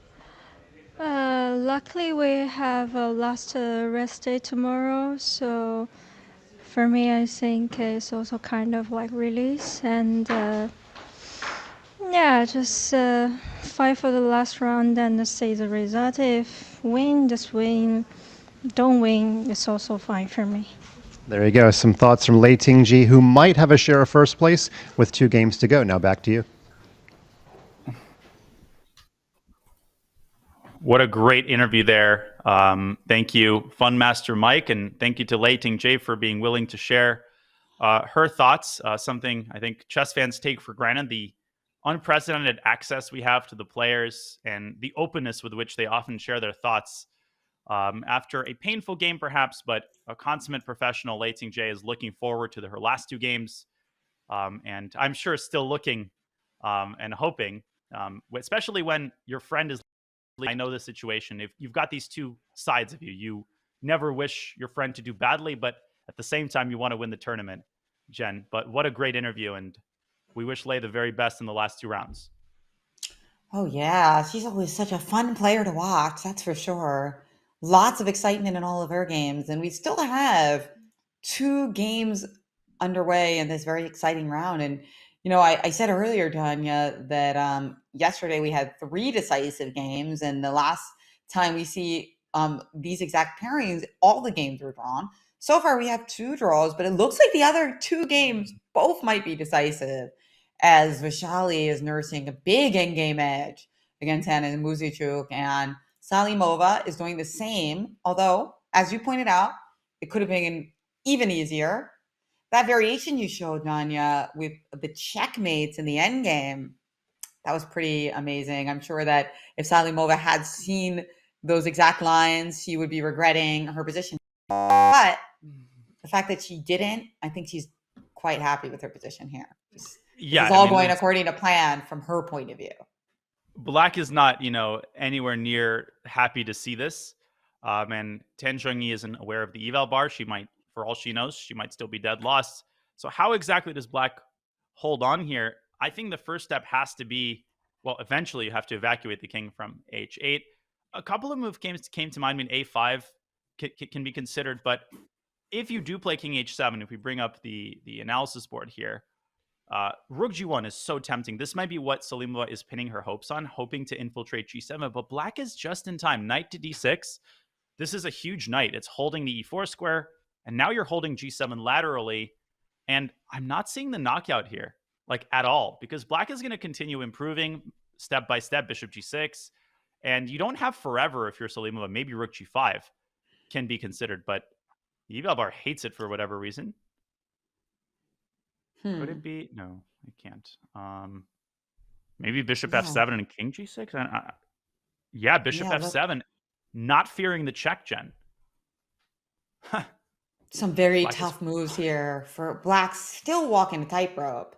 But you're right, the king has an escape route, even if it is a tightrope. Whereas before, those moves that you were playing, instead of the trade creating a pass pawn, that idea of just keeping the king in a box and using that in conjunction with the bishop on d5, very instructive, but nonetheless, it's still a tightrope for Black to even survive this, let alone draw. I mean, to even survive, to make it a big fight. Exactly. And when we see the eval bar drop, I'm just as guilty of this as the average Joe. It's easy to just assume, she's blundered the win and that's it. The game is turning around, but you often don't see how narrow the path is to actually changing the evaluation from completely winning to not as winning. So yeah, definitely Tan Zhongyi is not celebrating here anywhere near that. She's got a very tough decision to make, but plenty of time on her clock. Good time management throughout the game pays off, not just in the initial time scramble phase, but even after the 30 minutes are added. It's not as much time as people might think, because you might immediately slide back into time pressure. Oh yeah, one deep think. We saw that happen with Anna Muzichuk. Such an excellent calculator. She calculated all this stuff, and suddenly she had only 8 minutes. And it's you don't have too many deep thinks, that's for sure. And then you got to keep playing on that increment. Quite difficult. For the rest of the game. We've got a lot of comments coming in here to our Twitch chat here. I love the name Evil Bar.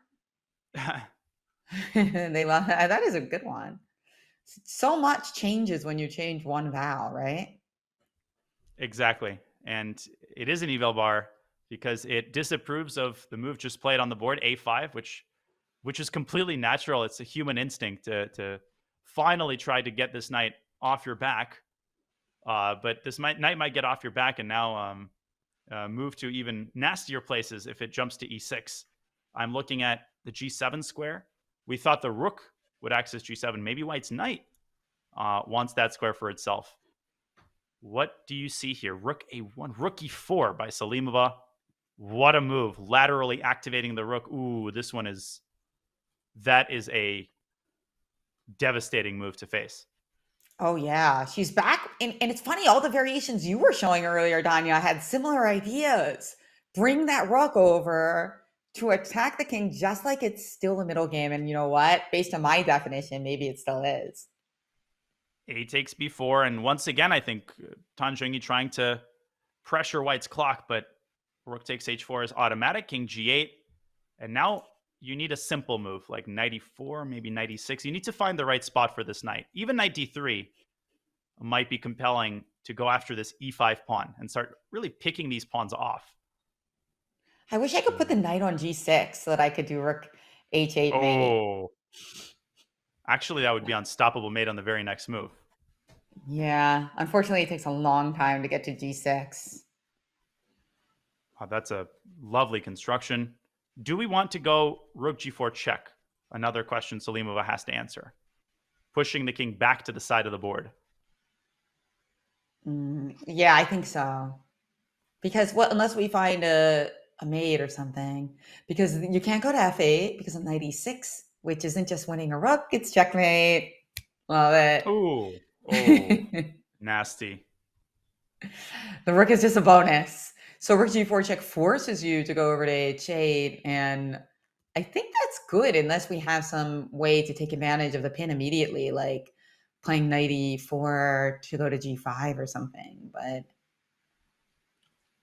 I agree completely. Well, let's pull up an analysis board here. Anna Muzichuk, by the way, seems to be going down as well. That endgame offers very little hope, but nothing cataclysmic has happened there. This is the game that we should focus on, and a move has been played. Let's see. And it is rook g4, so we can keep the analysis board up. King h8, there's this simple move, knight e4. Just Soviet style, sit on the position. And I think the big question is, do you have a response to bishop c6? Is there a knockout here? Bishop c6, huh? I feel like there's got to be a tactic. Where's the tactic? There has to be. I'm looking. Something with bishop f7 and knight g5. That doesn't work. No. Another check and then back to g8. But then white. And then bishop f7. No, nothing there. No, I want to keep that there. No, that wasn't. I actually want to find why is this so winning? Maybe just takes. Taking rook g7? But then there's this rook f6 trick, which is... Yeah, rook f6, insane. Excuse-moi. That was sorry. That was not a good idea. What about slow move? This is rook g6?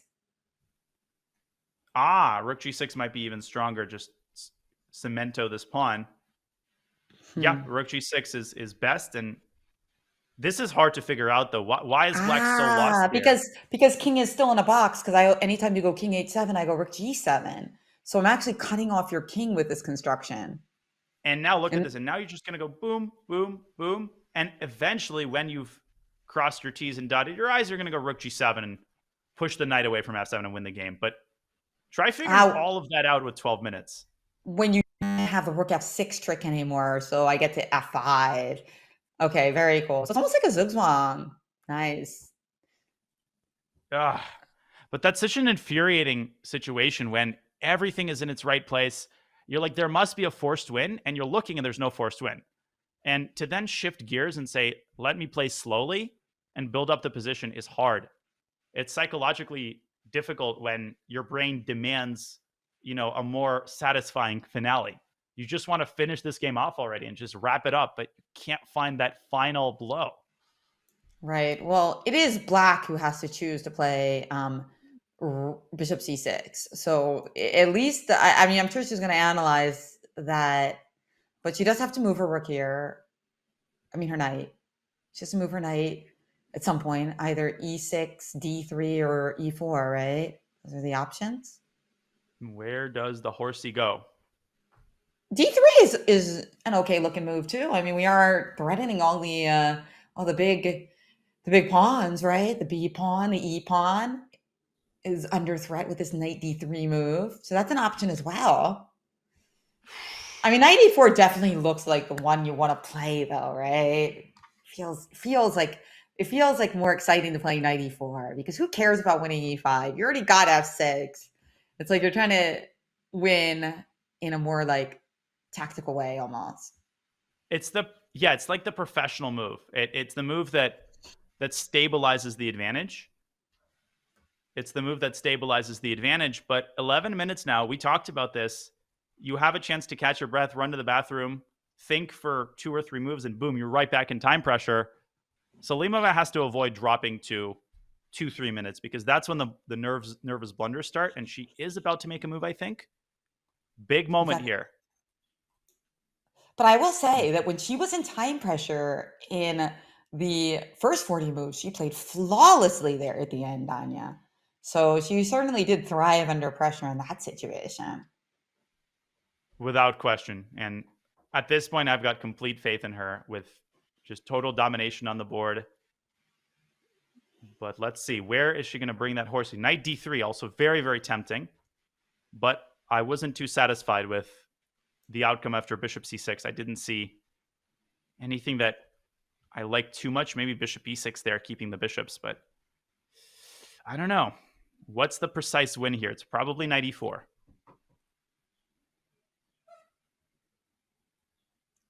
Yeah, knight e4 feels very tempting. Not going for more pawns, but saying that like, hey, my f pawn and my beautiful pieces is enough to get it done.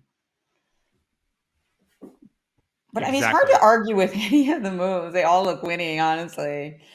Like knight d3, it looks really good too. It's just that I don't care that much about the b pawn, right? So I'm not really that invested in winning the b pawn. And the fact that I'm attacking the e pawn doesn't mean that much because in order to win the e pawn, I have to trade my bishop for your knight on f7, and I don't really want to do that unless I have a forced win.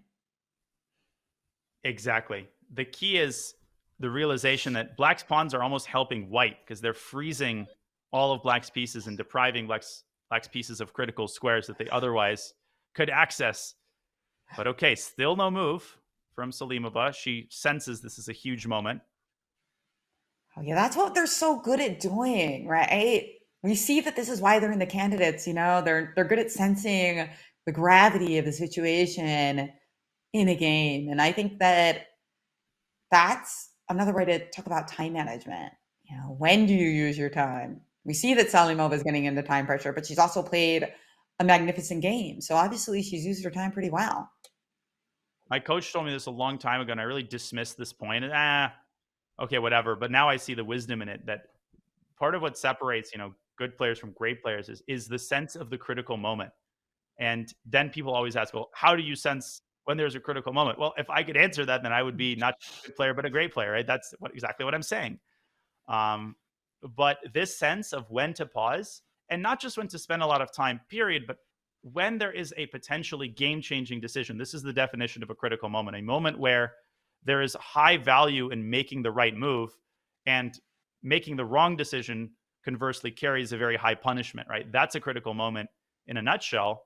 And identifying when those decisions are important and when a decision is like you can make it intuitively and there's a lot of equivalent moves, that right there is a talent that's very hard to develop and very hard to train. Right? We talked about this earlier. Some things in chess there's no like pre-made training materials. Critical moment puzzle rush maybe as well. Do nothing puzzle rush, do nothing rush, critical rush. I think critical rush, I can imagine being more possible because you can imagine coming up with positions where the AI says that there's a big difference between the first move and the second move. Now, and of course, you'd have to filter out all the forced captures, right? Queen takes queen, pawn takes queen back. So besides, no, actually, you'd want those in, Danya, right? So that people could get like 10 correct right away. Exactly. But Salimova is in a rush as she drops her knight back to d3. So going for the, let's call it the concrete attempt. And something just occurred to me, which is that bishop c6 can be met with knight takes b4. I was just focusing and tunnel visioning that e5 pawn, but wait a second, that knight could circle around to d5. And a mating pattern she could be aiming for is a white knight on e7 and a rook sliding over to h4. Oh, that's a mate too. That's right. Whether it's the bishop guarding the g8 square or the e7. Because that pawn is doing the work of covering the dark square, right? So we just need a piece, whether it's a bishop on d5 or a knight on e7, covering the light square so that the rook can slide over. Mating patterns, even with such reduced material, are still coming into play here. Too many avenues of defeat here for Tan Zhongyi. Her pieces are too passive. I'm not seeing a single variation where black emerges in one piece. And 7 minutes, again, you called it like a lot of time, but Salimova dealt with far greater problems in the first time control and dealt with them very successfully. This is a concrete position that's right up her alley. She's very close here, knocking on the door. But then again, she's been knocking on the door for a long time now, and the score sheets have still not been signed. Now, who's going to win first? If they both win, of course, there still could be a save here, especially with time under factor. But it looks like, Vishali might be the one to win first because I'm taking a quick peek over at her game against Muzichuk, and it just seems so bad as her king. Should we take a quick look, maybe? Quick look? Let's take a real quick look just to contextualize it in case it ends while we're focused on the other game. In the meantime, okay, Tan Zhongyi will make a move. We'll bring you the finale of our decisive game, tournament deciding game, in just a moment. But just to provide a status update, how winning is this endgame? Well, it's pretty darn winning, but Vaishali has to also be very precise here. This is kind of a tempo for tempo win, unlike the other game, which is a more positional win.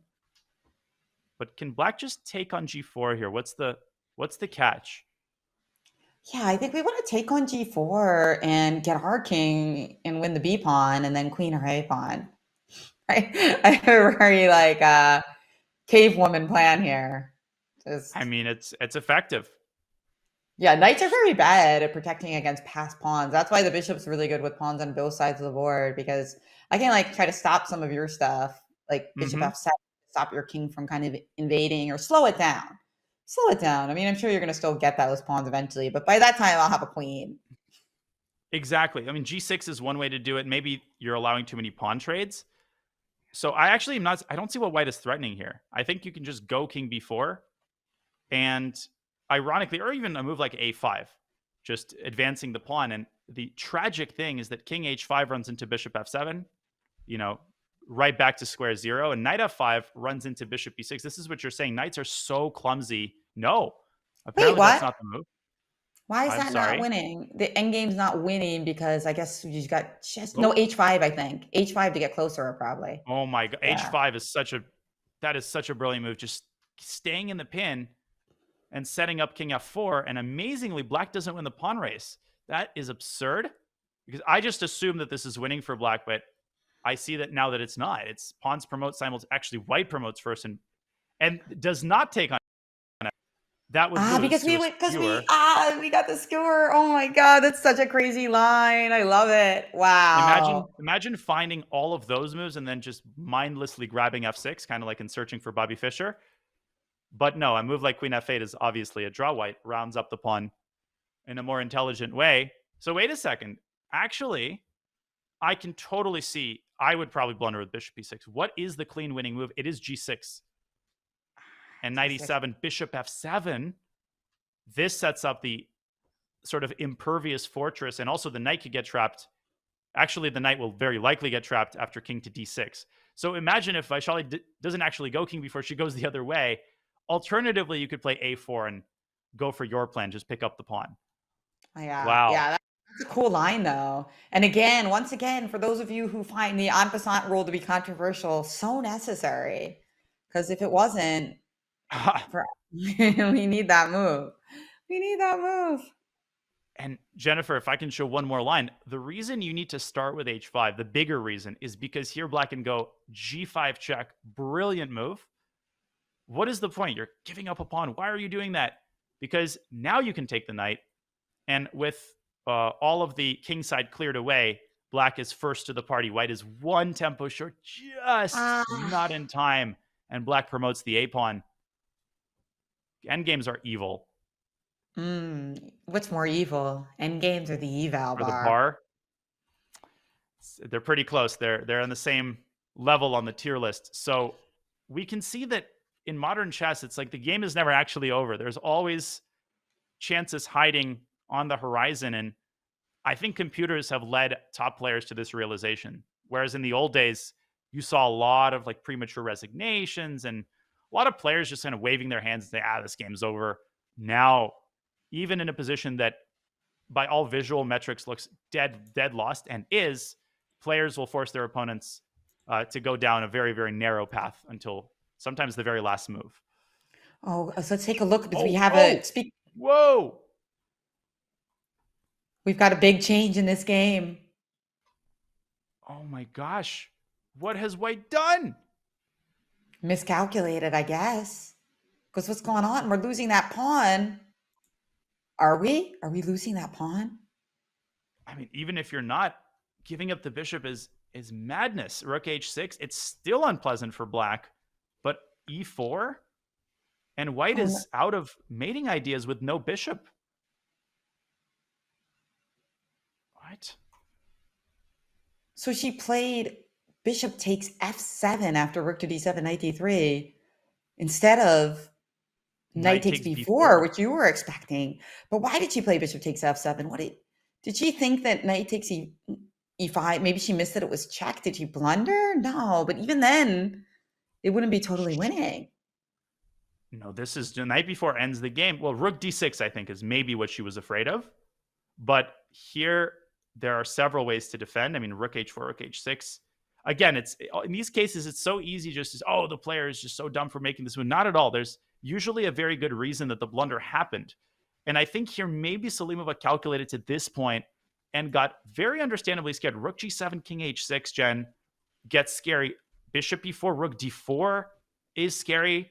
You have to find bishop takes f7 and then rook g7. And without this detail, I think this entire sequence is unconvincing. So maybe having calculated this, Salimova quickly decided, I've got under 5 minutes. Let me make a safer move, and misevaluated this position, which is bad for black. But the eval bar seems to claim white's advantage is completely gone. But why? Because it still looks quite... Because knight takes e5 is coming, and then we're going to have an extra pawn and what seems like a better minor piece. Is there a way to win the b3 pawn? No. I mean, you could play rook c7 and sack the e5. You know, one of the huge problems is that the f7 square is under lock and key. So it's hard to come up with a mechanism where you're going to force this pawn through, which potentially gives black the time to hunt for white's b3 pawn. And Salimova must be, she has to avoid this here we go again mode where she had this against Vaishali, and now it seems to be part 2 of her misfortune in this tournament. if Tan Zhongyi can find a few accurate defensive moves, Jen, this is just shocking. It is. It will be very welcome news because she was under so much pressure, but still a lot of work to be done. A lot of work to be done, though, with Salimova only with 4.5 minutes and a much bigger task in front of her. Looking dicey. Now, meanwhile, that game, the Vashali game, is one that we will keep in the background, as this one is so relevant to our tournament standings as we wait for Tan Zhangji to make a move. All eyes on this game. Vaishali is going down the right path. Anna Muzichuk has elected a different defensive approach. If anything crazy happens there, we'll update you. But right now, crazy things are happening here. And someone in the chat, Jen, mentioned rook h7, which is a move that has to be evaluated because it forces the rooks off the board. But I would be quite bearish on this move because after the trade, white takes on e5 and the bishop is essentially dominated. And there's no need for that when you have alternatives such as e4. That's right. And the king looks poised to make a quick run over to c5. So rook h7, very committal. Probably not going to be her choice. Mr. Nepo there in the background, walking around. He will likely make a draw.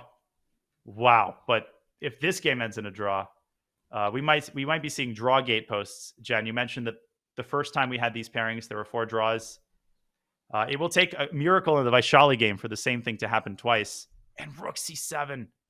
What an icy reaction by Tan Zhongyi. You take my pawn, I will take yours. You got nothing on the king side. That's right. I mean, she survived worse. So, if you're going to be brave, now's the time. She was coming at her with everything. All game was Salimova. She really threw everything. And now all she's got left is this pawn, knight, and rook. And honestly, it looks like there could, if you glance at this position, you think, oh, maybe there's some kind of win here. But it's that rook on h6, doesn't have any targets. Oh, and another accurate move. Tan Zhongyi saying, first she's going to get this knight off of e5. I think rook c3 was also drawing. And let's remind people that if black can eliminate all 3 of white's pawns, even if it comes at the cost of the bishop, you get a fairly easy in air quotes, a makeable theoretical draw. Rook and knight versus rook is a draw in the majority of cases. But Tan Zhongyi is trying to avoid that by forcing this knight back to d3. She will gladly give up one of her b-pawns. The other one will do the heavy lifting. And with this knight dislodged from its dominant post, the draw will be just a matter of, avoiding some kind of freakish blunder.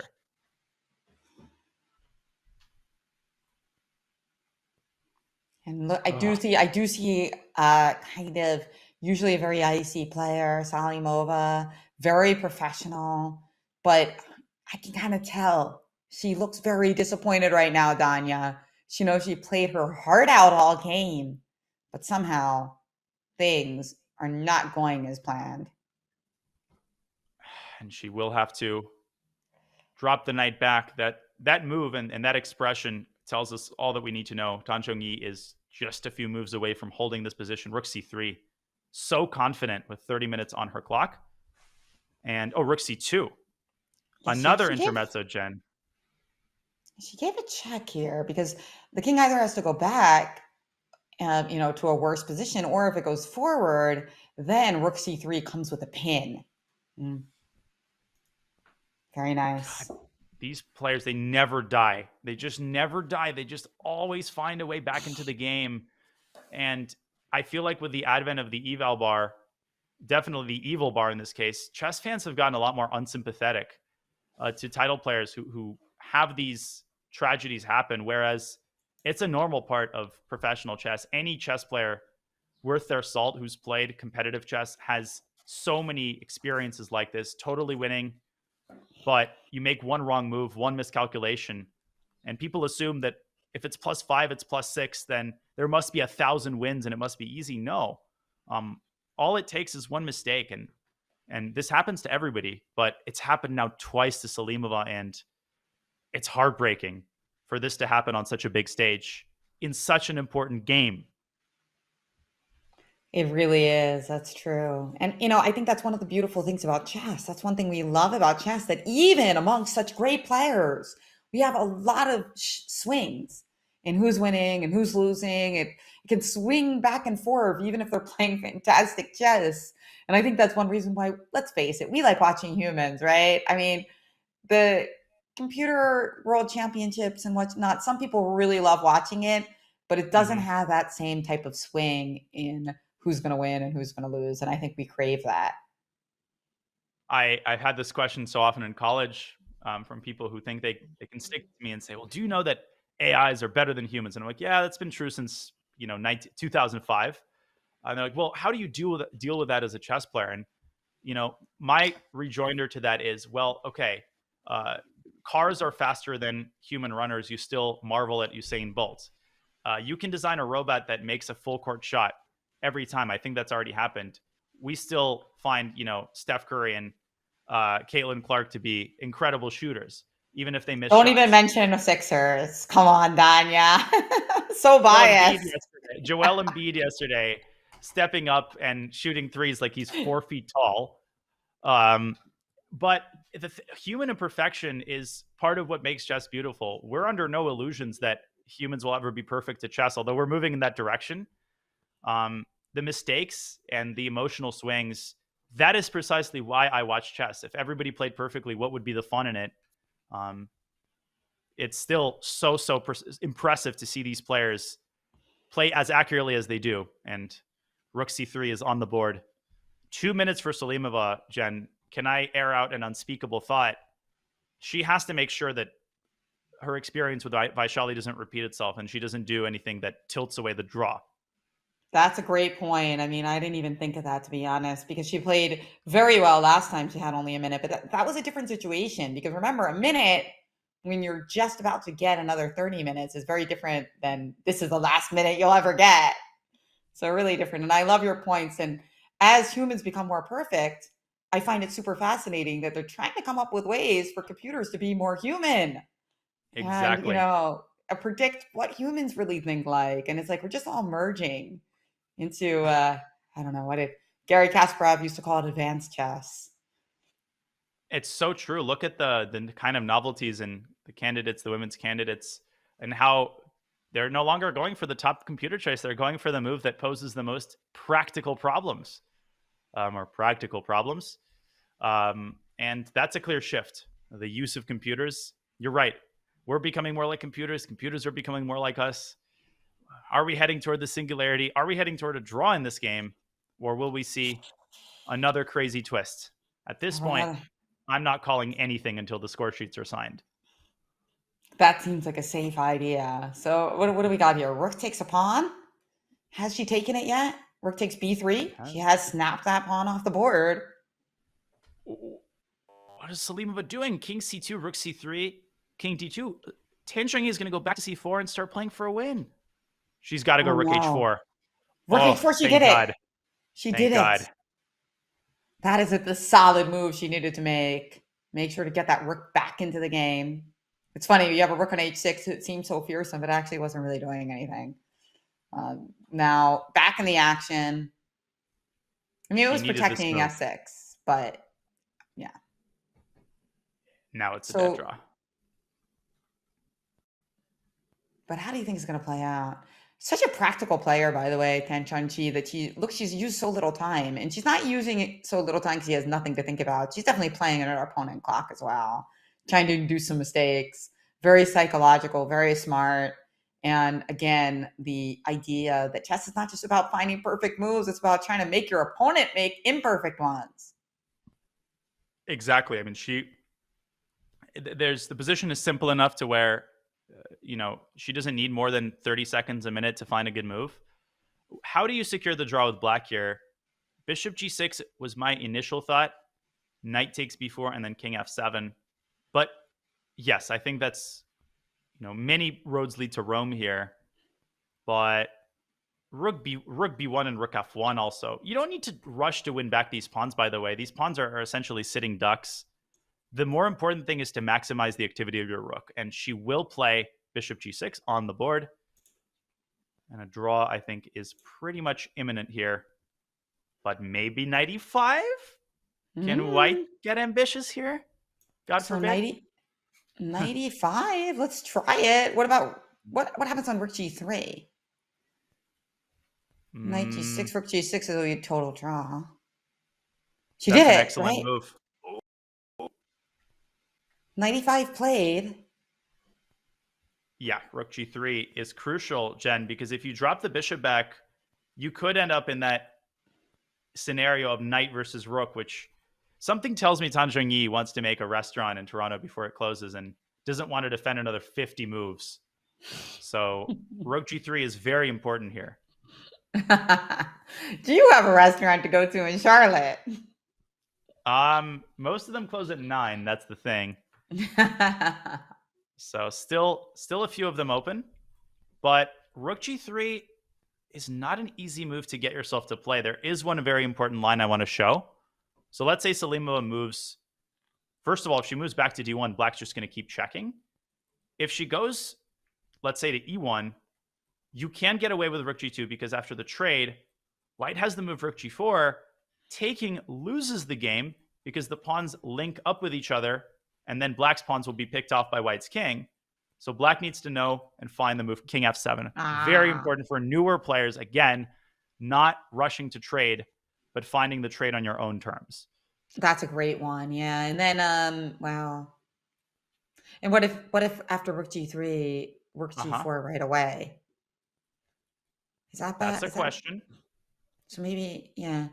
So it's possible maybe that move wasn't so good. Rook b2, check, king e3. Is that the same deal now? If we try rook g2, is rook g4 a factor?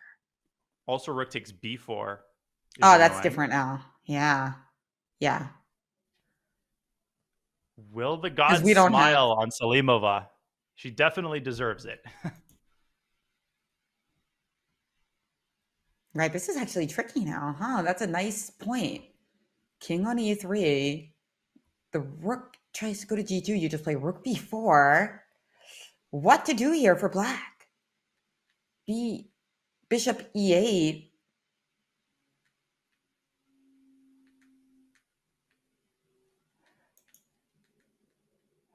What happens on bishop e8?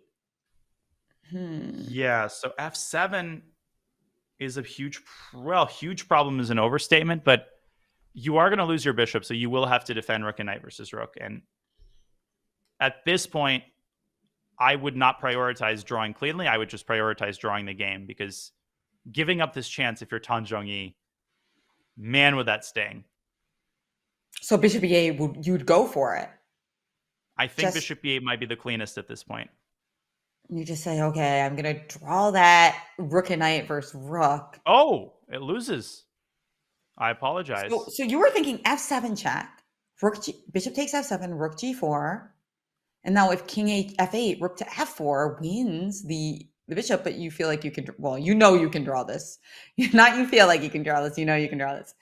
But it's so important that black has this lateral check, by the way. Sorry, Jen, go ahead. No, finish. Yeah. Black will be able to win the h-pawn. This is the key detail, because if you block with the knight, you're not attacking the bishop anymore. But white is a win here. Well, must not be f7 check. Let's see. Are you rook d4? Okay. Such a computer move. Threatening rook d8 and f7. And your rook is out of the action. What about rook b3 check? How do I get my rook back into the action? I don't. F4. That's the problem. I can't stop it. And what about rook b1? No, that doesn't help at all, does it? Rook b1, rook d8 check, king f8. F7. F7, rook f1 check. And then you give up your rook. Yeah, maybe that's probably the best defense, but it should be a theoretically lost position. But that's crazy. I think, we see a way for that black can mess this up, and that is precisely why Tan Zhongyi suddenly is like, wait a second, I need to stop blitzing out my moves. And maybe she regrets doing that the last couple of turns. So we still have a lot of action here. She hasn't played bishop e8. Okay. She's not played bishop e8. All right. Okay. Bishop e8, rook d4, money move there. And Salimova able to kind of calculate things like that because her opponent is on move. And last time this happened, Salimova came up with gorgeous responses. So she is very capable of thinking on her opponent's time. I mean, everyone is, but there's a kind of nice thing about it that you get to think and you're not even under as much pressure, right? Like she can think without looking at the clock. That's kind of more relaxing in a way. Exactly. And we're expecting a long think here for Tan Chongyi. The other game, nothing to write home about. Vaishali is doing everything right, but still needs to be accurate. We'll take this opportunity to recharge our batteries very quickly, and don't go anywhere because two very important games are still being contested. The tournament leader is suddenly in a bit of trouble again. Can she get out of it for the umpteenth time? We will find out when we return for the resolution of the 12th round of the 2024 FIDE Women's Candidates. Stay tuned.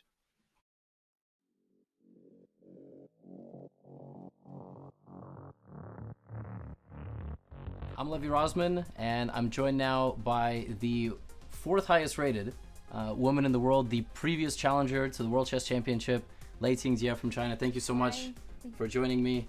How does it feel to be in Toronto? How does it feel to be back playing the Candidates, a tournament that you obviously have very good memories winning the last time that you played? It is very great to be Toronto because this is my first time to come to Canada, and also like for me this time for this candidate should be brand new experience for me. You can gain a lot of stuff even for chess and also for life. So for me, like this time for Toronto, maybe it's like new start for me. When you're like let's say in the hotel or just around and you see fellow chess players, is it sort of like when two boxers see each other before a fight, or is it sort of more relaxed? I think generally like we see each other like maybe for breakfast and the lunch and dinner time. So I think for chess players just should be like very relaxing time. What is the media coverage like? What is the general kind of attitude toward chess in China from young age to adults? I think nowadays chess is kind of like most popular sports in China, and also some cities put chess in like you have to learn when you got to school. So I think it's kind of like a good side for chess in China, and I think also we won the both World Chess Champion in this last year, and I think this kind of things and inspired a lot of kids to join us. Is another goal for you like ratings based? Is it 2600? Do you have a ratings goal in mind, or is it simply the title? Generally for me, I think I prefer to enjoy playing chess. So for like this rating or title stuff, for me it's not so important, to be honest.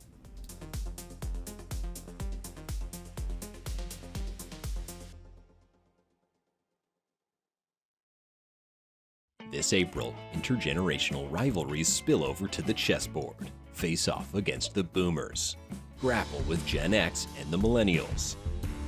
Or take on the young guns of Gen Z, Gen Alpha, and Gen Beta. And then the mighty Martin? Play them all on Chess.com.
Back and forth swings the pendulum as we enter the 5th hour of action in round 12 of 14 in the 2024 FIDE Women's Candidates. Women's Grandmaster Jennifer Shahade and GM Daniel Naroditsky chopping it up for you today. It's been nonstop action from the very first moves, with our leader Tan Zhongyi once again in a serious amount of trouble after having miraculously survived a dead loss position. In second place, Lei Tingzhe drew her game with the black pieces against Lagno. She is currently tied for the lead. Everything comes down to Tang Zhongyi's endgame. Vaishali is just a few moments away from winning. Nothing to write home about there, Jen. Everything proceeded exactly as we expected. It's just a matter of a few minutes, I think, before Anna stops the clocks. That's right. Beautifully played by Vaishali. Two in a row for her, and like, what a couple of victories. Just really fine resourcefulness and understanding of what. That's right. 2 days in a row, but 3 games in a row. And these last couple games were just like really nice understanding of the end game and the tactics and strategy and liquidations that go into it. She's going to be on 50% if and when she finishes this game, which is insane. She lost 4 in a row, and to have the presence of the strength of character to just come back, and against who? Against Salimova, Guryachkina, Muzichuk. She's now confident, and that's bad news for Lei Tingzhe, who faces Vaishali with the black pieces tomorrow. It's all about confidence in these late stages of the tournament, and riding a 3-game winning streak. Vaishali is going to feel really optimistic. Tomorrow's going to be not tomorrow. Saturday is going to be an amazing day. But right now, Jen, in the break, I checked this position, and Tan Zhongyi now has to find an only move to avoid sliding into a lost position, and that is to give another check on b3 in order to force the king onto the 4th rank and prevent this rook d4 idea. That is not easy at all to figure out at all. And why do we have to go to the 4th rank? Because if you go back to the 2nd rank, already at this point, black has the move bishop e8. Why? Oh my gosh, but come on. Now you have the bishop h5 check intermezzo, getting the bishop out of dodge. Then you take on h3 and give up the bishop for white's last pawn. Try finding that detail. But you could also maybe just keep checking, right? If I go back, that might be the more human way to go about it. Because yeah, if you play king d2, and I guess, although at some point you're going to force me to stop checking, right? But then maybe rook g2 will work again. Yeah, if you go to the queen side, there's rook b2, rook b1, because the bishop guards that square. But if you go the other way, then you can just keep checking, and I don't see a way to escape through the king side, and you might let these pawns slide forward. You need to keep the king in striking distance. My intuition would be to go king to d4, but then I like rook g3. And this is very much salvageable. Rook g4 trade, and I think black pushes b3, and this should be just a draw. I don't think white will be able to make any progress here. And one important detail, Jen, is that after king b2, black can just hold the line with king g8. Because g6 runs into this very important resource. Otherwise, black is lost. Yeah. Nice. Good one. Little double attack there. All the pieces can double attack, including the king. It's been a theme today, hasn't it? The proper and improper use of the king. Well, we've gotten lots of great endgames in the last couple rounds, that's for sure. Very instructive. And no, we don't have a move yet. But I will say that it's impressive that, you pointed out that great players think for longer when they are better at sensing critical moments. And you say, well, there's only one drawing move for her. And this is the first time that she has sunk into such a deep thought for as long as I can remember all game. So she really is good at sensing that. Incredible. Just the sense of danger. Let's catch the handshake in the Vaishali game. I think we might be getting just 1 or 2 more moves before Anna unfortunately has to stop the clock for yet another undesirable result. She just hasn't been able to get off the ground this tournament, and just really unfortunate. She played such a nice, creative game, an exchange sacrifice, got herself into time pressure. You got to take off your hat for Vaishali. Rook takes c7, king f8. Every critical moment, Vaishali came up with a very accurate decision. What a Great game. Great game by Vaishali. And yeah, it is interesting where I think this is a second round, and I've seen it earlier in the tournament where it seems like Muzichuk could have more points in this tournament if things had broken a little bit differently for her. But she seems like she's always in the wrong side of somebody being in great form and finding majestic moves. That's it. Black promotes, and look at that bishop.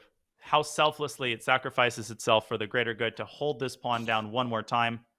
Yeah, I'm just going to, in 5 seconds, show you that Vaishali calculated this perfectly with the bishop coming back to g8 just in time. And then black is about to promote. And I'm just going to show why this is so winning, because some people might say, well, I heard that the h-pawn is drawn. No, not like this. The king is too far away, and h7 can be met many different ways. You could step back with the king, but probably you should find a way to win the pawn by force. Maybe a move like queen h1. And then situate the queen on g7 and start walking your king back. And eventually white is just going to collapse. This one is an imminent loss for Anna. She might even resign here. Now note that Vaishali does not have auto knight on because she has made a queen. Yesterday she made a knight with Jack and won her opponent's queen. That was in the game against Goryachkina. So she has won by promotions 2 rounds in a row. And, what does that tell us? That tells us that her endgame skills have been on point and that her fighting skills have been on point. This is the second round in a row that she's been at it for the win 6 hours in the 6th hour. Just amazing resilience. Speaking of amazing resilience, so many comeback stories this tournament. Lei Ting-Jie, she lost her first game in the Open. Hikaru Nakamura has just defeated Alireza Firouzja in a topsy-turvy game, which likely triggers a 3-way tie for first, with Nepo drawing and Gukesh about to win his game against Sabasov. So across the board, we have candidates that has not disappointed. H7 on the board. And is there a forced way to win this pawn, or does Vaishali opt for a move like queen h1 or even king b3? Yeah, I like that idea of king b3. Just not king c3. Yeah. Oh, no. No mouse lips, guys.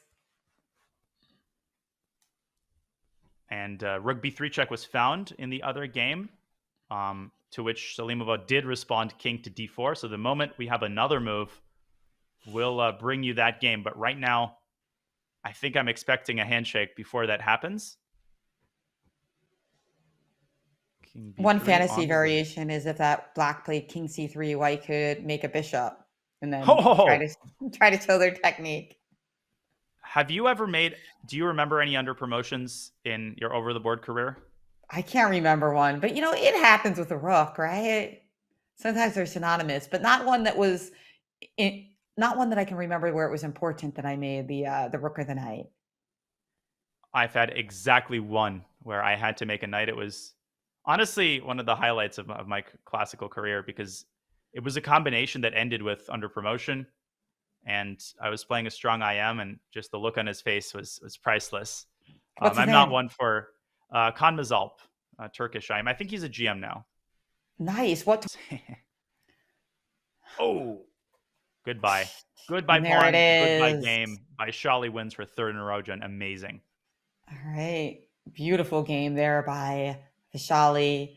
Nice concept that, just playing on the light squares, sacrifice with all that dark square control, getting her queen, worming her queen into the position, and showing off some flawless defensive technique. Congratulations, 3 in a row for Vaishali. Way too late to contend for the candidate spot, but we know she'll be here in the future.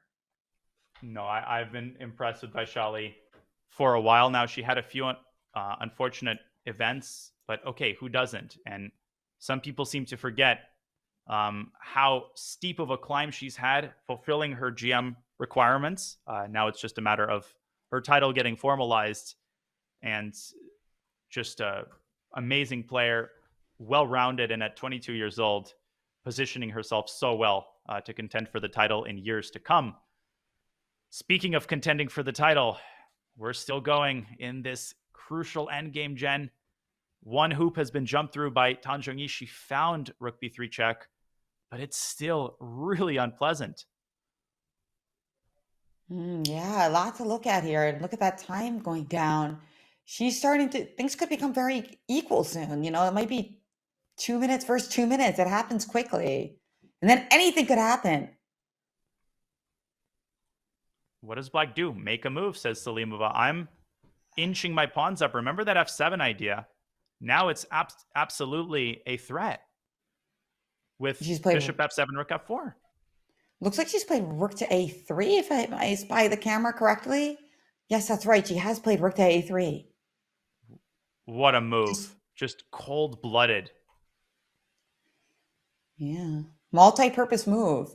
b3 could come, but rook a6. A little bit of Filler-esque action going on here, trying to referencing the famous endgame technique where you use the rook on the 6th rank. Well said. And the tactical idea is if white stubbornly insists on f7, I'm just going to show this really quickly. Black captures, and the rook moves back to a7. Just the use of the lateral defensive move. Philidor position is based on the same principles, and white is just not in time to make anything of the spin other than a draw. How does Salimova keep the fire burning? Maybe king c5? But again, Jen, I hate to say it, but at some point, if you overpress, you start flirting with disaster. If you let these pawns inch forward too far. 1 minute for Salimova for the rest of the game. Under a minute now. Of course, she does have that 30-second increment, but it's not pleasant to play only on the increment. And there we have it, rook f4, popping her time back over. But what's the idea? Just play f7 next? But she's telegraphing it. I mean, there's no way Tan Zhongyi says, all right, I'll allow it. She could play bishop f7, or she could play rook a7. Or she could play b3, f7, rook a4 check. King e3, rook takes f4, takes e8 check. But then you take back and promote your pawn. Yeah, exactly. B3 is possible and might force white to drop the king back to c3. So let's take a look at that variation real quick, if you don't mind. I know 11 minutes, so Tan Zhongyi might end up spending a few. So b3. Yep, let's bring up an analysis board. That's a line absolutely worth showing. If we could bring up that analysis board so we don't miss any live action. Nice. There we go. And b3, f7, check. And Jen, I think you can still draw with king c3, but this loses. Ooh. Because now taking EA. That's right. That. What a glitch. Chess.com. You want to hawk. Great call. It's been, Yasser. Where is he when you need him? b3 has been played. The draw, by the way, I think is yielded by king c3 and then pick up the rook. But I would be terrified to go into that line. Just king c3 is a much safer option. And it looks like b3 some chances. Did it happen? It looks like it happened. b3 on the board. b3 played. Great call. And now she's back on thought as Salimova. And what did you say? King c3? Yep. Well, that is what she played. I think that's what you were suggesting, right? To play king c3 here. Okay. Now rook a4. Could that force the draw? I think it might, right? Rook a4. And then same type of thing. If f7, rook takes f4, knight g6 check. But here's one way black could lose. Rook forced. There's just so many details to account for. Takes f7. And now you're like, okay, let's liquidate. No, g6. I love that. So the drawing move here, I think, is rook to h6 to stop the check on g6. And now, if we reach this, we can strap ourselves in for another 50 moves because there's no way Salimova is just trusting her opponent to hold this. And that'll be a But lot of fun, guys. So you'll have to ask us some questions in the chat because it's going to be it will be a long road of rook and knight versus rook, and I think there's a good chance we're going to head down that road. Rook f3 on the board. well done by Salimova to even get to this point. Maybe there's a way to avoid it. Maybe b4 check. Yeah, b4 check forces the rook trade. I think that is the Carlsen solution. b4. So b4 Thank check. heavens. Oh, I thought you were excited. And then if king b2, rook a2 check. Exactly. And then if you take on b3, we have rook a3 trading.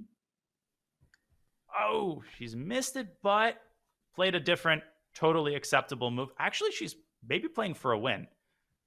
And Salimova should just go f7 and make the draw, because if she moves her knight back and black is able to defend this b-pawn, things get very scary. It's time for f7 if you're Salimova. You just have to accept the inevitable. But now after f7, we can play rook takes e5 and then pawn takes e8, king e8, and we're not going to have that endgame. It's a draw. No, you have to. I think you just have to liquidate, because after knight t3, bishop f7, black's declining the draw. Seems like I've Well seen done. f7 on the board. Yeah. Good presence of mind by Salimova. Yes, painful. Yes, very disappointing. But, why throw this game away? That's right. There's only one thing worse than drawing a one game, and that's losing a one game. And she is certainly going to avoid that, as she's made a queen. King takes e8. It's all on the board. And we're going to see a handshake soon. King b3. Moments away. Black can round up that h-pawn. And this is not a Title Tuesday game or a bullet game, so they will not play rook versus rook out. Much to the commentators' gratitude, it is a draw between Salimova and Tan Zhongyi. What a ridiculous game. What an amazing effort by both players. And the pain by Salimova. So many promising positions. But that's just the way chess goes. It's part of the experience, and every chess professional knows that very well. She did play a really majestic game for so many moves, but just unfortunately for her, she was up against a very determined opponent, determined to keep the lead. And that is exactly what Tan Zhongyi has done with 8 points now, half a point ahead of her rival, just as we started the game, just as we started the round. Wow. Just as we predicted, of course, after about an hour of action when Tan Zhongyi was in trouble, and of course, Lei Ting-Jie had a winning position against Lagno, and that miss by Lei Ting-Jie might become very significant. This was a chance for her to catch the leader, but now she will have to do the heavy lifting, Jen, in the last 2 rounds. What a final 2 rounds it's going to be. We will see Lei Ting-Jie pulling out all the stops, because she essentially needs, at the very least, a point and a half. That's right. I mean, she definitely needs to go for it, but we know that she likes to go for it. She loves to attack, and she's good at it. So it will be very entertaining in these last couple rounds as we see what type of attacking webs Lei Ting-Jie is able to weave as she goes for the Women's World Championship candidate spot. Meanwhile, the leader with 8 points, Tan Zhongyi, with such marvelous play, such great practical play.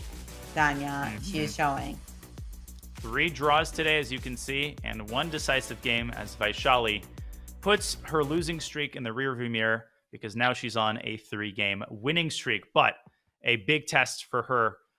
We will review the pairings momentarily. First, let's look at the standings, and basically the same thing. Lei Ting-Jie and Tan Zhongyi in a different world from the rest of the players, but a last-second disaster might allow Lagno, Koneru, Goryachkina with 2 victories to perform the unimaginable. You never know how these tournaments go. That's right. You just got to keep playing. And that's one thing that all the players are doing. They're showing such rich, beautiful content in their games, even if it seems very unlikely that those top spots. They're showing the integrity of this tournament, and it's beautiful to see every game so far. At the same time, if we look at the pairings, Goryachkina she's got a chance because she faces the leader, Tan Zhongyi. Here are the pairings for Saturday. Folks, tomorrow is a rest day. Don't tune in at 2:30. I mean, you can, but there won't be a show. The players will be recovering their energy. Big matchups across the board. Goryachkina has a shot, but she'll need to win with black. And, of course, Lei Ting-jae also has the black pieces against Vaishali. We're going to see some crazy opening choices because this is the only tournament, Jen, in the entire circuit where the only important thing is who wins it. Yeah, except for the World Championship itself, right? That's the only other one that's like this. And that's what they're playing for, the chance to compete in the World Championship for the crown. And it's been delightful to call this round with you, Danya. I think I learned so much from this round. I've been really impressed and excited and entertained by all of the chess. So thank you. And thanks to the players. Well, I feel the same, Jen. It's a pleasure and an honor to commentate with you. A huge shout out to everything that you do for women's chess and chess in general. It's the 5 hours just passed seemingly in an instant. So I love what I do, and it's thanks to the opportunity to commentate with people like you. This was great. We want to thank everybody in the chat for tuning in across the world, supporting your favorite player, and watching the top female players in the world battle it out for a chance to challenge Ju Wenjun for the World Championship title. This was round 12 of the 2024 FIDE Women's Candidates, folks. Tomorrow is a rest day. Saturday, the action continues at the same time, 2:30 p.m. Jennifer, I believe you have the call with David Howell. That's right. With David Howell, I am so looking forward to it. And I hope that you all are going to set a timer to watch the thrilling conclusion of the candidates here on Chess TV, on Chess.com. It's been a beautiful tournament so far, but we have to crown one winner and we've got 2 rounds left to do it. Please join us on Saturday. Thank you so much to everybody for watching. Absolutely. 2:30 Eastern on Saturday and 2:30 on Sunday. The final 2 rounds await. Unmissable action awaits this weekend. So set your watches, set your calendars. We hope to see you then. But for now, have a great rest of the week, folks. Thank you for joining us. GM Daniel Naroditsky alongside Women's Grandmaster Jennifer Shahade covering round 12 of the 2024 FIDE Women's Candidates. We'll see you on Saturday for the decisive final 2 rounds. Goodbye.